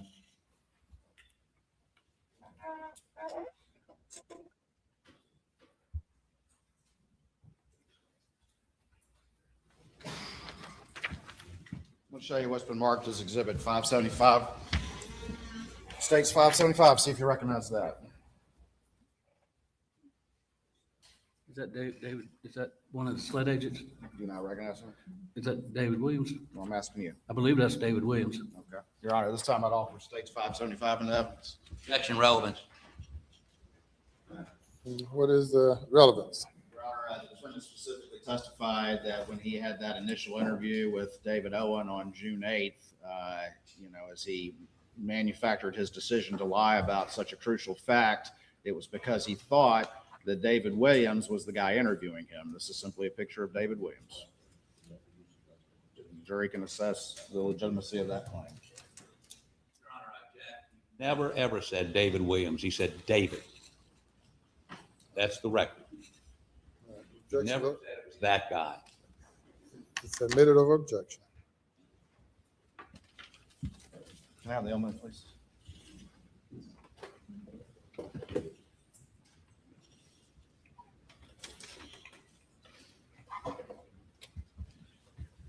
All right. That's who you recognize as David Williams? Yes, I didn't know him. I got to know him through this investigation, and I do believe he was the agent that was involved in the case with Chief Greg Alexander that was referenced. Clearly not David Owen, though, correct? Well, that's not David Owen. Have you ever tried cases with Alec? I handled a lot of cases with Alec. I believe the only case I tried to jury with Alec was actually here in this courtroom. Did you observe him being able to get emotional during that closing argument? Yes, as a couple months ago when we talked and you asked me what kind of lawyer Alec was, and I told you he was a good lawyer. And one of the things that I think I explained to you was that he was a theatrical type presence in the courtroom, and he could get very emotional doing closing arguments in front of a jury. Thank you. Please answer any questions the defense may have. I hate to go here, but let's talk about hog hunting, which I know nothing Oh, about. God. You might not want to go there then. I've been here so long, I think I probably do need to learn how to hog hunt. But I guess my first question is this. Did you ever ride Moselle with Alec? Did you ride around Moselle with Alec? Probably. I know I dove hunted there, so I believe I rode on a Ranger, but I don't ever remember doing much riding with Alec at Moselle. But I know I dove hunted there, and sure, I rode in a Ranger or some type of ATV with Alec, but I don't have a specific. Well, when you're riding around dove hunting, you got a gun with you, right? You would. Would you take a shotgun to hunt dove? Yes. Would you take an AR weapon too? No. Why? I mean, them hogs are out there, right? Well, they don't usually come in a dove field when you're shooting dove. So Well- I don't know. You just wouldn't, Mr. Harpootlian, typically. I mean, But daytime, you're riding around the property, you got a shotgun. You got a slug in that shotgun or using bird shot? you would shoot birdshot. Okay. So if a hog came up, nothing you could do. If a hog came into a dove field with a bunch of dove hunters, Well, maybe they you're would on your shoot way. at him regardless. Maybe you're on your way to the dove field. The dove field's not right next to the house, is it? Yes, it's right within a few hundred yards. Bordered by the swamp? The swamp's on one end of it, yeah. Okay. And where do the hogs live during the day primarily? Well, they can live in the swamp, they can live in a bay, it can be anywhere, but largely in the swamp. The swamp. So a hog could have come out of that swamp Yes. and you were unarmed. As I said, if a hog came in a dove field near somebody dove hunting, they would probably shot it with birdshot. Would that kill a hog? If it was close enough, but unlikely. But unlikely. So you have, in fact, ridden around Moselle without a gun to kill a hog, appropriate gun to kill a hog. Well, yes, if I was going over to the dove field, I wouldn't have one. But you've never ridden as Paul and Alec did that afternoon, just looking at different, like where deer, what do they call them? Where they plant stuff for deer? Food plots? Yeah.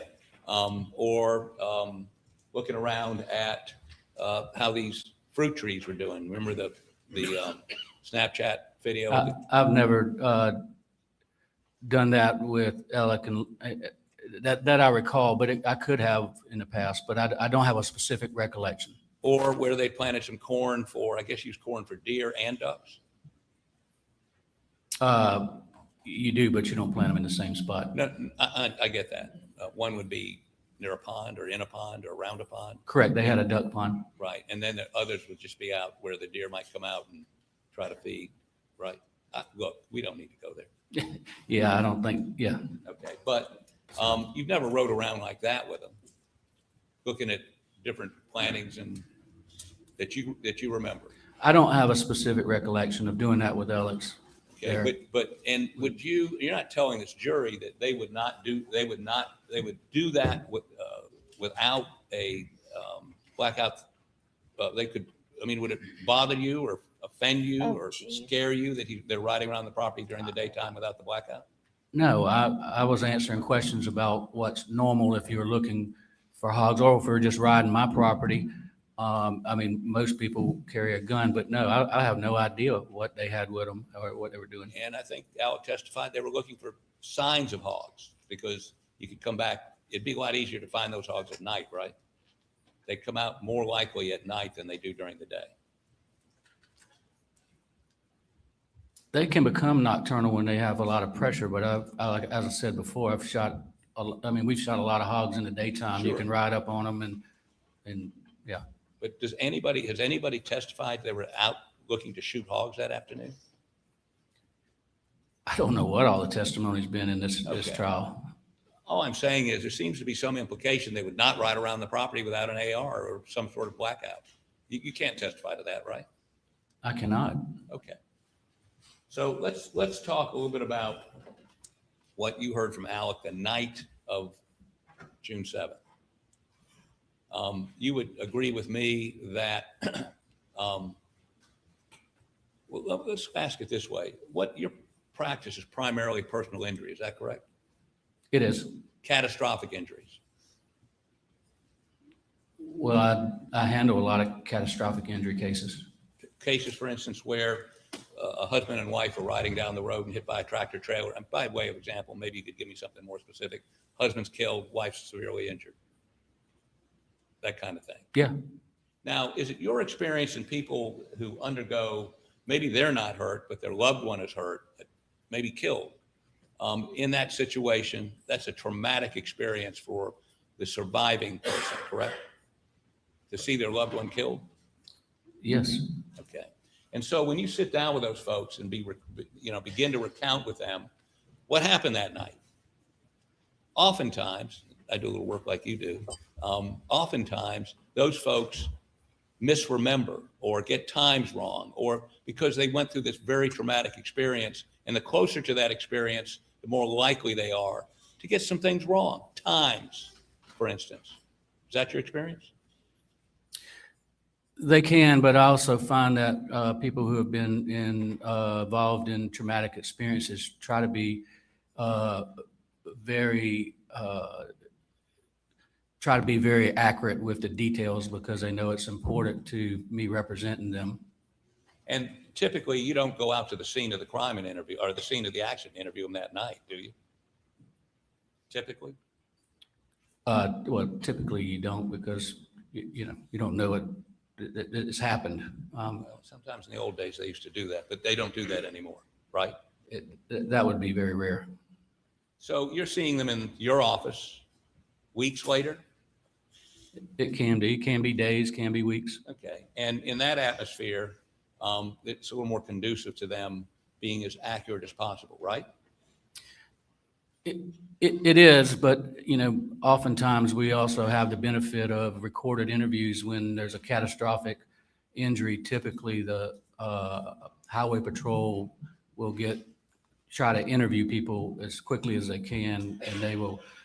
We oftentimes have it on video off a dash cam or sometimes body cam, and a lot of times written statements. And written statements from witnesses who saw it happen.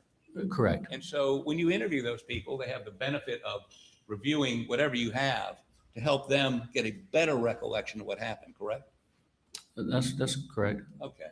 So the instance you're talking about where Alec told you he turned him over before he made the 911 call, whatever it was, I'm not quite sure. Before, I think is what you said. If that would be inconsistent with something he says later on, after having reviewed other people's statements, looking at video, that would not be unusual in your business. I think you just said it would not be unusual, correct?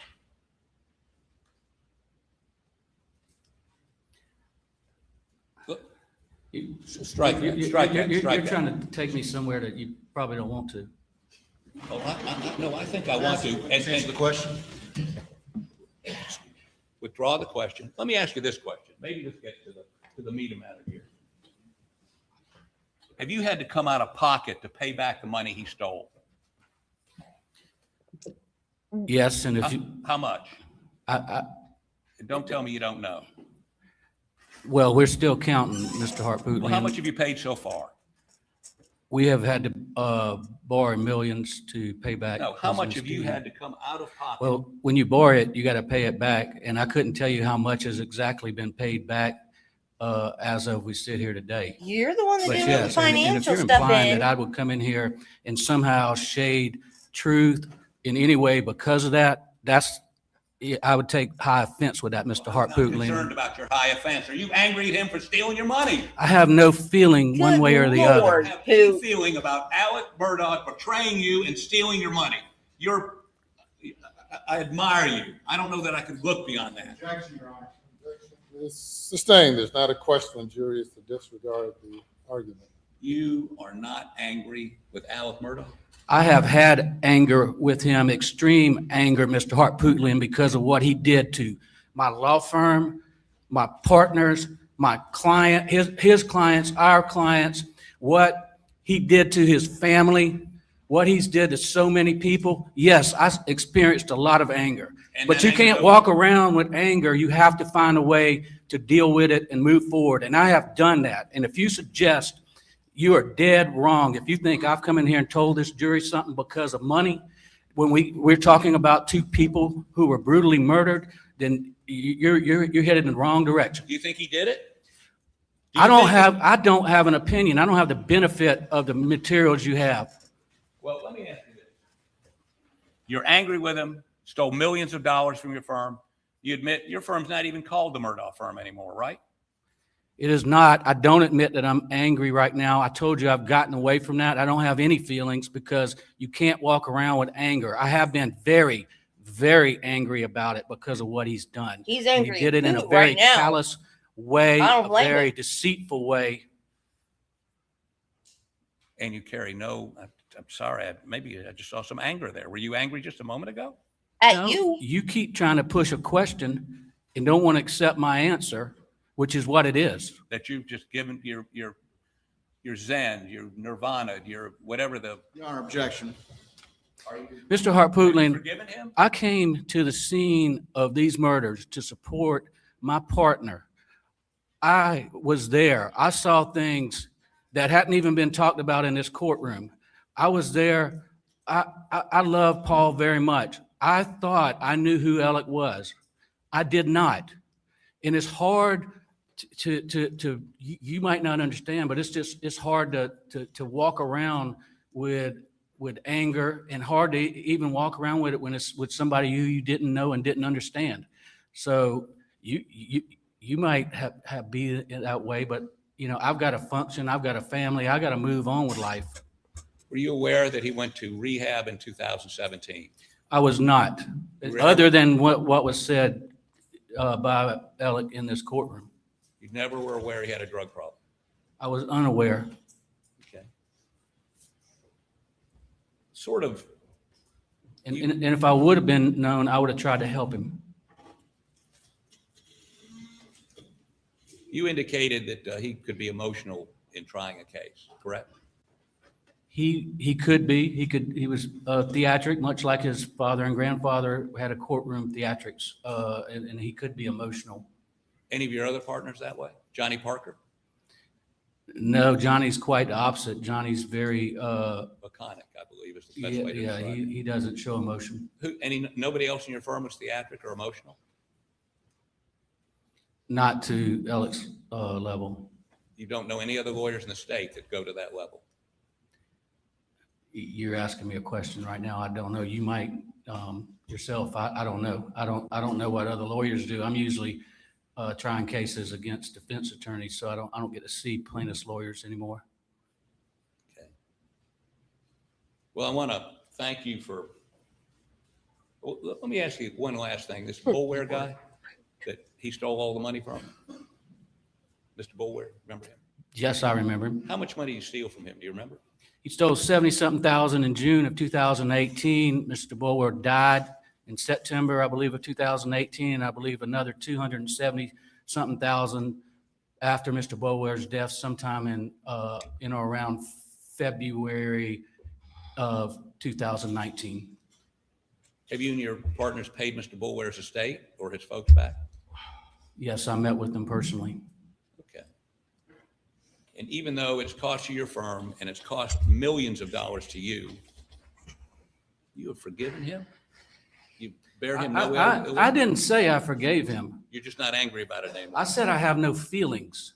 And I had to work on that, Mr. Harpootlian. When you go through what we've gone through, not only the trauma of losing people we Well, I think you have love feelings, dude. in a double You're kidding yourself homicide, if you don't. seeing the aftermath, and then learning that someone you worked with for more than 20 years had been stealing throughout a period of time and deceiving us. There's a lot of emotion there. And yes, it was bad in the fall of 2021.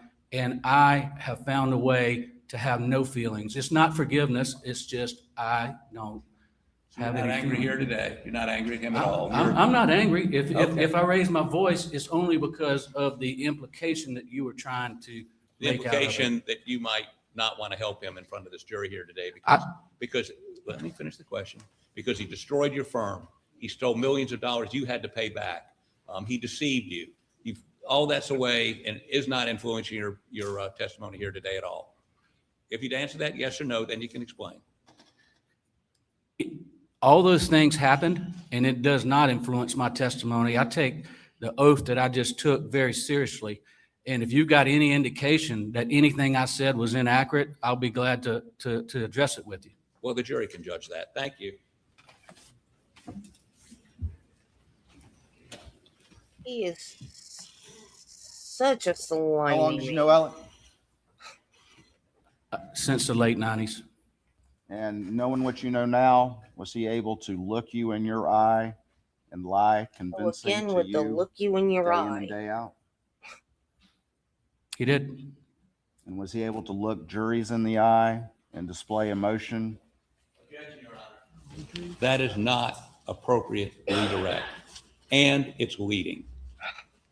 Objection sustained.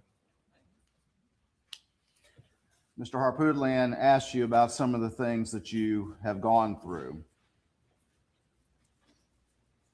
And is your issue with Mr. Harpootlian's questioning the implication that you would come in and shade things in front of this jury? Objection, leading. What is your concern with Mr. Harpootlian's questioning of you? Can you express that to the jury, please? All that he just went through with you, sitting up on the stand, having to deal with this, what is your problem with what he was trying to say? Well, I fortunately, to start with, I took an oath to tell the truth. But we as lawyers also have oaths and obligations to a court. And it goes a lot deeper than just that oath. We are bound by rules of professional conduct, ethical rules that I take very seriously as a lawyer. To my knowledge, I enjoy a very good reputation as far as being a person of integrity. And that's what I took issue with, is him attempting, because he cannot impugn my integrity. That's fair. Would you take a 22 if you went out looking for hogs? Possibly a 22 Magnum, which is a long rifle. Which is a long rifle? Yes. You take a long rifle, not a pistol, is that correct? Yeah, I would never, I'm not a good shot with a pistol, but I would never take a pistol. And what was Paul's favorite gun for shooting hogs with? I knew he always had a 300 blackout, but I don't know if he shot him with anything else. Thank you. Nothing further. Anything further? I'm sorry, Your Honor, I just can't leave this alone. Is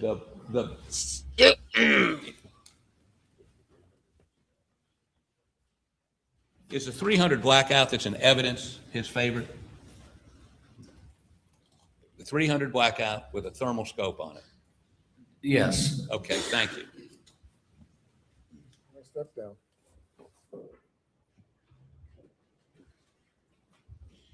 We'll call your next witness. Your Honor, the state calls Dr. Reamer.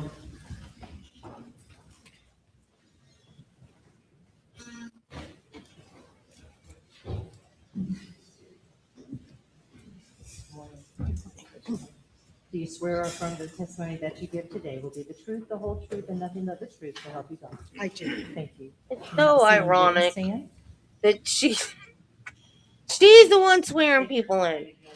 Spell your last name correctly. Yes. It's Dr. Ellen Reamer, Riemer. And just to advise the gallery, if everybody could seal the monitors, please, and the media be advised of that.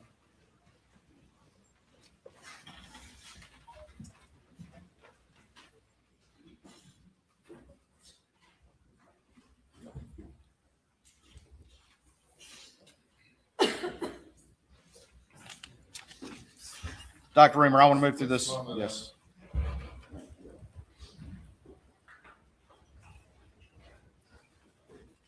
And Dr. Reamer, I don't know if I'm necessarily even going to put them up on the screen. I am going to show you some images. I know the jury have seen these. And I don't want to belabor the point. And I want to move quickly. But just very quickly, you've been previously qualified as an expert in this trial in forensic pathology. Is that correct? Yes. And you've done how many autopsies? Remind the jury, please. Around 5,500. Since I was last here, I've done a few more. I can't see a monitor anymore. Okay. I haven't put anything up yet.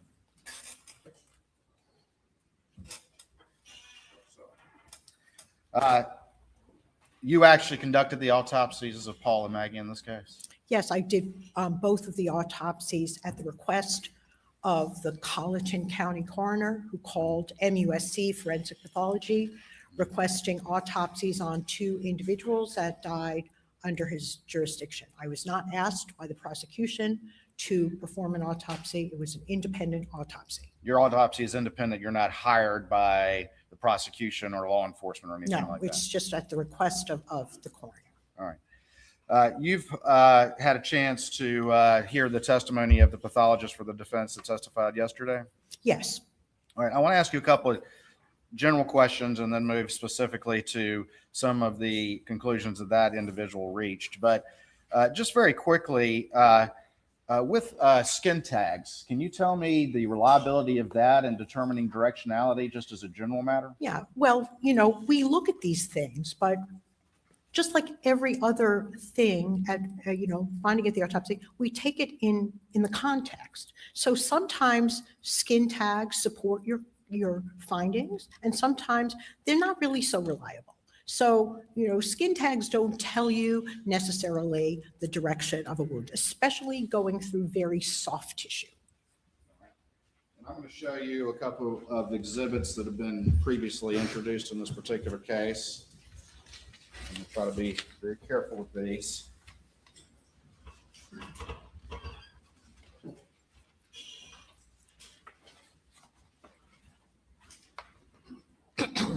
I'm going to show you what's been marked as exhibits, defense exhibits 159, 160, and 161.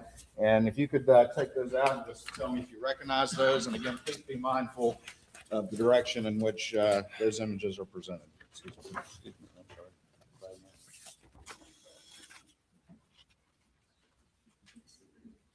Yes, I've seen these. All right. And what are those images of? They're autopsy photographs of Maggie.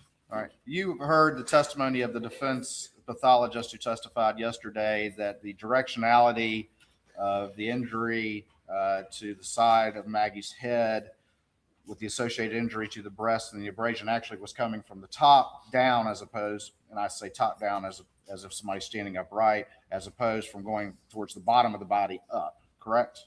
Yes, that's right. And can you please look at the images that you have and explain to the jury your conclusions and why that defense pathologist is incorrect, who didn't conduct the autopsy to begin with, why he's incorrect? Okay. Do you want me to show the photos? You can, and let's just go ahead and put them both up on the screen. So I'll take them. And if you could step down, please, if that's okay with your honor.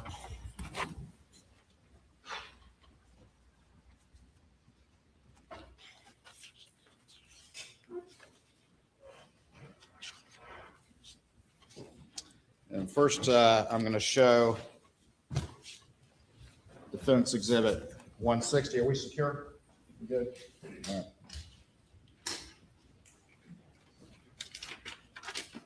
All right, and that's defense 160. And Dr. Reamer, if you can again explain to me your specific findings and how they relate to the testimony from yesterday. Yes. So we have the abrasion on the left shoulder, clavicle area.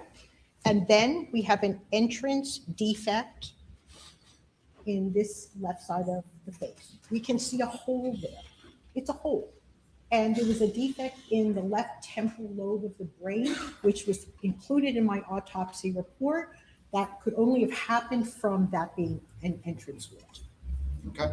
And you mentioned during your testimony the concept of a diastatic fracture. Does that in any way relate to your conclusion in this regard? Yeah, well, the diastatic fracture is when there's a separation of skull bones along suture lines, which solidify during childhood. And usually it takes a lot of intracranial pressure to fracture a skull along the suture line. All right. And does that relate to the conclusion that this had to be an entry wound? Yeah, well, that's a finding. That doesn't prove that this is an entrance wound, but what I do, I have a path through the left temporal lobe, and there's, that it was associated with the diastatic fracture because of the increased pressure. All right. And one of the things you're telling this jury is you who actually, Objection waiting. were you actually able to observe a hole associated with an entry wound when you physically performed this autopsy? Yes, I physically performed the autopsy, and the way I determine direction is I have a hole below the left ear, which went into the brain, and so that's not going to happen in the opposite direction. And I understand that people can look at pictures. That's like a two-dimensional view, but doing the autopsy makes certain information available to the pathologist that is not available to an individual not performing the autopsy. And I had that information in my report, which was not, which was, I guess, overlooked. Overlooked by the defense Right. pathologist. Yes, I'm sure. All right. I'm going to show you now Defense Exhibit 161. And there was some testimony from the defense pathologist about trying to determine directionality from this particular image. And can you please tell the jury why that pathologist is wrong? All right. Well, when we have tears of the skin, and this is a lot of tears of the subcutaneous tissue, especially in a very soft area of the body where there's a lot of fat, there's a lot of stretching, and it doesn't necessarily, we can move the tissue of the breast, and sort of, you can even get the points to go into a different direction. This is not very impressive. It's not even really worth observing any of the skin tags. It's really very non-specific, and I think he has a very good imagination for seeing that in this photo. And it's, skin tags can be there. Sometimes they support your findings, sometimes they don't support, but they don't take the place of determining the path of the wound by actually following it through the body. I'll show you finally what's been marked as Defense 159. And is this also a representation, sort of the hole that you determined and were able to physically observe as a entrance wound on the side of Maggie's head? Yes.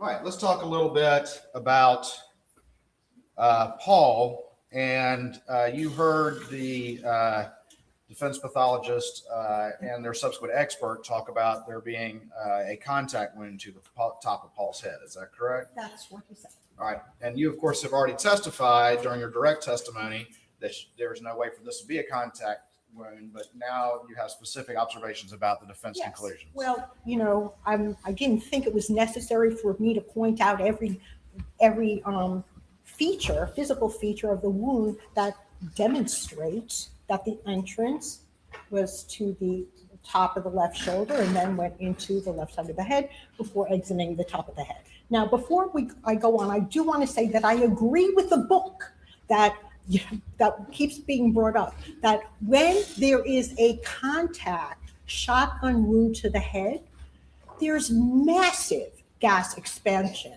within the cranial cavity, within the skull. And what that does, it doesn't just create a hole with some, bones. I understand this was like the most severe thing you have ever seen. And you probably can't imagine that the damage to the head could be any worse.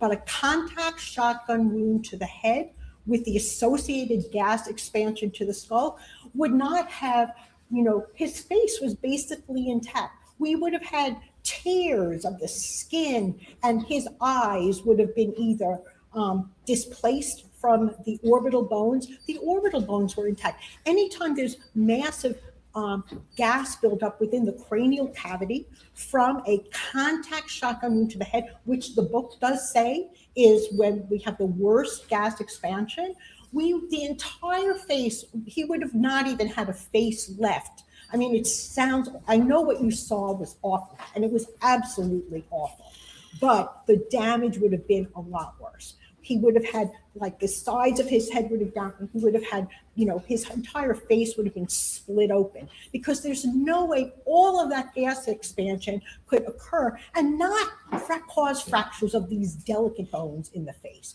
His forehead was even still there. So, I agree with the book that a contact shotgun wound would cause severe gas expansion and damage to the head. What we have here is not consistent with a contact shotgun wound to the head. Damage to the head would have been much worse, even though this was already horrible. Okay, that being said, there are photographs. Okay. Yep, and I'm going to put up what's already been admitted into evidence as States 486.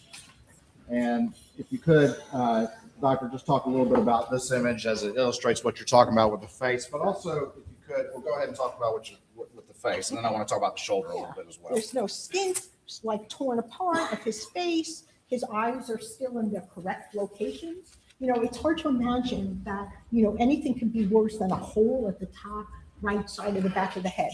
But in my 20 plus years of experience doing autopsies and seeing contact shotgun wounds to the head, which are associated with massive gas expansion in the skull, this entire face, he would have had tears. The eyes would have been either hanging down or lost, blown out. There's no way that these features are consistent with a contact shotgun wound to the head. All right. Now, there was some discussion by the defense pathologist about shaving the top of the head for stippling or checking for stippling. And can you comment on the necessity of that in your actual autopsy that you conducted? Okay. He also said that sometimes we actually don't see the soot. Like he said, if Dr. Loomer shaved the area, she would have had the opportunity to see the soot. So suppose I didn't see soot, or I did see soot. First of all, I'm confident there would not have been soot, because the features of this wound are not consistent with a shotgun wound to that location. First of all, the damage to the head and face would have been far more severe than it was. And then also the wounds to the shoulder and left side of the cheek have all the features of entrance wounds. All right. And one of the things discussed by the defense experts was sort of the large sort of oblong shape of the shoulder. Can you explain how that does not contradict your findings of that shot coming this way, that we see this injury here? And I'm going to actually put up Defense Exhibit 162 to illustrate what we're talking about. All right. Well, so we've got basically an oblong wound here, and that's because the wound is entering at an angle along the top of the shoulder. It's not hitting the shoulder at a perpendicular angle. So it kind of grazing along the top of the shoulder. Okay, now is this, okay. So, and actually, he said that the pellets are going down. Okay, well, if you look at it as an entrance wound, they're actually going up. So it depends where you're looking at it from. If he's thinking that this is an exit wound, that this is, where that the end of the wound path, then it would look to him as if the pellets are going down. but we can see this is actually an entrance wound for a few reasons. First of all, if it were an exit wound, do you remember all those pellet exit wounds on Paul's left arm that came from the chest? The pellets are not just going to stop in the shoulder. There's like no resistance there. The pellets are going to continue going until they exit the left side of the arm.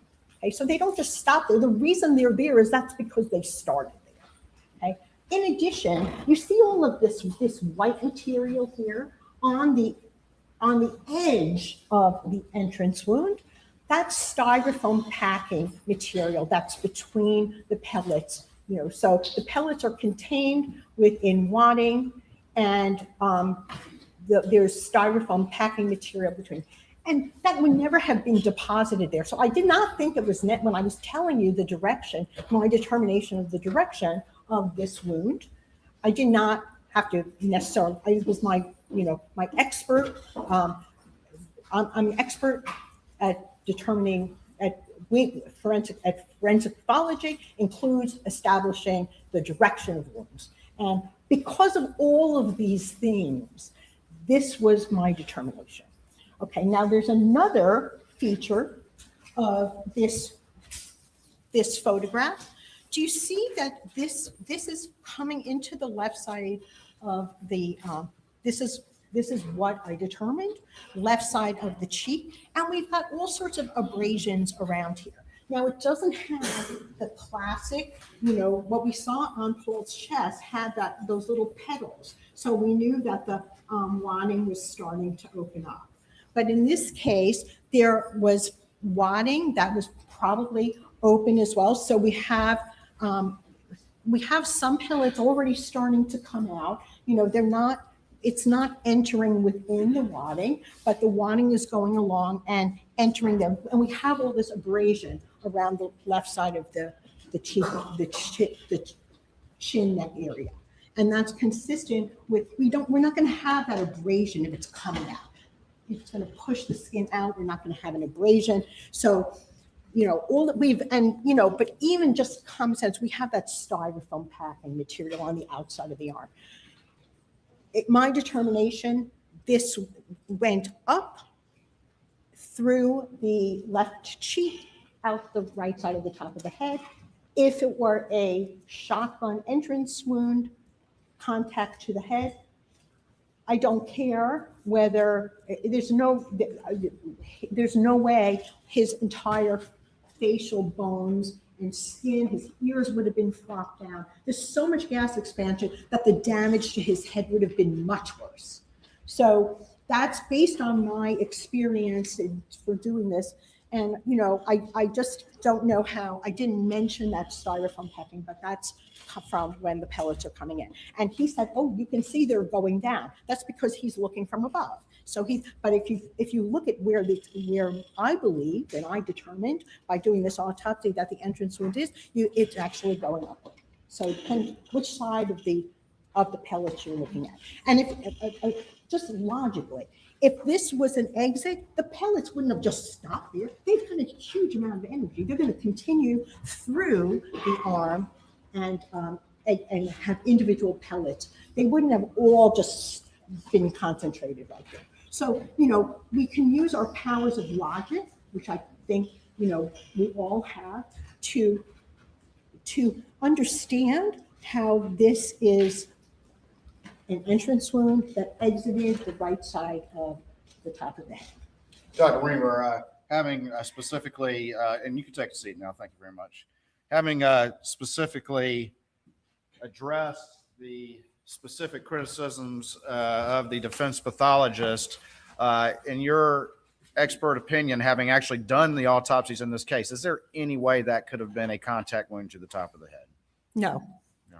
And having addressed the specific concerns and testimony of the defense pathologist as it relates to Maggie, is your conclusion still that the shot went in the direction as you described before this Yes, jury? I disagree with his conclusions. All right, thank you very much, Dr. Reamer. Please answer any questions the defense counsel may have.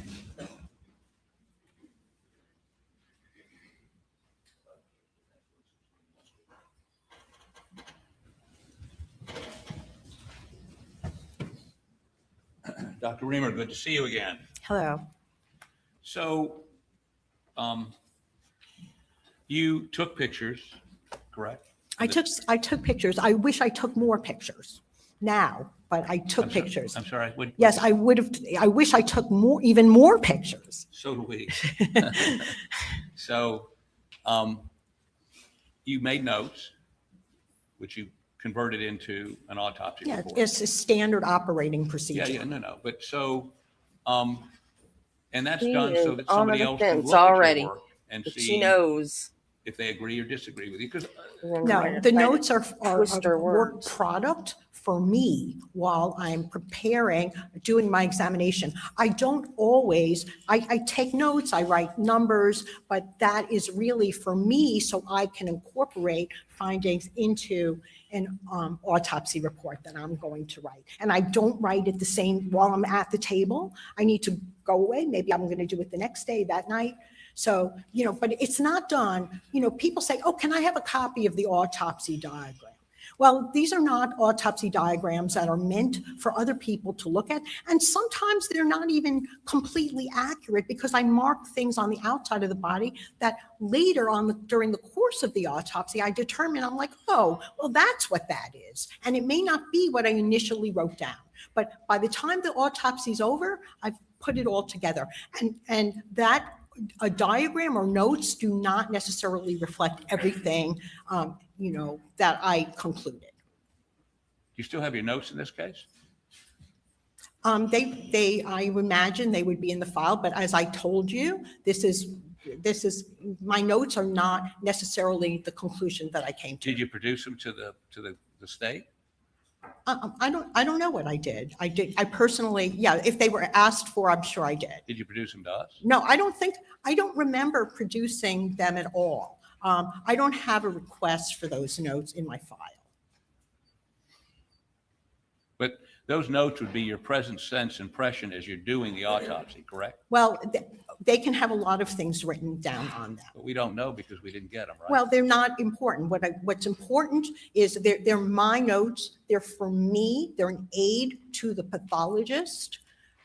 So even if I thought something initially, and then while I do the autopsy, by the time I get to the end, it could disagree. I don't necessarily go back and change the diagram.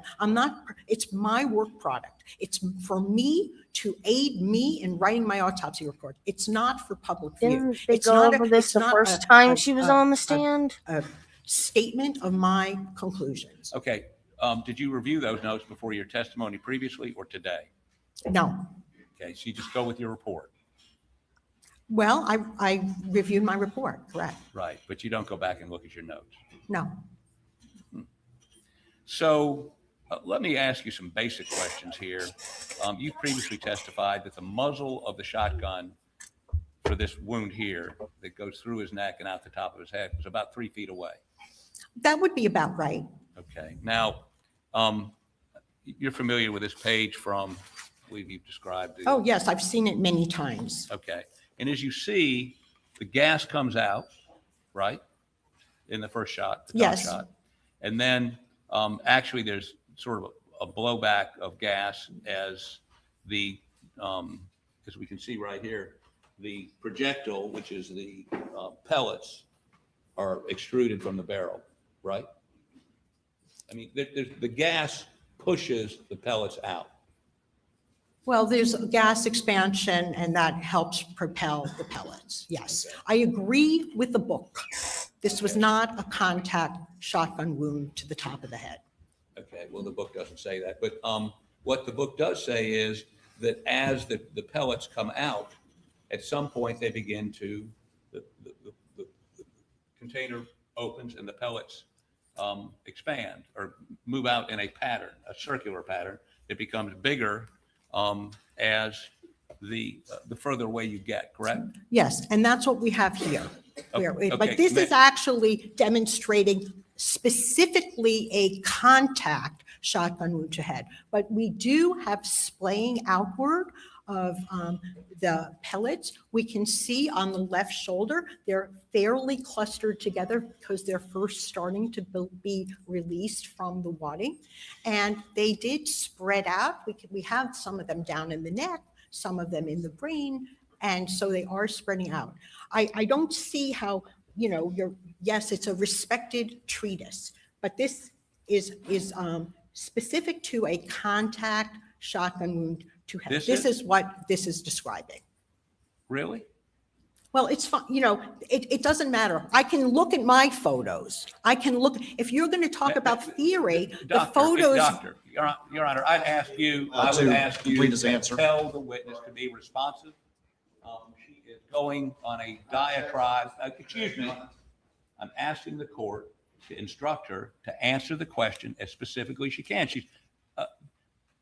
She goes off on tangents, and I'm sorry. All right, Pruitt, you may continue answering the question. You remember what the question was? No, that's your question. Is this series of shots from the book depicting a contact wound? I think that's what I understand. Yes. Yes. Okay. So where, if you step down here, show me please where the contact is with the body or the head. Here, let me give you this pointer. Well, the contact would be at the first area. Right here? Yes. Well, what's it contacting? It's not, it's just a theoretical depiction. It's a theoretical. Is that what the book depiction. says? Yeah. Well, go ahead. I don't recall the exact, why don't you read it to me? Well, why don't you tell me, is that a contact wound? I don't know what this is. This is. That's a shotgun. That's a shotgun. That's a shotgun being fired. Those are the pellets coming out. Why are we Those are the talking pellets. about a book? I think, this is a book, showing the series of steps after a shotgun is fired. But it has nothing to do with what I found in the body and does not help me determine the direction of the wound. All right. So. And I'm not going to describe to you, you can read it in the book. I don't remember how he says all of this. The book isn't testifying. You are. If you've testified, that depicts a contact wound. Yes? Well, I don't know what this is depicting. It could be that this is a contact wound. I don't know where you're going. Where's I'm going? Is that barrel in contact with anything? It's not in contact with anything. It looks like it's just blowing into the air. Okay. And that's fine. And your testimony is that barrel is at least 3 feet away from Paul's shoulder. Is that correct? It could be, depending on the weapon, it could be, it's not closer than 2 feet because we don't have the sibling. But we do have packing material. Okay. So as we see here, these pellets are beginning to separate. Is it your testimony that those pellets had separated when they hit Paul's shoulder at all? They are starting to separate. We don't have the complete, widening of it. They're still relatively clustered together, but they're not as close as they would be if they were still contained within the widening. Okay. Now, at 2 feet, is there any gas left or is it all dissipated like this picture shows? Well, what we have here, if there was more gas, if there was a contact wound to here. It's not a contact. I understand. The gas, you're wanting me to say yes or no, and yes I can't because I have the knowledge to explain how this relates to examining the body. Okay, I don't give theoretical talks or I don't start looking up in this book while I'm doing an autopsy. I use my practical reasoning and my experience and knowledge of things. If there'd been gas in the wound or when it hit his shoulder or his neck, would you expect to find some physical manifestation of that? Well, there would have been, a lot more expansion. Where this woman, this was she did the same thing on So the first your time. testimony is there would have been little or no gas going to his shoulder, to his neck. Well, there is always some gas, but it's not the kind of gas that we get in a contact shot. Exactly. So, and you can go ahead and take the stand again. She does not like poop at all.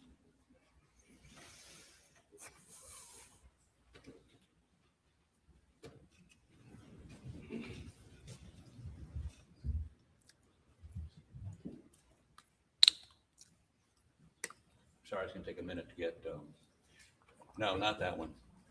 Paul.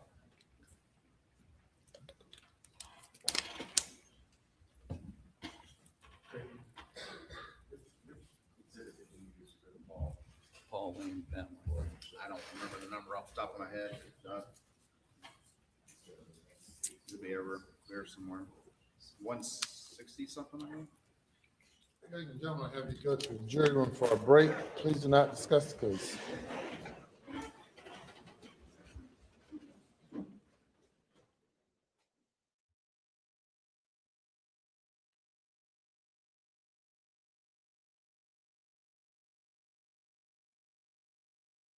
I can't remember who did the cross with her the first time, but she was the same way. Just Down, like please do not discuss your testimony. with wanted anyone. to ignore the Take about 10 questions and minutes. just say what she wanted to say. She's doing the same thing now.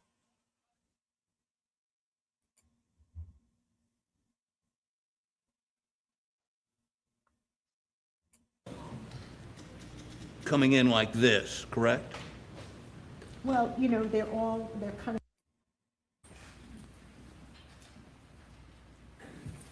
And there's a pointer right over there behind you. You probably want to stand over here so the jurors over there can see it. Yes. This is what I believe to be consistent with And did you remove any of that to be analyzed or forensically examined? No, I did not. Okay, and while we're looking at this picture, you can actually see some shot in there, right? Yes. And that shot is that, I mean, that's pretty, that area right there is much wider than this entrance wound in his cheek, is it not? Yes, this entrance wound is larger than this re-entrance wound here. And I believe I actually went over this last time. Frequently, there's enlargement of wound as it goes along. But in this case, we have a wound going along the top of the shoulder, so it's going to be oblong. As it enters the left neck area, it's entering more at a right angle, perpendicular to the jaw, so it's going to appear smaller. And that has nothing to do with spreading of pellets. Okay, well, let's pursue that a little bit more. You see that pellet that's clear, I mean, clearly there. You This see, pellet? right, and then you see a pellet above it. You see that? Right. Where? Right. Let me put my glasses on. Is that a pellet? Yeah, it may be a pellet. Yes. Okay, so we have, if you step back just a little bit so this juror can see, we have pellets coming in like this, correct? Well, you know, they're kind of banging against each other. We have the wound track is from left to right, and we do have pellets that are in there. They didn't continue. They stopped in there, so they're not all continuing through. Okay, how many pellets were captured in his shoulder? I captured. I don't know how many I captured. I collected a sampling of the pellets that were along the wound path. But you took X-rays. Yeah, but you know that's not necessarily the total amount, because some of them, you know, exited and some were in the brain. So the X-rays were taken without the brain in the head because the brain came separately. Okay, but they did send you the brain. Yes. Did you take X-rays of the brain? No, I did not. Why not? I didn't take X-rays of the brain And the because reason I go ahead. determined that wasn't necessary for me at the time. To support your conclusion. I didn't take X-rays of the brain. I guess hindsight is always 20/20. I could have taken X-rays of the brain. I could have taken more photos. I could have taken a photo of the brain at the autopsy. I did not, and I would have liked to, but you know, I can tell from the examination of the body that I had an entrance wound on my left shoulder, and it's exiting at the top of the head. It's not a contact wound to the top of the head. Okay. That's my determination. Okay, but the reason you didn't take X-rays of the brain was you'd already reached your conclusion, correct? That you didn't need it because this was an entrance wound. Well, I did not, because I felt comfortable with my determination. And decided therefore not to take x-rays of the brain. Well, I don't always take x-rays of every organ. I was comfortable I would be able to recover some pellets on the brain, and it wasn't necessary to show the spread. How many cases have you been involved in where the brain literally exploded out of the head? I mean, that weren't suicides. Where the brain exploded out of the head? Well, as the book describes it, Well, I think that the determination that an entrance wound to the top of the head, contact range, all of that gas expansion would not have, the brain would not have escaped that. There would have been a defect, cavity, or fragmentation of the brain, which was not there. You can see the brain actually. do you remember what my original question was? What was your question? Okay, my question was, how many cases have you done an autopsy of a contact wound to the top of the head, which wasn't a suicide? Very, very few. Less than one? I don't remember exactly, but it's not a tip. Usually contact shotgun wounds. Usually contact shotgun wounds are suicides. And typically it's in the mouth. They can be under the Under the chin, chin. in the mouth, sometimes they're to the side of the head. There are people that do shoot themselves to the top of the head as well. And I can't recall exactly if, I remember any of those. And in all those cases, the brain that explode out of the cranium? No. Okay. So you would agree with me that the way that well, strike that. Let's go a little bit further with where we're going here. Could you put up the X-ray of the shoulder? You can go ahead and take your seat and testify from up there.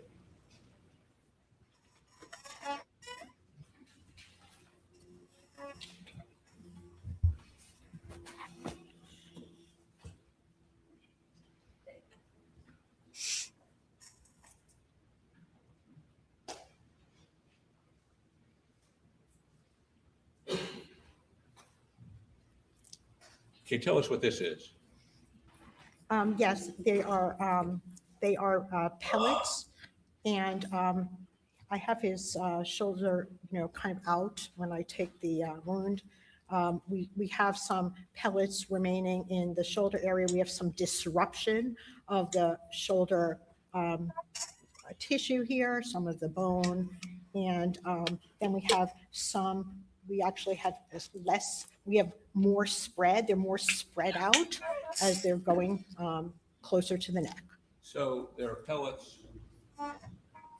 in the top of the arm, the shoulder. Where is this? Right up in here? Yes. Okay. And then there's additional pellets, it looks like, down below that, like near his ribs, correct? That's because it's starting to spread, yes. And it's starting to spread to get to this place right here. What place? Is this where No, it's in the neck. It's in the neck. Okay. I indicated that I recovered. It's over here, then some of it is actually in the trachea as well. So that's the windpipe of the neck. So we have some in the neck. This is the chest area. It did not go into the chest. Okay, let me see another X-ray, please.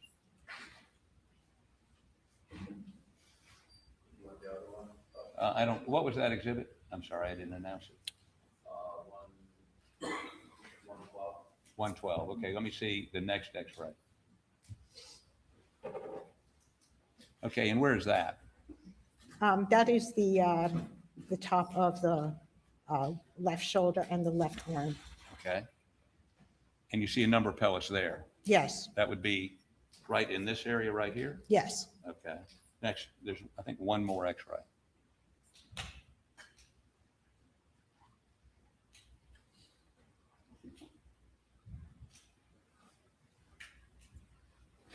Okay, and are there any pellets here? Or are those the same pellets down there at the bottom? Yeah, well, you can see, there are pellets here. We can see them in the head.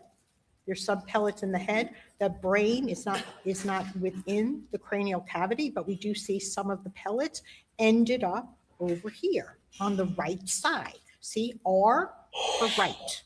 Here's the hole at the top of the head, and some of the pellets they're spread out on the right side of the head. How many? Well, I can see there's 3 here.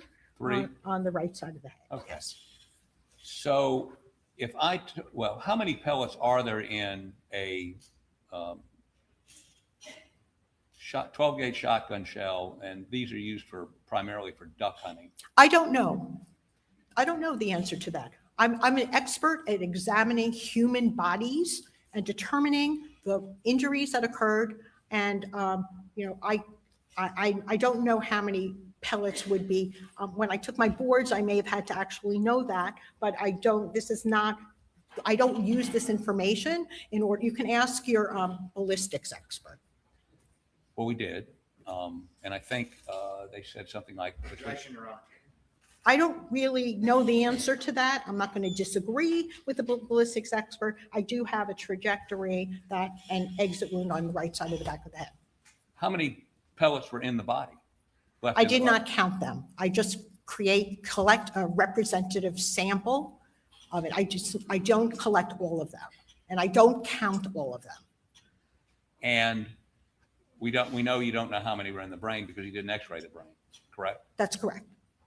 But if there were 70 pellets or 75 pellets in his shoulder, his chest, and his neck, and hypothetically, there are anywhere between 135 and 160 pellets in the normal duck shot. I mean, that's 40 pellets that travel on, for the sake of argument, correct? Well, my math, I don't use really, my math. I don't feel comfortable answering these questions because it's not, the specific ballistics are not my area of expertise. I'm not going to ask you about I really don't ballistics. feel comfortable answering them. I Just- examine human bodies and come to my determinations based on the wounds. And I can see I was correct that this is a shotgun wound to the left shoulder that's going up to the right side of the head. And questions about numbers I really don't want to I can't answer that because, I don't know everything. I'm an expert. I'm a physician. I'm an expert at examining human deceased individuals, determining cause and manner of death. Okay, let's go back to the original question. And assume I don't know the answer to the shotgun, how many pellets there would be. we're not asking you how many pellets, but if there's 75 pellets, let's do some math here. This is simple math. Okay, I can do math. Okay, 75 pellets we can count in the body, the chest, the neck. And there's anywhere from 135 to 165 pellets in the normal duck shot, 12 gauge shot. Right. So 75 plus 60, that would be 135. And then what did you say, 70 or 80? 75. Okay, 75. So we started with 75 plus 75 is 150. So that's your answer. If your question is, you're asking me to do the math. So my question is this. After those pellets have gone through the shoulder and hit bone, apparently, correct? Yes. And then they go through the neck. Do they hit more bone there? There was some damage to the cartilage of the trachea. It was in the tracheal wall and some muscle. There's not a lot of bone in the neck. The only bone really in the neck is the spinal column. Well, I guess what I'm saying, when you were talking about Maggie a moment ago, and you talked about a shot that I think grazed her skull, you said there was a lot of intracranial pressure. Is that right? Created a lot of intracranial pressure. Yes. Okay. So I'm trying to figure out, and maybe you can help me. Your testimony is there was enough from the less than half the load that goes through to, was it one place it hit? Was it had to go through the brain still? Yeah. Well, I didn't say that less than half the load went through. Some of it may have actually exited the top of the head. I don't know. Or went into the brain. I did not x-ray the brain, and so I don't know exactly how many, but we can tell that this is the direction. Was the brain macerated? No, it was largely intact. There was some maceration at the base of the brain where it was torn from the brainstem. Okay, the brain went up and torn from the brainstem, but it was pretty much surprisingly intact, from a shotgun. Have you looked at the crime scene photos? I really didn't look at the crime scene photos with any kind of, attention. Okay, so, but you are aware that the brain was catapulted out of his head, probably hit the ceiling and then landed outside. Well, I could tell from examining the body that the brain catapulted out of the head because I Okay. received the brain and a hole that was consistent with the brain leaving it. Can you and I agree, and based on your testimony when you previously testified, that there would not be, that the gas from 2 or 3 feet away would not travel through the arm, travel through the neck, and then go into the brain? Well, there's a lot of material that's going through, and plus we've got fragments of the brain, the skull, of the base of the brain that can also, there's a lot of energy. I don't going in think that she's direction. gonna agree with Whether it's anything gas he or not, says. it's energy from portions of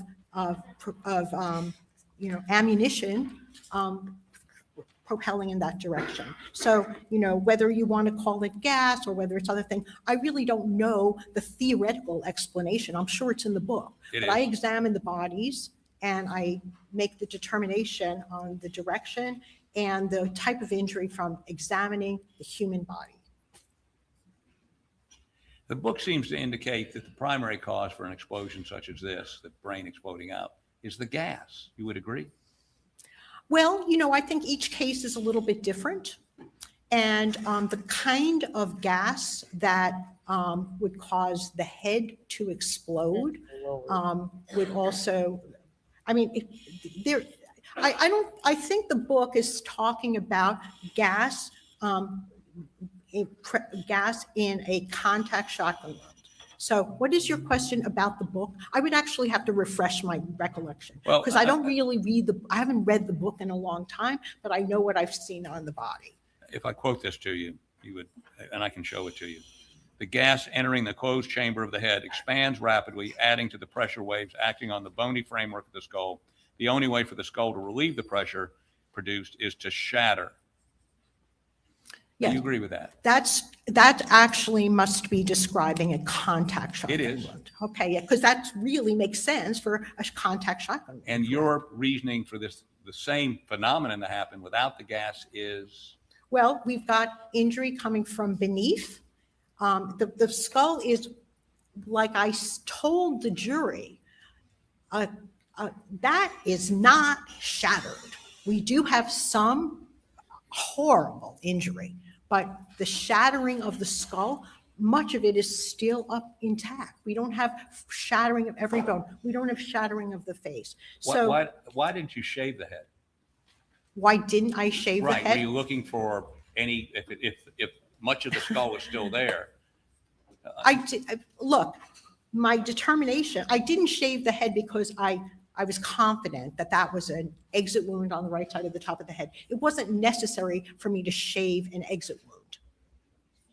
So, but if you had shaved the head, and again, apparently you'd already come to your opinion by this point, you could have seen whether it was soot or stippling or any distortion around, or taken samples of the hair and determine whether or not there was any sort of GSR She in it. could which would be tell more from the consistent wound. with a contact Stupid. wound. Well, no, GSR can just be we know gunshot residue can deposit in, I'm not like ballistics is not necessarily my strongest suit, but I know that GSR can deposit, within a few feet. Somebody doesn't have to indicate a contact wound. Okay, so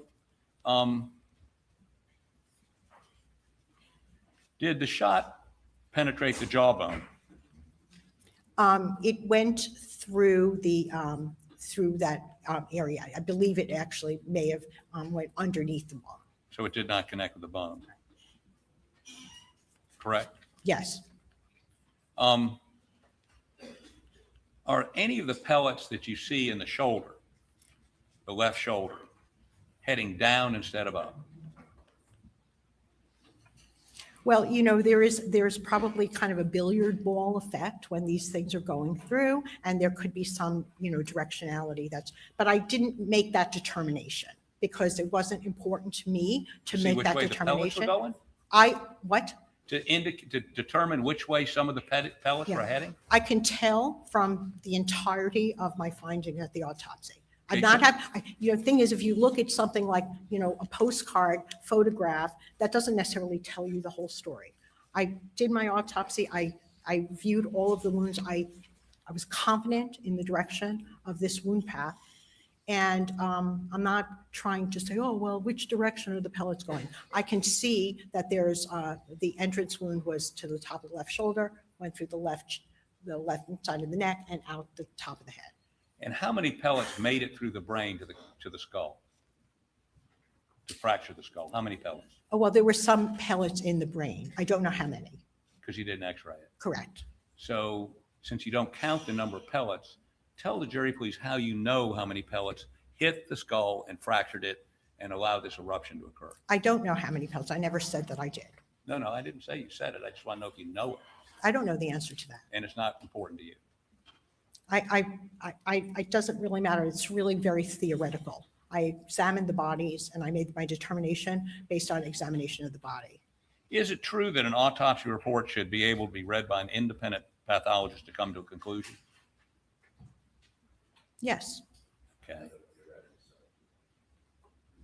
Are you ready? Okay, how about put that up for us, please? Noises, I'm sorry, sir? some strange noises. Who's talking?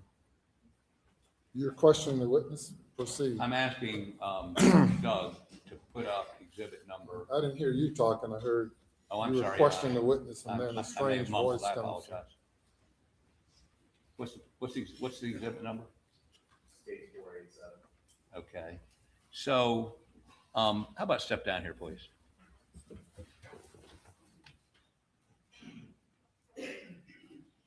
And get the pointer for me, please. And stand over there, please, so the jury can see. So you indicated there were, I asked you if you shaved the head. You said no. You said there wasn't, I think your words were there was enough of the skull there to determine what happened. Is there? Well, I know this is an exit wound from examining the entirety of the findings, and I did not need to shave the hair. That was my opinion and determination. Yes, ma'am, we understand that, but what, did you look at this to confirm or question your opinion, or have you already come to your opinion? Well, I always am questioning myself during the autopsy. It's not just, I look at take a long time to look at everything before I reach a conclusion. Okay, so the totality of findings here told me this was an exit wound. The brain came pretty much intact. It was propelled out at the top of the head. I believe and I'm confident that this is an exit wound, and I did not do further investigation to rule out an entrance wound because I was confident it was not. So you just said you were confident and you did not look further because you were confident you were right. Well, I looked at it, and in fact, I took a photograph of it, and this is consistent with an exit. It's what? Consistent with an exit. The brain came out of that defect. If it were a shotgun entrance wound, there would be a lot more destruction of the head. And again, you've never seen a contact wound to the head that wasn't in a suicide case. I don't honestly remember. So you don't remember, let me just rephrase, you don't remember having a case involving a contact wound to the head that wasn't a suicide case. You just don't remember it. I may have, it's possible I did not survey. I may have seen one where somebody was shot at point blank range with a shotgun, and then the entire head is gone. So when I get that kind of, if there was a contact shotgun, whether it's suicide or homicide, the entire head would have been basically blown off. And so in every case, there's no reason for us to go there because you don't remember ever seeing a case where there was a contact wound and to the back of the head. Objection asked. I think it's honestly, whether it's self-inflicted or inflicted by somebody else. The features of the body are going to be the same. So that's my answer. And I can't, whether I remember it or not, I've done a lot of autopsies. I don't necessarily remember how many or if I've done one, but I imagine people are shot at close or contact range with a shotgun. And in a contact shotgun, whether it's by suicide or homicide, the entire head would have been basically blown apart. This is terrible. And I know it's terrible. It's probably the worst thing you ever saw, but there would be a lot more damage with a contact shotgun. And that's my professional opinion based on my experience. If other people disagree with me, that's fine. I don't have to convince them. This is my determination based on my education and multiple years of experience doing autopsies and being a forensic pathologist. And I think in your testimony, whenever that was, weeks ago, you conceded that reasonable pathologists can differ, correct? Yes, I think I said, you asked me if a reasonable person, you didn't actually ask me if a reasonable pathologist, you asked me if a reasonable person could have a different opinion. And I remember that because I was sorry that I didn't say, well, of course, reasonable people can think that, but a reasonable pathologist could also think that, but I would disagree with that. Okay. I don't think all opinions, a reasonable pathologist could have an opinion like that, but I think it would really be wrong. Okay. Go ahead and take the stand, please.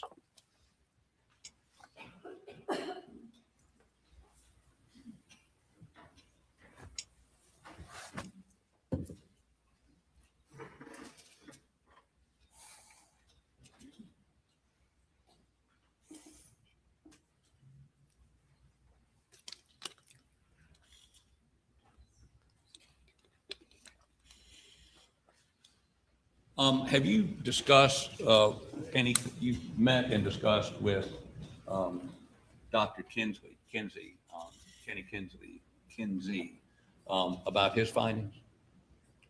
I did meet with him once when a couple of weeks prior to the autopsy. I really never, prior to this trial, I met with the prosecution's team. And I would have been available to meet with you if you called me as well. But Ken Kinsey was responsible for the crime scene. What he had to say was, I really wasn't, I already written my autopsy report. I already came to my decision, my determinations based on my examination of the body. And whatever it was, he's going to do the crime scene. So I don't remember having any specific conversation. You don't remember talking to him about vectors and where the blood spatter would have gone? And yeah, well, he asked me, he said, do you know anything about this? And I said, that's your department. I really am not a blood spatter expert. So I had nothing to offer, and I really didn't encourage listening to it because it's not my area. And let me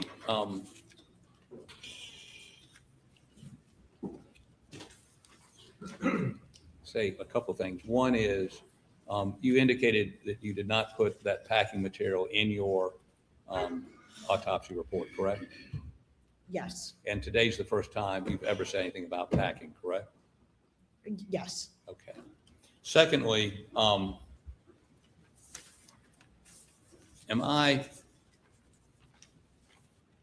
me just sort of summarize this and see if we can get this over with. There are certain things you did not do in this autopsy because you concluded it wouldn't be helpful in reaching your conclusion, correct? I agree with that. Like no x-ray of the brain? I would have been, I did not x-ray the brain, right? Okay. Your belief is that the shotgun wound to the shoulder being so much bigger is because of the angle? Yes, Okay, and then it narrows down to, you would concede as a hole in his neck. yes. Okay. Shotgun starts out wider, that shot starts out wider, I think we confirmed that. The defect on the shoulder is Right. wider because it's kind of going across the shoulder. So it's going to create a defect on the shoulder that's wider than something entering at a right angle or perpendicular. So that's, and I think that makes sense to me. It's consistent with what I've seen in more than 20 years of my practice. And there wasn't anything that seemed odd about that. And you would concede you're not a ballistics expert. I know the kind of ballistics. Some forensic pathologists know a lot about ballistics. I know probably an average amount. Okay, and so when you say it started out wider and then came down to this hole, have you discussed that with any ballistics experts? It doesn't require, that's forensic pathology. That's damage to the body. I don't need to be a ballistics expert, and I've done enough autopsies on shotgun wounds to make that determination without requiring additional ballistics knowledge. But we can see that a shotgun starts out, the shot starts small and then the pellets expand. Objection asked and answered, Your Honor. Objection sustained. Why are there no shot, why there's no shot in his cheek if it's expanding? Why are there no pellet holes here? Because they probably that's we have some wadding going in there. Probably? Yeah, I think that is consistent with the wadding. And there are, there's some pellets remaining in the wadding as well. The wadding going where? That's an entrance wound. Okay, it's entering perpendicularly. Why do we have, the pellets did not terminate in the cheek. They continued upward. But a number of them terminated in the shoulder, Yes, in the chest, up here, right? yes. And then Not they- the chest, then the they neck, stop- not the I'm chest. sorry? Not the chest, the neck. But the neck, the shoulder and upper neck, right? Yes. And then, if they stop expanding here, so the cheek isn't, one of those pellets is, Objection asked and answered to the former question. Your Honor? It's been asked and answered. I sustain the objection.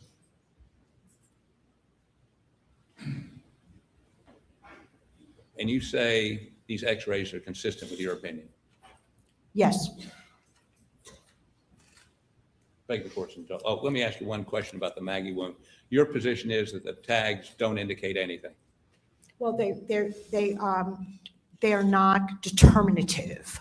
They're something we look at, but the tags on the breast are very non-specific. They're not very good tags. We happen to have nice tags on the back of the skull. Frequently, the tags are more reliable when the skin is tighter over an area. So on Maggie, you're saying one shot's going up and the other one's going down? Yes. Okay. Beg the court's indulgence.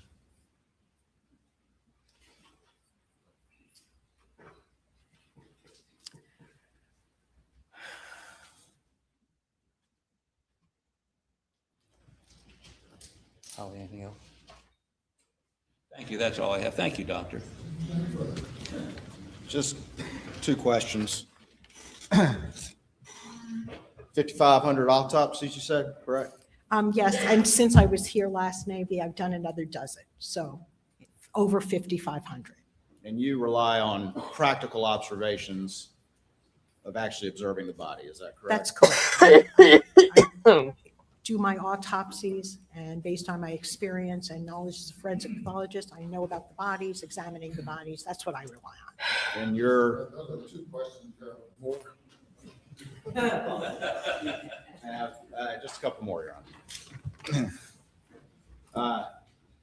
In your opinion, is there any way Paul's face would have remained intact if he had suffered a contact wound from the top of the head? No. And in your opinion, is this obviously a wound in this direction as you've described? Objection, Your Honor. Repetitive. She's testified 5 times. That's her opinion. Objection is sustained. Further on. Thank you. Nothing Further. Thank you. You may step down. Thank you. Your next witness. Your Honor, state calls T.C. Smalls.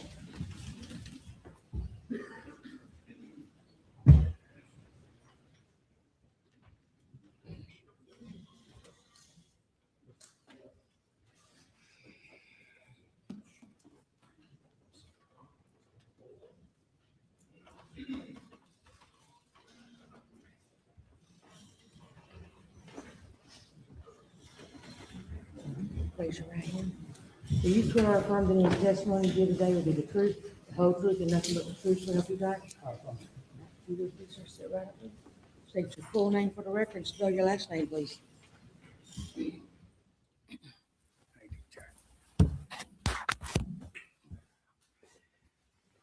My name is Thomas C. Smalls. Folks call me T.C. Smalls. Smalls.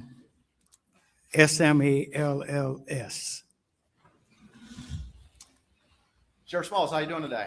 I'm doing good. All right.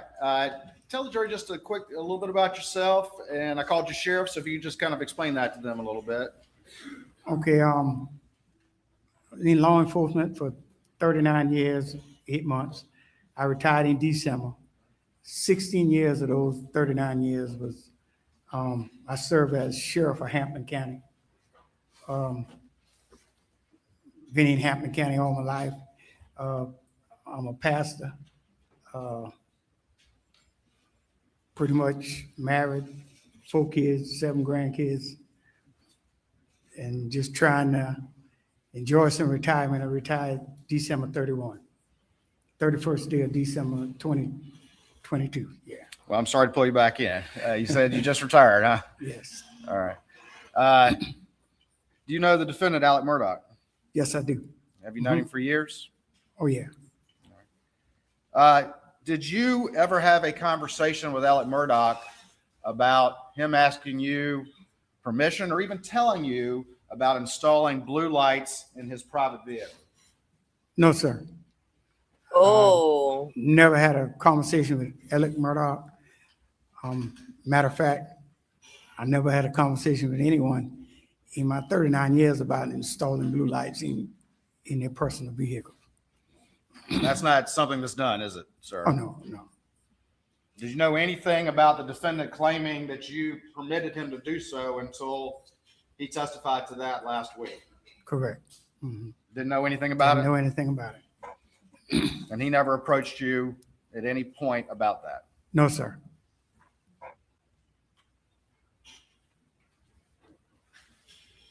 Did he ever approach you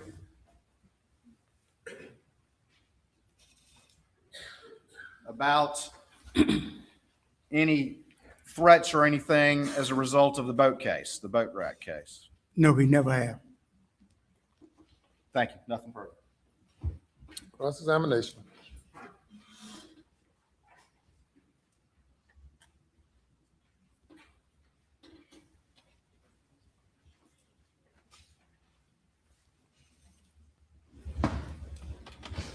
Well, it's 12:01.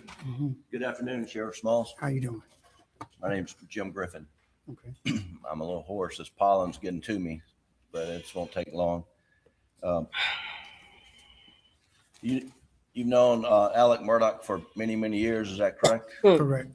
And he was a volunteer solicitor in Hampton County, 14th Circuit, for a number of years, correct? I realized he worked along with his father. Right. As a, I don't know whether I thought he was an assistant solicitor, but he worked along with his father as in Hampton County. But he held the position of assistant solicitor of the 14th Circuit. Yes, he did. And he worked with his father, right, trying cases in Hampton County and perhaps Colleton County and other places. You aware of that? Correct. Yes, sir. And are you aware of him trying any cases when it wasn't with his father? Not to my knowledge. Okay. And his father was, we're talking about Randolph Murdaugh. Correct. And he was previously solicitor. Is that correct? Right. And are you aware that Alex Murdaugh was issued a badge for that position? No, I was not. Okay. And there's some, you were questioned about permission whether you gave him permission to have a blue light installed in a vehicle, and you said you did not, correct? Correct. Do you know whether Anthony Russell gave him permission? I can't answer that. Now, who's Anthony Russell? Well, during my time when I was sheriff, Anthony Russell was a captain in my administration. He later became sheriff after I retired.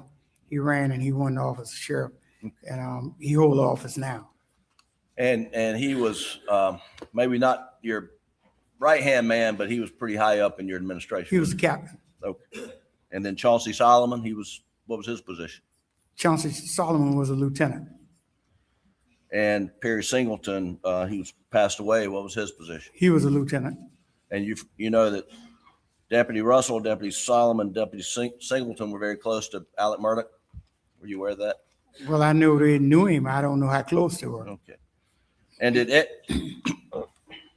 Eddie Gibson install the blue lights on the vehicles for the sheriff's department? Not for my cause. Most of my vehicles light was done with a company out of Orangeburg, and then later we started working with a gentleman by the name of Charles Mitchell that installed lights, and he out of, I think, Hardyville or Bluffton. So you don't know who Eddie? Do you know who Eddie Gibson? Oh, I know who Eddie Gibson. He worked for me at one time. And when he worked for you, did he install blue lights? He worked on the vehicles, the fleet of vehicles? No, not my vehicle. Well, when he worked for you, what did he do? He was a deputy sheriff. He patrolled. And sounds like you're unfamiliar that at any point in time, Mr. Murdaugh had a blue light in his vehicle. I never had any knowledge that he had blue lights in his vehicle. Okay, thank you. That's all the questions I have. Okay.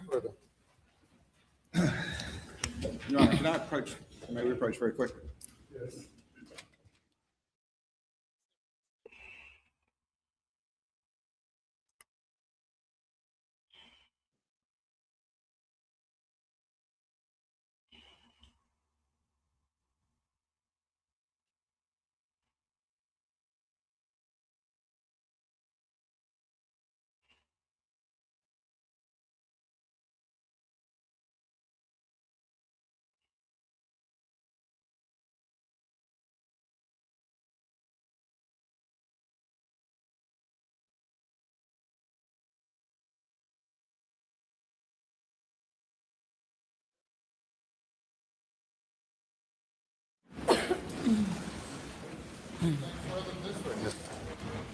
Sheriff Smalls, when did you retire again? I retired December the 31st, 2022. 2022, so just a couple months ago. Right. Thank you for coming today. There you are. Thank you, sir.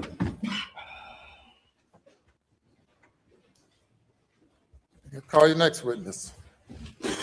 Take all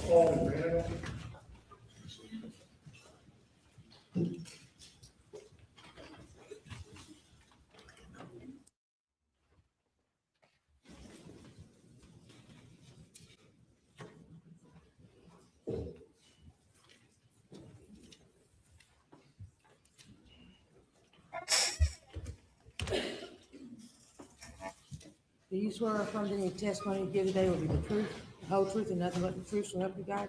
I do. You would, sir, please be seated. State your full name for the record and spell it. Last name, please.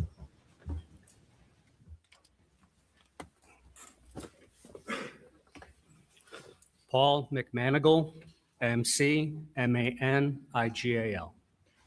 All right. Good afternoon. Sergeant McManigal, correct? Yes, sir. All right. And you're employed with the Charleston County Sheriff's Office? I am. And you testified previously in this trial, correct? Yes, I have. Just briefly remind the jury exactly what topic you testified on earlier. Briefly, please. I was tasked with redacting Alex Murdaugh's cell phone records to remove any possible client-attorney privileged information. All right. And during that testimony, you were not qualified as an expert, correct? That is correct. All right. But you have been qualified in previous trials? Yes, I have.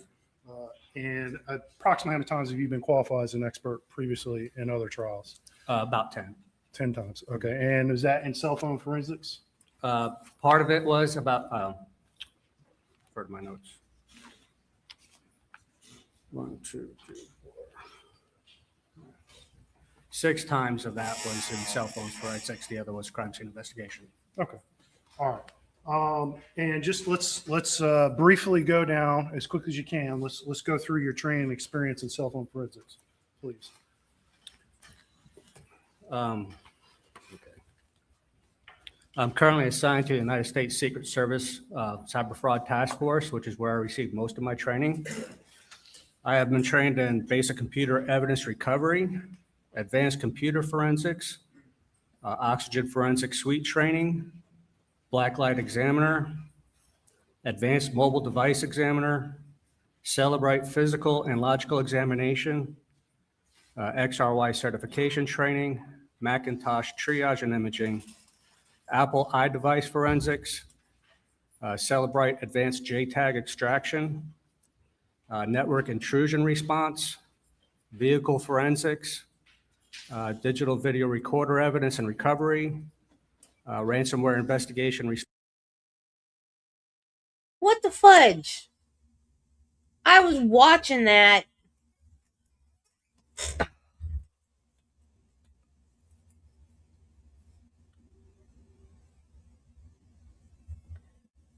To admit Sergeant McManigal as an expert in cell phone forensics. So qualified. All right. Sergeant McManigal, last week you were present when a gentleman named Micah Sturgis testified for the defense, correct? That is correct. And specifically, he testified about this feature in iPhone known as Wake. Raise to wake. Raise to wake, correct? Yes, sir. And briefly explain to jury what that function is and what it serves as in the cell phone, for the iPhone, excuse me. Raise to wake is when the cell phone is laying down and you pick it up. It realizes that somebody is picking up the device and tries to assist by turning on the display so that you could possibly unlock it with your face unlocked. All right. Or read a notification, possibly if there's a notification on the screen. That's correct. And so it's designed to turn on that screen when it thinks someone's picking up the phone to look at the screen, correct? That is correct. All right.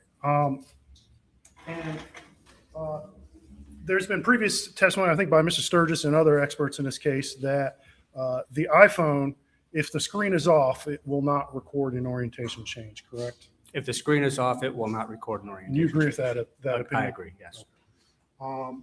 And you were asked after Mr. Sturgis' testimony to investigate a little bit more about this raise to wake feature, correct? I was. And specifically, as demonstrated with the jurors, the screen is going to turn on when the phone is picked up gently, correct? That is correct. Because the phone thinks it's being picked up to be looked at, correct? That is correct. You're asked to investigate with a test device whether that screen lights up every time a phone is picked up in a more violent fashion or quicker fashion, correct? Correct. When the phone is picked up more aggressively or moved more aggressively, the device will not turn on the screen. And that's because the way raise to wake feature is based off of what in the cell phone? What's telling it to wake up? The accelerometer primarily. Okay. And so the accelerometer is sensing motion, correct? Correct. And so if it senses a slight amount of motion, it's going to turn the screen on because it thinks someone's picking up to look at it, correct? Can't lead the witness. And so if the cell phone only detects a slight amount of motion, what does it do? What does the iPhone do? So if the iPhone registers a slight amount of motion, it thinks it's being picked up, so it will turn on the screen. But if it's being picked up more aggressively, it won't. And that's a battery protection feature. If you had the iPhone in your pocket and you were jogging, you don't want the screen to stay on the whole time. So when the phone is moving more aggressively, the screen does not turn on. And so you're asked to do some tests in your lab with a test device, correct? That is correct. I obtained an iPhone 11 Pro Max, which is the same make and model as the phone that Maggie had. All right. And what software version was on your test device? The software that was on my device is iOS 14.8. The one that was on Maggie's was iOS 14.6. So the iOS that was on my device that I tested was slightly newer. Okay. And did you perform a series of tests with various motions and various throws with this phone to determine, and were you able to develop an opinion of when the screen might come on and when it might not?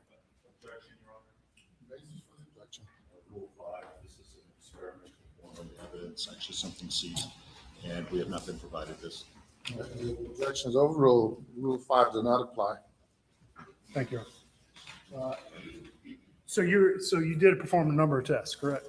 Yes, sir. Performed many tests over the weekend. I put pick it up and shake it, pick it up and throw it. I threw it off to my desk. I knocked it off of my desk. I tried to flip it end over end. I tried to throw it like a Frisbee. I did each one at least 10 to 20 times. Okay. And were the results 100% conclusively? I mean, did the phone do the same thing every time? No, not at all. Sometimes the screen would turn on. When I threw it, laying face up, and then the screen would turn on. But a lot of the times I would throw it and the screen would not turn on. It depends on how the accelerometer registered that movement. So based off of your test, is it your opinion that an iPhone of the same make and model as Maggie's could be thrown and the screen not turned on? Can't lead the witness. All right. Did you develop an opinion about whether the screen would turn on every time a phone was thrown? If the phone is thrown, the screen does not always turn on. In my experimentation, I determined that when the phone is thrown more like a Frisbee, 9 out of 10 times, the screen does not turn on. The times that it did turn on most often was when I pick it up and tried to shake it, then the screen would Was come that on. a literal 9 out of 10 or the But 9 out of colloquial 10 9 out times, of when 10? you toss a phone like the Frisbee, the screen would not turn on. Correct? That is correct. Not far from the stick.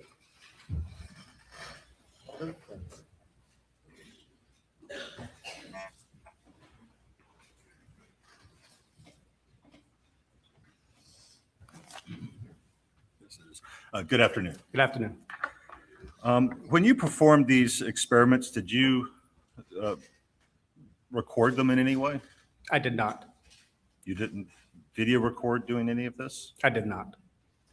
Did you consider video recording any of these experiments? Actually, it never crossed my mind. You just It did the never experiments and then just crossed sort of your orally mind. relay when you could have had a video to show us? That is correct. If you were going to throw a phone out from a moving vehicle, wouldn't you need to pick it up, to toss it? Certainly. And if I understand the previous testimony, when you pick it up, the screen comes on. When you pick it up gently. So if you pick it up to toss it out the window while you're driving, you got to pick it up. Is that correct? Correct. And if you pick it up aggressively, it will not. But not always. Not always. Sometimes will, sometimes won't. Correct. According to the experiments that you conducted since, when did you do these experiments? I started it Friday afternoon and into Saturday. So you did these experiments this last weekend. Correct. You did not record any data. I did not. You just played with the phone and are coming here to express your observations. That's correct. Do you have the phone that you used to do these experiments with you? Not with me.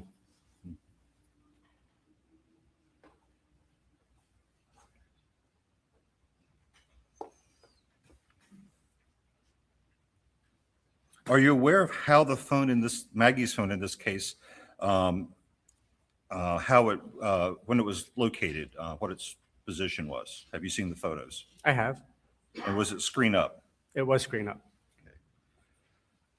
Would you agree then that it had to be thrown from a screen up position, because if it was screened down and you turned it over to throw it out, the screen would come on? Of course not. It can tumble through the air. So if the phone was screened down in the car and it ends up screen up over here, it has to turn over, right? At least one time. Yes, sir. And do you, I guess, disagree with the previous testimony and demonstration that when you take the phone and turn it over, the screen comes on? No, when you pick it up gently, the screen does come on. We say pick it up. If you rotate it on that axis so that it's screen down to screen up, does the screen come on? If I pick it up gently and rotate it, the screen comes on. If I pick it up aggressively, it does not. And if it's facing you and rotates 90 degrees, does the screen come on? Only if you do it gently. Again, if you do it aggressively. How it will not. gently? Did you measure any of these forces? I did not. You just threw the phone around in your office? Absolutely. So you didn't record what you were doing, and you did not measure any data. I Was did this not. because you were afraid that you would have to disclose that data if you recorded it? Of course not, no. Do you normally do experiments and don't record any data or video, record anything? It never crossed my mind to record video. Do you believe that you would have to have disclosed that data if you have? I'm sorry, Alec is guilty of sin, but the defense got to win on this one because this was ridiculous. Absolutely ridiculous. Recorded it? Objection, Your Honor. Overruled. I believe so, yes. So the reason you didn't record data was that it would have to be produced and then we could examine it and discover whether or not it was accurate. No, You sir. avoided that by not recording anything, correct? No, sir. That's not correct. Why didn't you record any data? It did not cross my mind to video 'Cause record I'm my experiments. stupid. I just did the experiments to determine whether or not And you the screen didn't, would you turn didn't on. occur to you to measure how fast you were moving the phone? Maybe to even find out what is that threshold you claim where the phone goes from turning on to not turning on? Exactly when does that happen? You have no idea, do you? No, sir. It would take me much longer to do these experiments to determine the exact speed and force required to turn the display on. Which would have been helpful. Did you discover any, or did you attempt to locate any documentation regarding the raised awake feature on the iPhone? I did. I tried extensively. I reached out to several different forensic surface focus groups that I'm a part of, and we were not able to find any white papers on the subject. So you were unable to find any actual data on it, so you resorted to throwing your phone around alone? Was anyone with you when you did this? No, sir. I was alone in my office. So you're alone in your office, throwing the phone around, taking no measurements, recording nothing over the weekend, and then you come in here and testify as an expert as to what the phone will do. That's correct. And testify that it's different than what we've seen it do right here in this courtroom. That's correct. Have you ever done this, anything like this think you've before? You'd mentioned testifying 6 discredited this times before. witness. Did you ever, was this your expert testimony in any other case? When my expert testimony in other cases was always about cell phone reports and the data contained therein. I've never actually done physical experimentation to come up with a realistic result. So your previous experience was extracting data from cell phones, is that accurate? Correct. Is that what you're trained to do? Yes, sir. The training that was listed, it was to extract data from a cell phone? Yes, sir. Are you an engineer? No, sir. Do you have any certification in engineering? No, sir. Do you have any degree, academic qualifications in engineering? No, sir. Have you ever worked as an engineer? No, sir. You're trained in extracting data from the cell phone. That's correct. And when it comes to tossing it around and seeing how it moves, you don't know anything more than anyone else, do you? No, sir. So you had this, Your Honor, based on the previous answer, I would move to strike the expert opinion. On what basis? The witness just testified he has no expertise in this. That he just said he has no more knowledge about this than anyone else in the courtroom. That his expertise is in extracting data from the cell phone. And that this opinion is therefore outside of his expertise, and this is inadmissible opinion You previously testimony. stipulated that he was an expert. Yes, Your Honor, in extracting data from the cell phone, which was before we got to this testimony about Says this. state. Your Honor, this witness performed a series of tests. He's reporting on, I'm sorry, Your Honor. We know that. He's testified to that. And he's expressed his opinion of what the phone will do in those series of tests. It's not an absolute opinion, but I think he can, his opinion of when the screen would light up is something he tested and something he can testify. Anything further? Your Honor, simply that when he was proffered as an expert before this testimony, it was in extracting data from the cell phone, not in engineering, electrical engineering, which is where he's gone now. Objections overruled. I don't think you should overrule So that you one. just testified you have no more knowledge about engineering the iPhone than anyone here, correct? I know more about how the iPhone works, but no, sir, I'm not an engineer. You're not an engineer. When you said that the accelerometers are what trigger this feature, how do you know that? That's from data that's on Apple's website. So you found something on Raise the Wake that says that the accelerometers are what trigger this feature? No, sir, that's the Only thing that is capable of detecting motion on the phone besides GPS.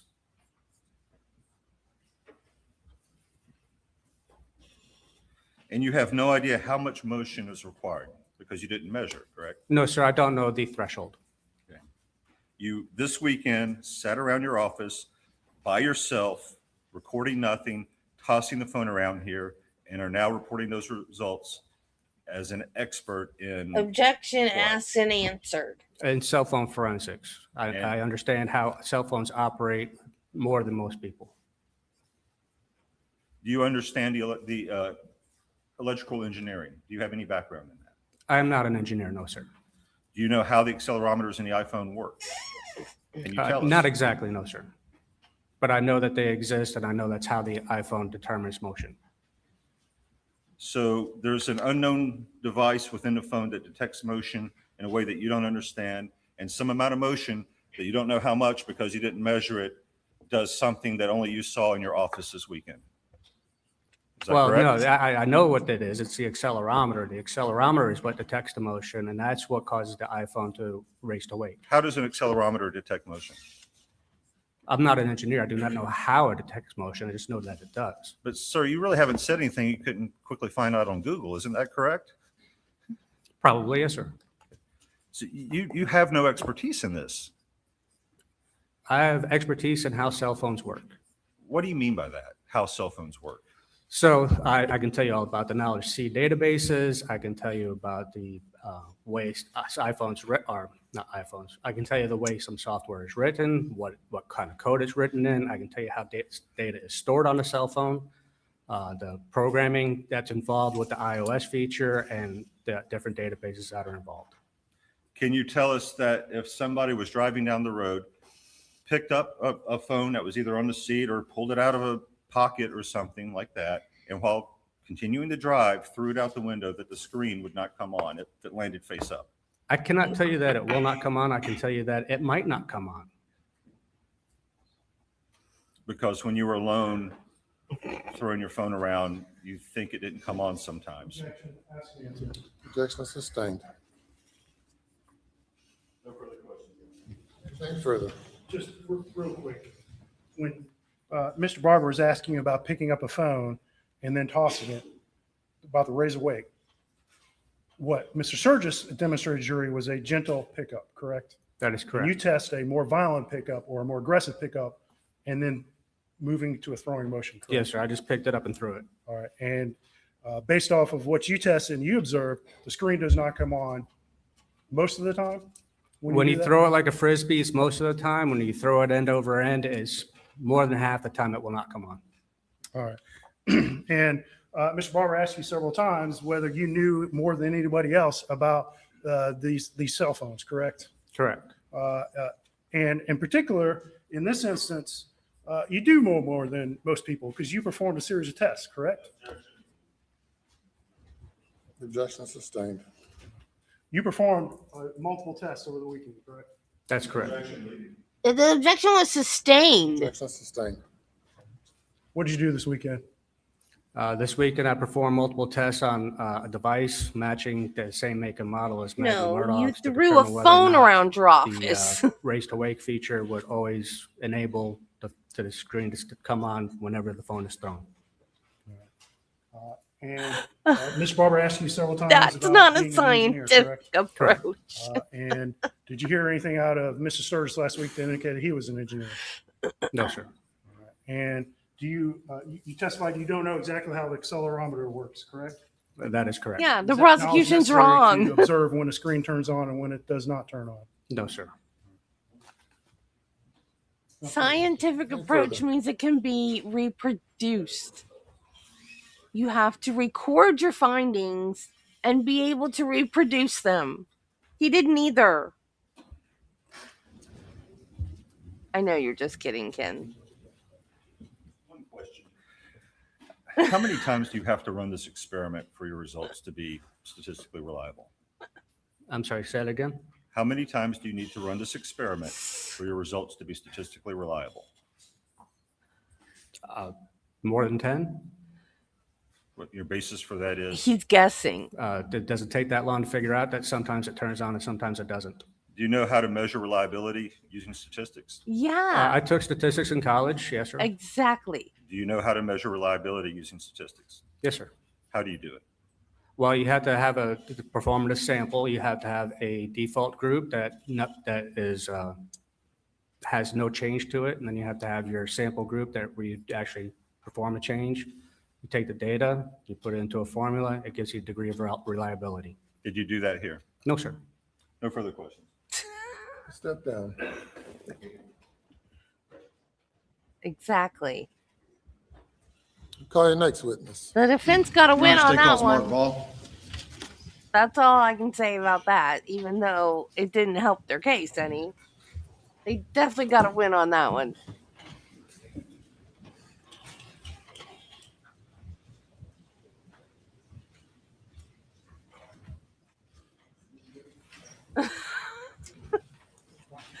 The blue paint guy? Do you swear or affirm that any testimony you give today will be the truth? That's any whole truth, better. and nothing but the truth to help you God? Blue paint or throwing a phone around. You'll be About seated and state your full name for the Six record. of one, half a dozen of the other. Oh, yeah, that one. It's Mark Ball.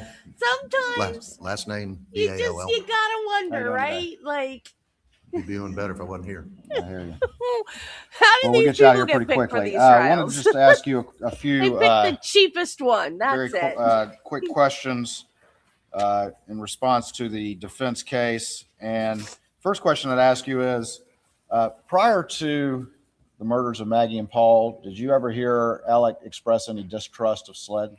No, sir. Can you tell the jury what your observations were of his relationship with the law enforcement community? I thought it was very good. I mean, he interacted with them regularly, as most civil lawyers do, and then with his side gig as, solicitor, he obviously had interaction with them as well. Do you remember coming to find out that Alec had installed blue lights in the private vehicle? Yes. And can you tell the jury roughly how long ago that was? I can't tell you precisely. I can tell you it wasn't the vehicle that's been seized. He got that vehicle in the end of December before the murders occurred in June. So he'd had that vehicle about 6 months roughly. And it was on the vehicle that was prior to that. And it was a Suburban as well. I don't remember when in that chain that they were actually installed, but it was some time.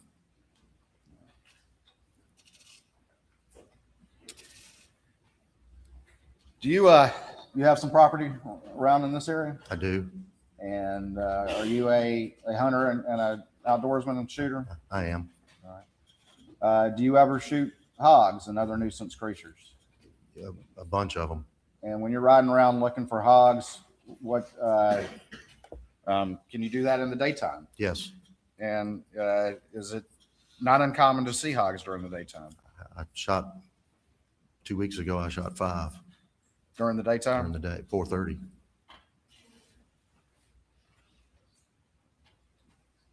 They come out, all different times, but the more pressure you put on them, the more nocturnal they'll become. But they eat all the time, and they root, and the rooting's what's the real problem is.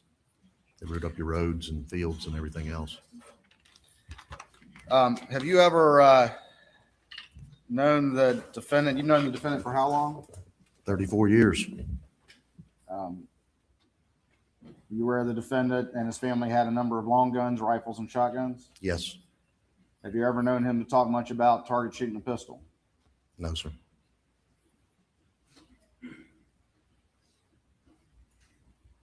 You know what Paul's weapon of choice was when shooting hogs? Shooting hogs. The 300 blackouts were bought for hog hunting. I assume Paul would have shot them with anything he had, but that's what the 300 blackouts were bought for. Did you have any conversations with the defendant when he was purchasing the original 2 blackouts as it relates to hog hunting? I did. I'm not a big 300 blackout fan, and I told him that, and he bought them anyway. And I think his cousin actually put them together, who was a game warden. In the time after the murders, did you have a number of conversations with the defendant about his activities that night? I did. I had that night and then subsequent days. And did you go over those in fairly some sort of detail? Yes, sir. You know, at times, sometimes it wasn't detailed. You know, it would just be checking on him to see how he was doing and to see, you know, if they'd come up with any leads or where things stood. I mean, everybody was trying to figure this out. I mean, this is one of those lightning strikes in life that just jolts you and there's no rhyme or reason. What, if anything, did he say about whether or not he checked Maggie and Paul before he called 911? As I testified before, my recollection of it was that he told me, not testified, but he told me that he went to Maggie and then he went to Paul, rolled Paul over. His phone, I didn't hear the phone the first time he said that. I think that was about the second or third time. But I also wasn't really listening. I was listening to what occurred, you know, who did this? Why would they have done this? But the second time he went, it was reversed, where he went to Paul and then to Maggie.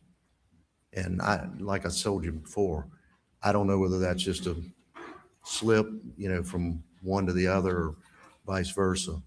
But he definitely went, checked on him, then called 911. When was the first time you heard his admission and claim now that he did go to the kennels around 8:44 p.m.? Thursday, last This past Thursday. Thursday? Yeah, And was he clear prior to that he did not go down there in his conversations with you? never said anything about that or any reason for it. It just, he'd never been there. You said you've known the defendant for how long? 34 years.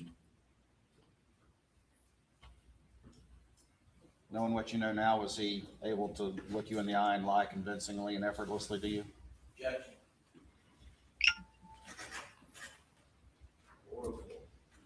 Objections overruled.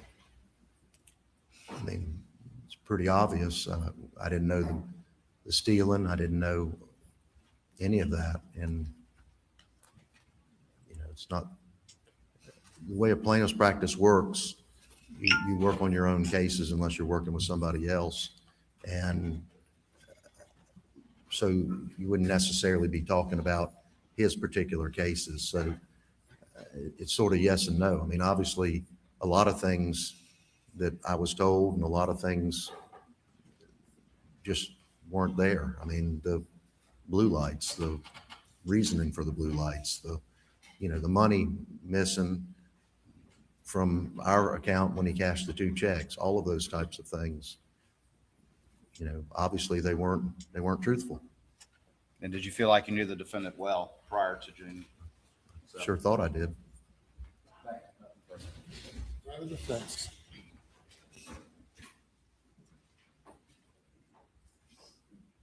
Good afternoon, Mr. Wall. Good afternoon. Just be clear, after the Labor Day weekend when Alex was confronted by the law firm. Well, it was before Labor Day. Yeah, It was Thursday. Friday or Thursday Right. before. It was the Friday before we confronted him. You ever talked to him since the day he was confronted? I talked to him on that Monday when I believe that he and Randy and John were going to, I believe, Atlanta, Okay. to the facility down there. And I got a phone call, I don't know, 1 or 2 o'clock, whatever it was. I was coming from the office. I'd been digging through his files and stuff, and I got a call. It registered as John Marvin, and I picked it up and said, what you need, John, and it was Alec. And that would have been Labor Day 2021. That would have been Labor Day 2021. And since Labor Day 2021, you've not spoken with Alec. I have not. And since Labor Day 2021, Alec has either been in rehab or jail. Is that correct? He has been, to my knowledge. I mean, So you've not had any opportunity. I mean, he's been represented by counsel as well, right? sure. I mean, I wouldn't expect to if, he's being charged with crimes. Right. So you wouldn't have any expectation that since September of 2021, that he would come to you, talk to you about whether he was on a video, whether it was at the kennels or where he was, correct? No, not since September. Okay.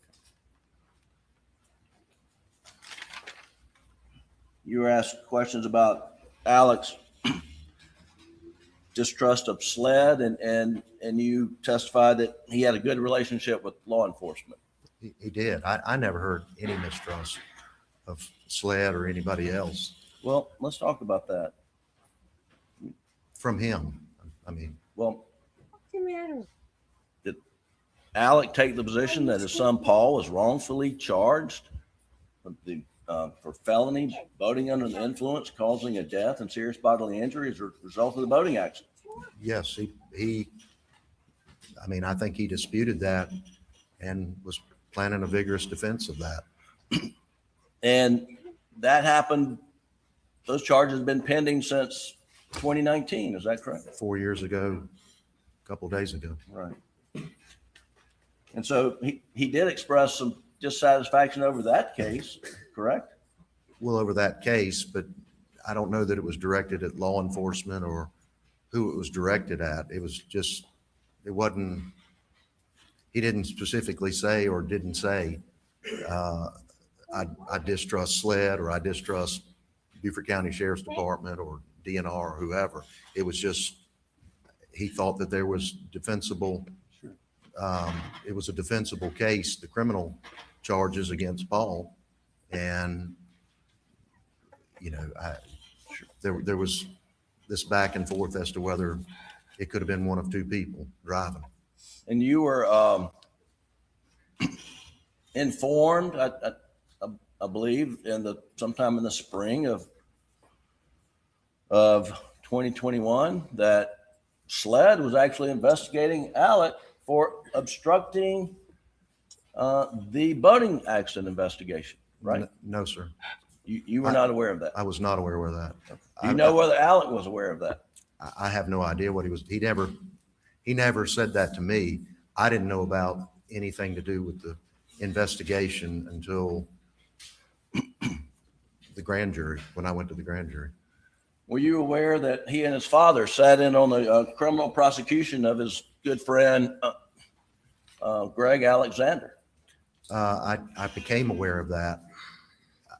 Well, back up. Yeah, I knew they went over there. I didn't know much about the detail until after the SLED came in after the 3rd of September 2021. And Chief Alexander was prosecuted after SLED investigated him, correct? I think that's the case, yes. And that Alec and his father thought that Chief Alexander was wrongfully accused. Are you aware of that?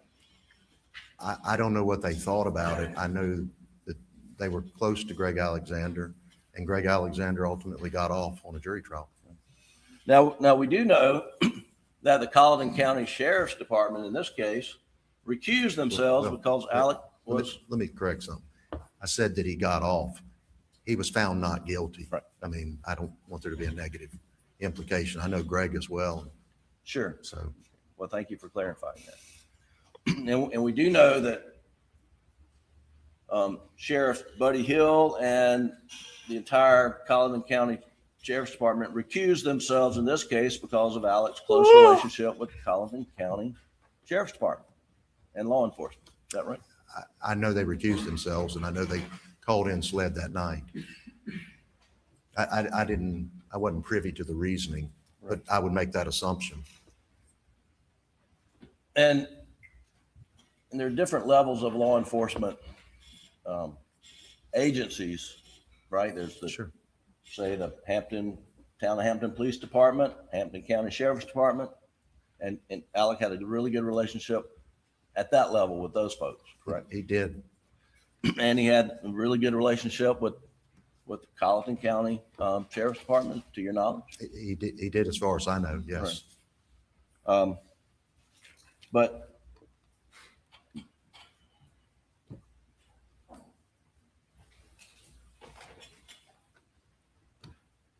I think I covered that.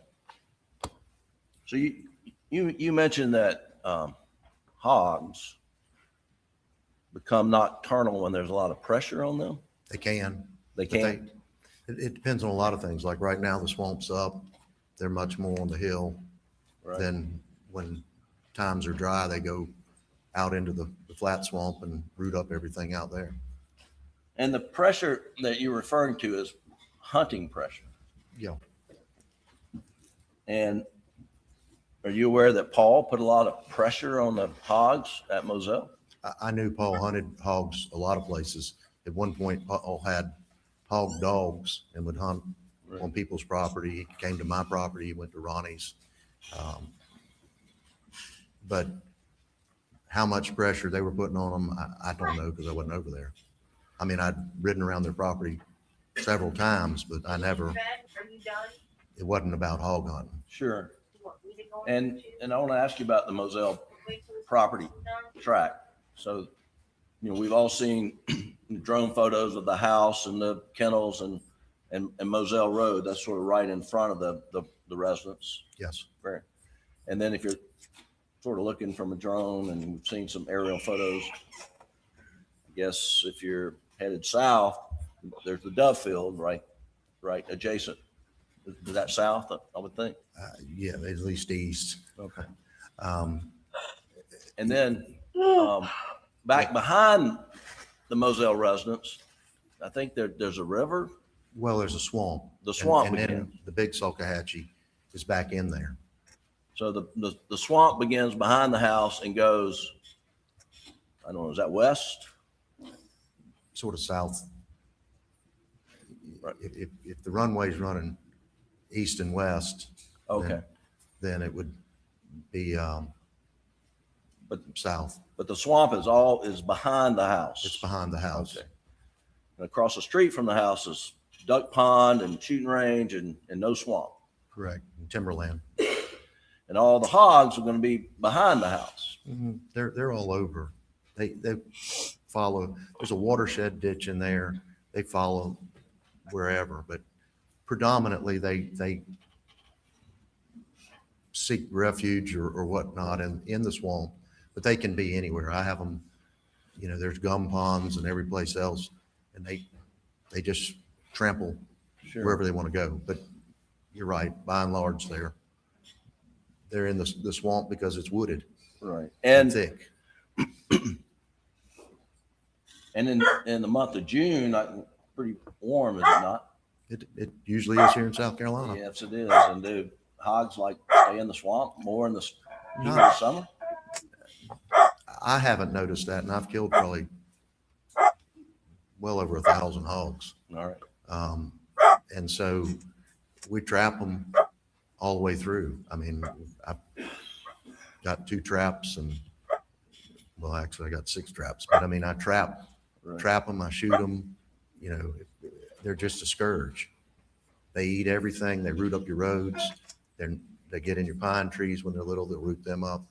They're a teetotal nuisance. I carry a gun with me most of the time. Do you have a gun with a thermal scope so you can hunt them at night? I do have a thermal, and then I have others. Yeah, Mr. Small, is there ever a time when you don't have a gun with you when you're traveling around? Only if I forget it. Okay. But that's what I thought. Usually I have one. And you understood that Maggie and Alec got 300 blackouts from Paul and Buster for Christmas one year, and they came with thermal scopes. I do. And are you aware that Paul had his lost or stolen? I was. And then he received a replacement without a thermal scope. Right. My understanding was it had a red dot. and that he didn't use that one very often. He used busters that did have the thermal scope. You've learned that? I've heard bits and pieces. I haven't been watching everything, but I did. Right. Somebody told me that, or I heard it, one or the other. And busters are sitting here in the courtroom. Were you aware of that? I didn't. I assumed y'all had. Okay. I know that the black one was taken from the house because I was standing there. Right. That's fair. Spike, stop.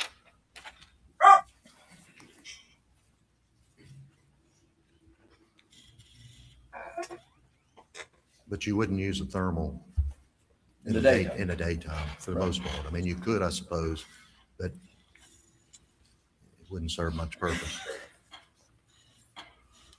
There's been some discussion about Alex emoting and being emotional during trials. He's an emotional person altogether, isn't he? I think he probably is. You remember him speaking at when his dad got the order of the Palmetto, for example. I do. And he'd get emotional then. Yeah. And you remember him speaking at the trial lawyers after he had finished up his term, and he got emotional then. Well, I wasn't there for that. Oh, you missed that. Okay. But you've seen him get emotional frequently. Sure, everybody gets emotional. Right. And he was extremely emotional after losing Maggie and Paul. There's no question about that. One last point. Do you recall reading or learning on the morning of June the 8th that statement was released through the Colleton County Sheriff's Office that says, at this time, there's no danger to the public. If information is received that dictates otherwise, we will immediately notify the public? Yes. Did that concern you? Very much. And why did it concern you? Well, I had been over there that night. I left 3, 4 o'clock in the morning, came home, laid down for a little while, took a shower, and then I heard that. And I got on the phone with Sheriff Smalls on my way into work about 7:30 or so. And I asked him if he knew anything about what that was about. And he said, I don't know, I'll check. And then later that evening, the lieutenant from over here called me and he explained that they didn't have any credible threats against anybody other than, they didn't have any threats, period, but they didn't have any, there was no knowledge, no information about anybody else being in harm's way. And we had probably a 30 or 45-minute conversation, and it didn't leave me any more. I guess I still had questions because we have 60 or 70 people that work for us. Sure. And the last thing I wanted was somebody coming in and blasting up the place. And so we made the decision to lock the doors, and we did that for probably a couple of months. All right. And just like we're doing now. Thank you. Indulgence. That's all I have. Further.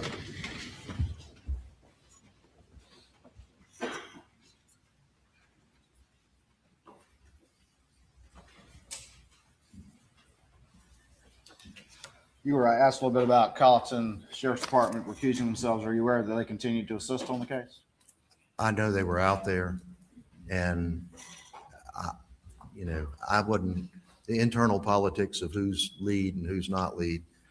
I mean, I know that they were there because one of the deputies called me the next morning and asked me where Paul's truck was, and I called Alec and verified where it was, and told, I had several interactions with them. So yeah, they were still involved. They weren't. And for the first few months of the investigation, the local solicitor's office was still running the investigation, to your knowledge? As far as I know, they were out there. Mr. Stone, his chief assistant were out there, and an investigator were out there the next day. And I want to say they were out there maybe 2 days, but to lend whatever assistance they could lend, I guess. And that'd be the same And then solicitors? I think it was August, I saw it like everybody else in the paper that Mr. Stone had recused himself. And that'd be the same office for which the defendant had a badge, is that correct? Correct. He was an assistant and so was his father. All right, thank you. Nothing further. Just briefly, Mr. Ball, isn't it correct that law enforcement does the investigation, solicitor's office does the prosecution? That's the way it normally works. Thank you. That's all. Thank you, Your Honor.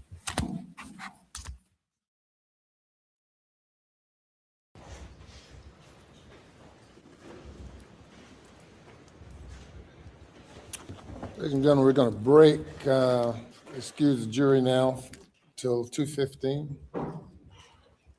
Please do not discuss. Okay, we're gonna quit for today. Maybe if I can find it. My windows are all messed up again. Ah, where did it go?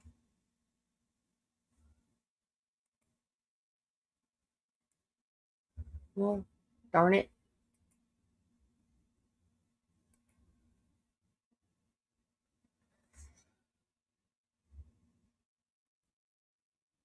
There it is.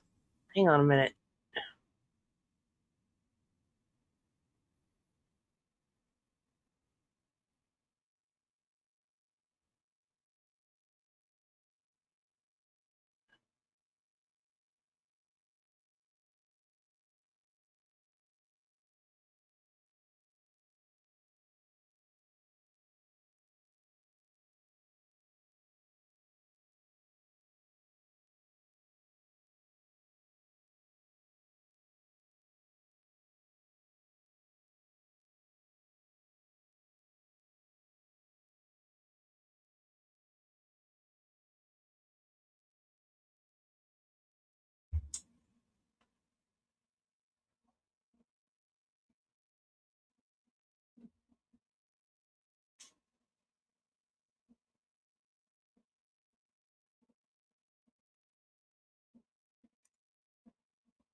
Oh,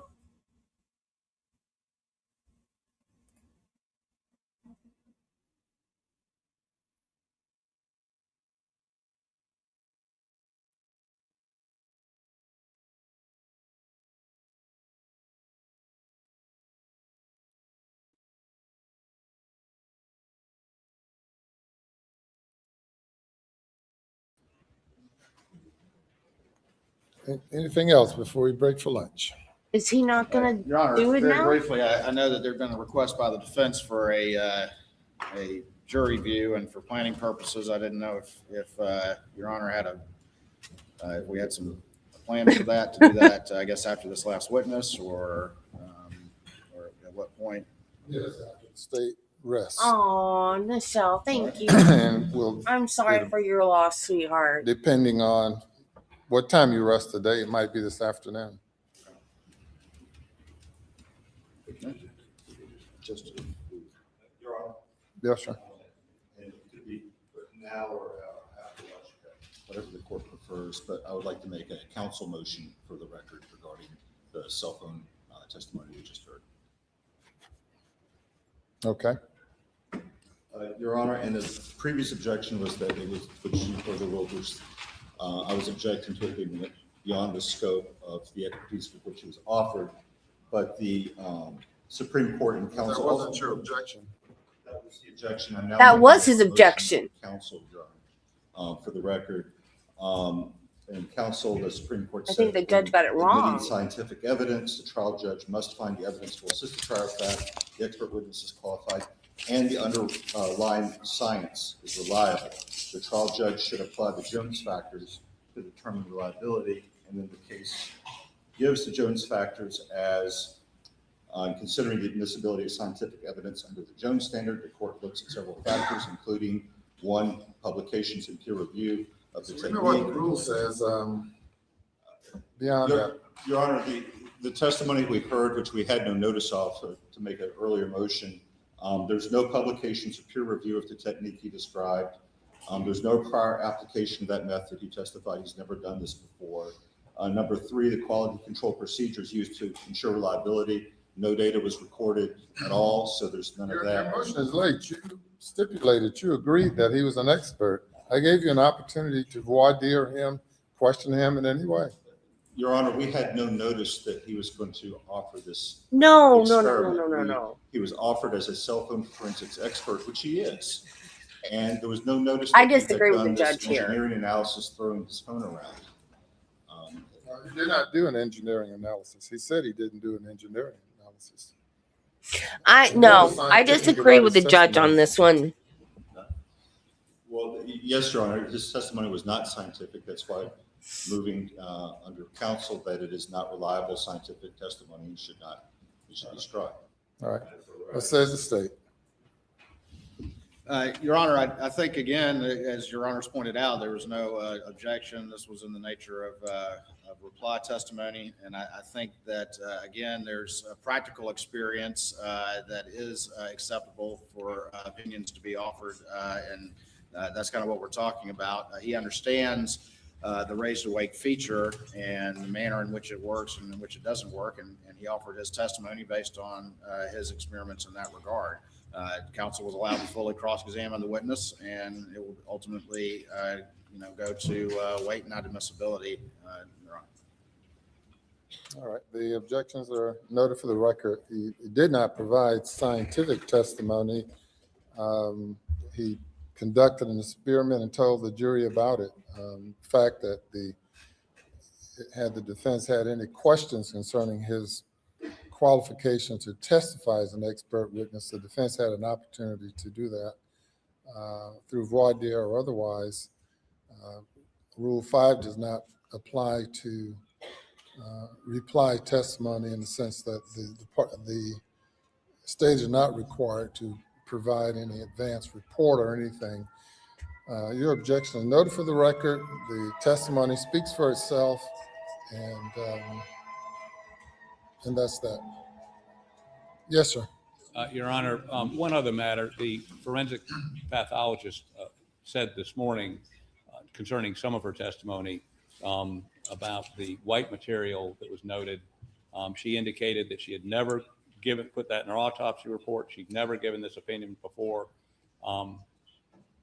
We propose in sur rebuttal to bring our pathologist back to testify when they finish their case. I'm not inclined to allow any sur rebuttal based on what I've heard at this point. Even though she said wasn't in a report. Yes, sir. Revealed it today for the first time. Yes, sir. Thank you, Your Honor. So you're denying that request? I'm not inclined to at this time. Well, when would be the appropriate time? Well, when it's time for you to offer it, then I'll hear it fully. But I'm telling you now, I do not anticipate allowing any sur rebuttal based on what I've heard at this point. Thank you, Your Honor. Yes, sir. Anything else? Lunch break, Your Honor. Nothing from the defense, Your Honor.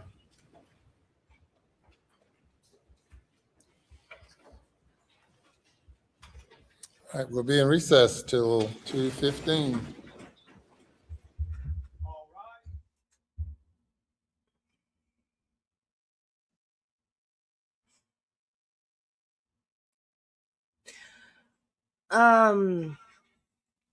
He was stipulated a witness on cell phone data, not throwing the phone around his office. So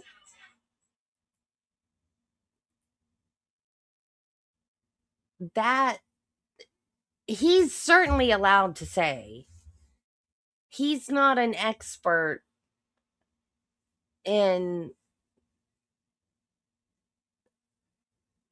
cell phone throwing. Like, he wasn't an expert. in that. He was an expert in cell phone extraction. Why am I saying phone cell? Cell phone extraction. He's not in cell phone mechanics, or I don't know what you would call that, but that's not what he's an expert in. So he was certified an expert, but then went on to talk about an area he wasn't certified an expert in. So yes, you're allowed to say he's not an expert. He's not an expert in cell phone tossing. He's not. He's an expert in cell phone extraction. Just because he knows about the accelerometer and that if you're jogging with a phone in your pocket, it's not going to come on or whatever, that doesn't make him an expert in that. So certainly the judge could say, no, he can't testify to that.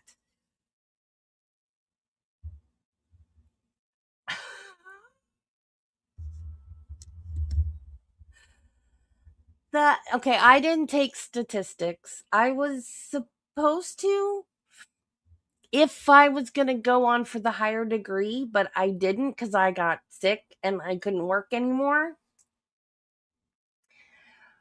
So I didn't know all that stuff. He asked him about statistics, but he knew it. So if he knew it, he knew that the testing itself, I guess, technically was not incorrect, but the fact that he didn't record any of it, he didn't record his results, he didn't do it in a statistical manner where you could go back and reproduce. At least I remember from high school science. It's got to be reproducible for your result to be a recorded proper result. You have to be able to repeat the experiment and get the same result. Because you do it once or twice and you get a result, that could be a fluke. You have to have a certain step-by-step process that gets the same result every time for it to be a result. No, he flat out admitted that he didn't use statistics. He didn't record anything.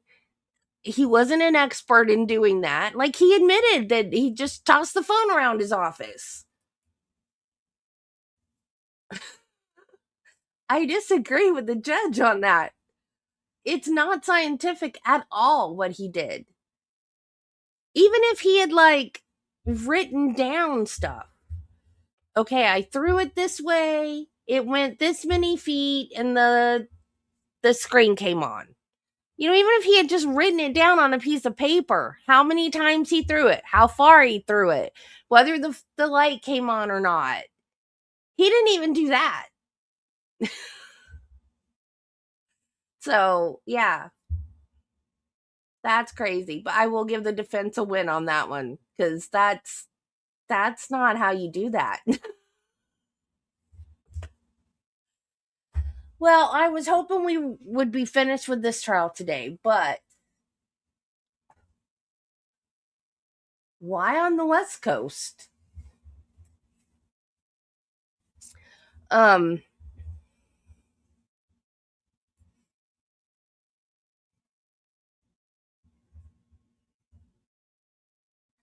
Right. Exactly.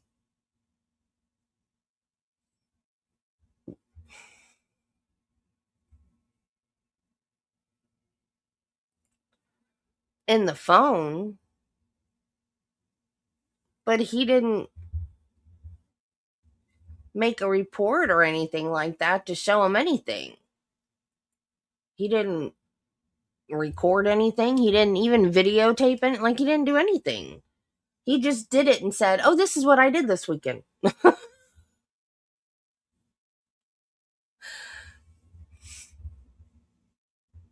I don't know. Crazy. Anyway.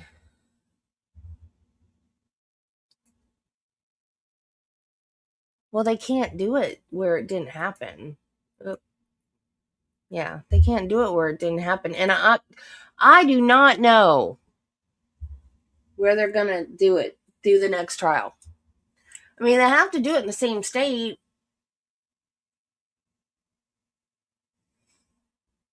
They asked for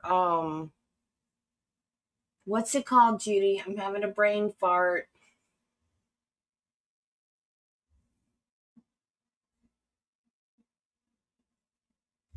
What's it called? Where you go someplace else for a trial. See, I'm done for the day. I can't even think of words right now. Brain fog.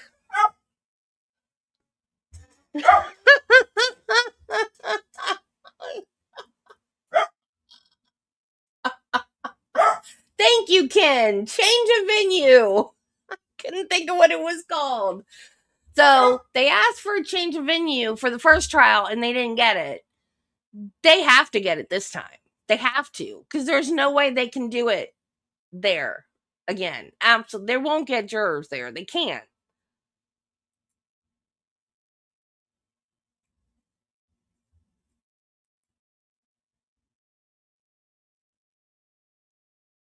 Yeah, I don't know. What are they trying to prove anyway?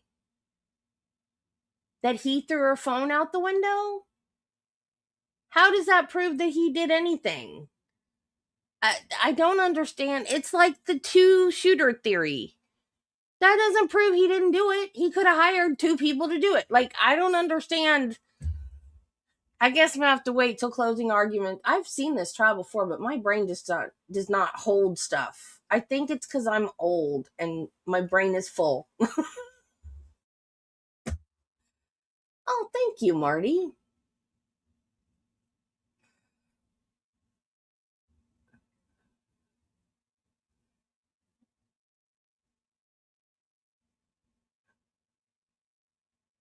Oh, okay, that'd be good if it's not too far away, but it's close.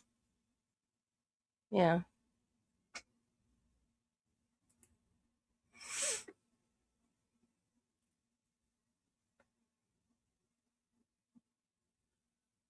And now the guy that bought Moselle found evidence. How is that even allowed? There's no chain of custody. He's just the guy that bought the house. Like, why? How does he get a say? I don't understand that either. It's like this whole thing. You know, I've not watched one documentary about this at all. Not one. Oh, she has to grant it, Judy. Don't you think she has to grant it? They're not going to find anybody in Colleton County that has not heard of this case. No way.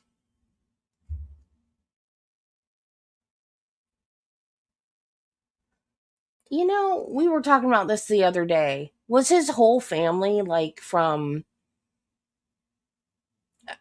there's so many, I don't know where it starts. Not Randolph. Didn't his like great grandfather start all this? Have they always been corrupt? Or did it start with Alec? Because Buster cheated. He got kicked out of law school for plagiarism. So when did it start? Did it start with Alec or did it start higher up? Is this just like the thing that the Murdaughs do?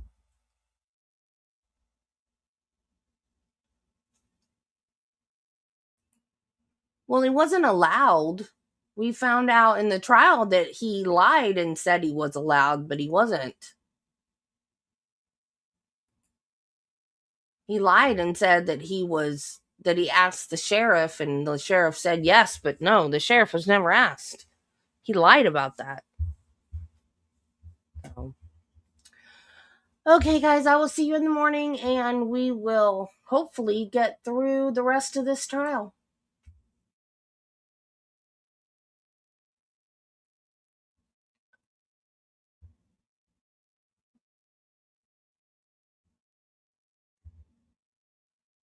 I don't see how she can. Unless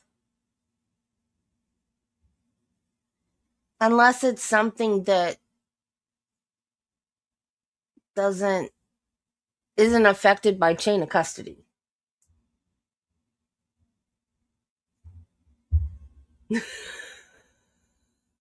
I love you, Marty. No comment, though. Okay, guys. Bye. Have a great evening. I will see you in the morning.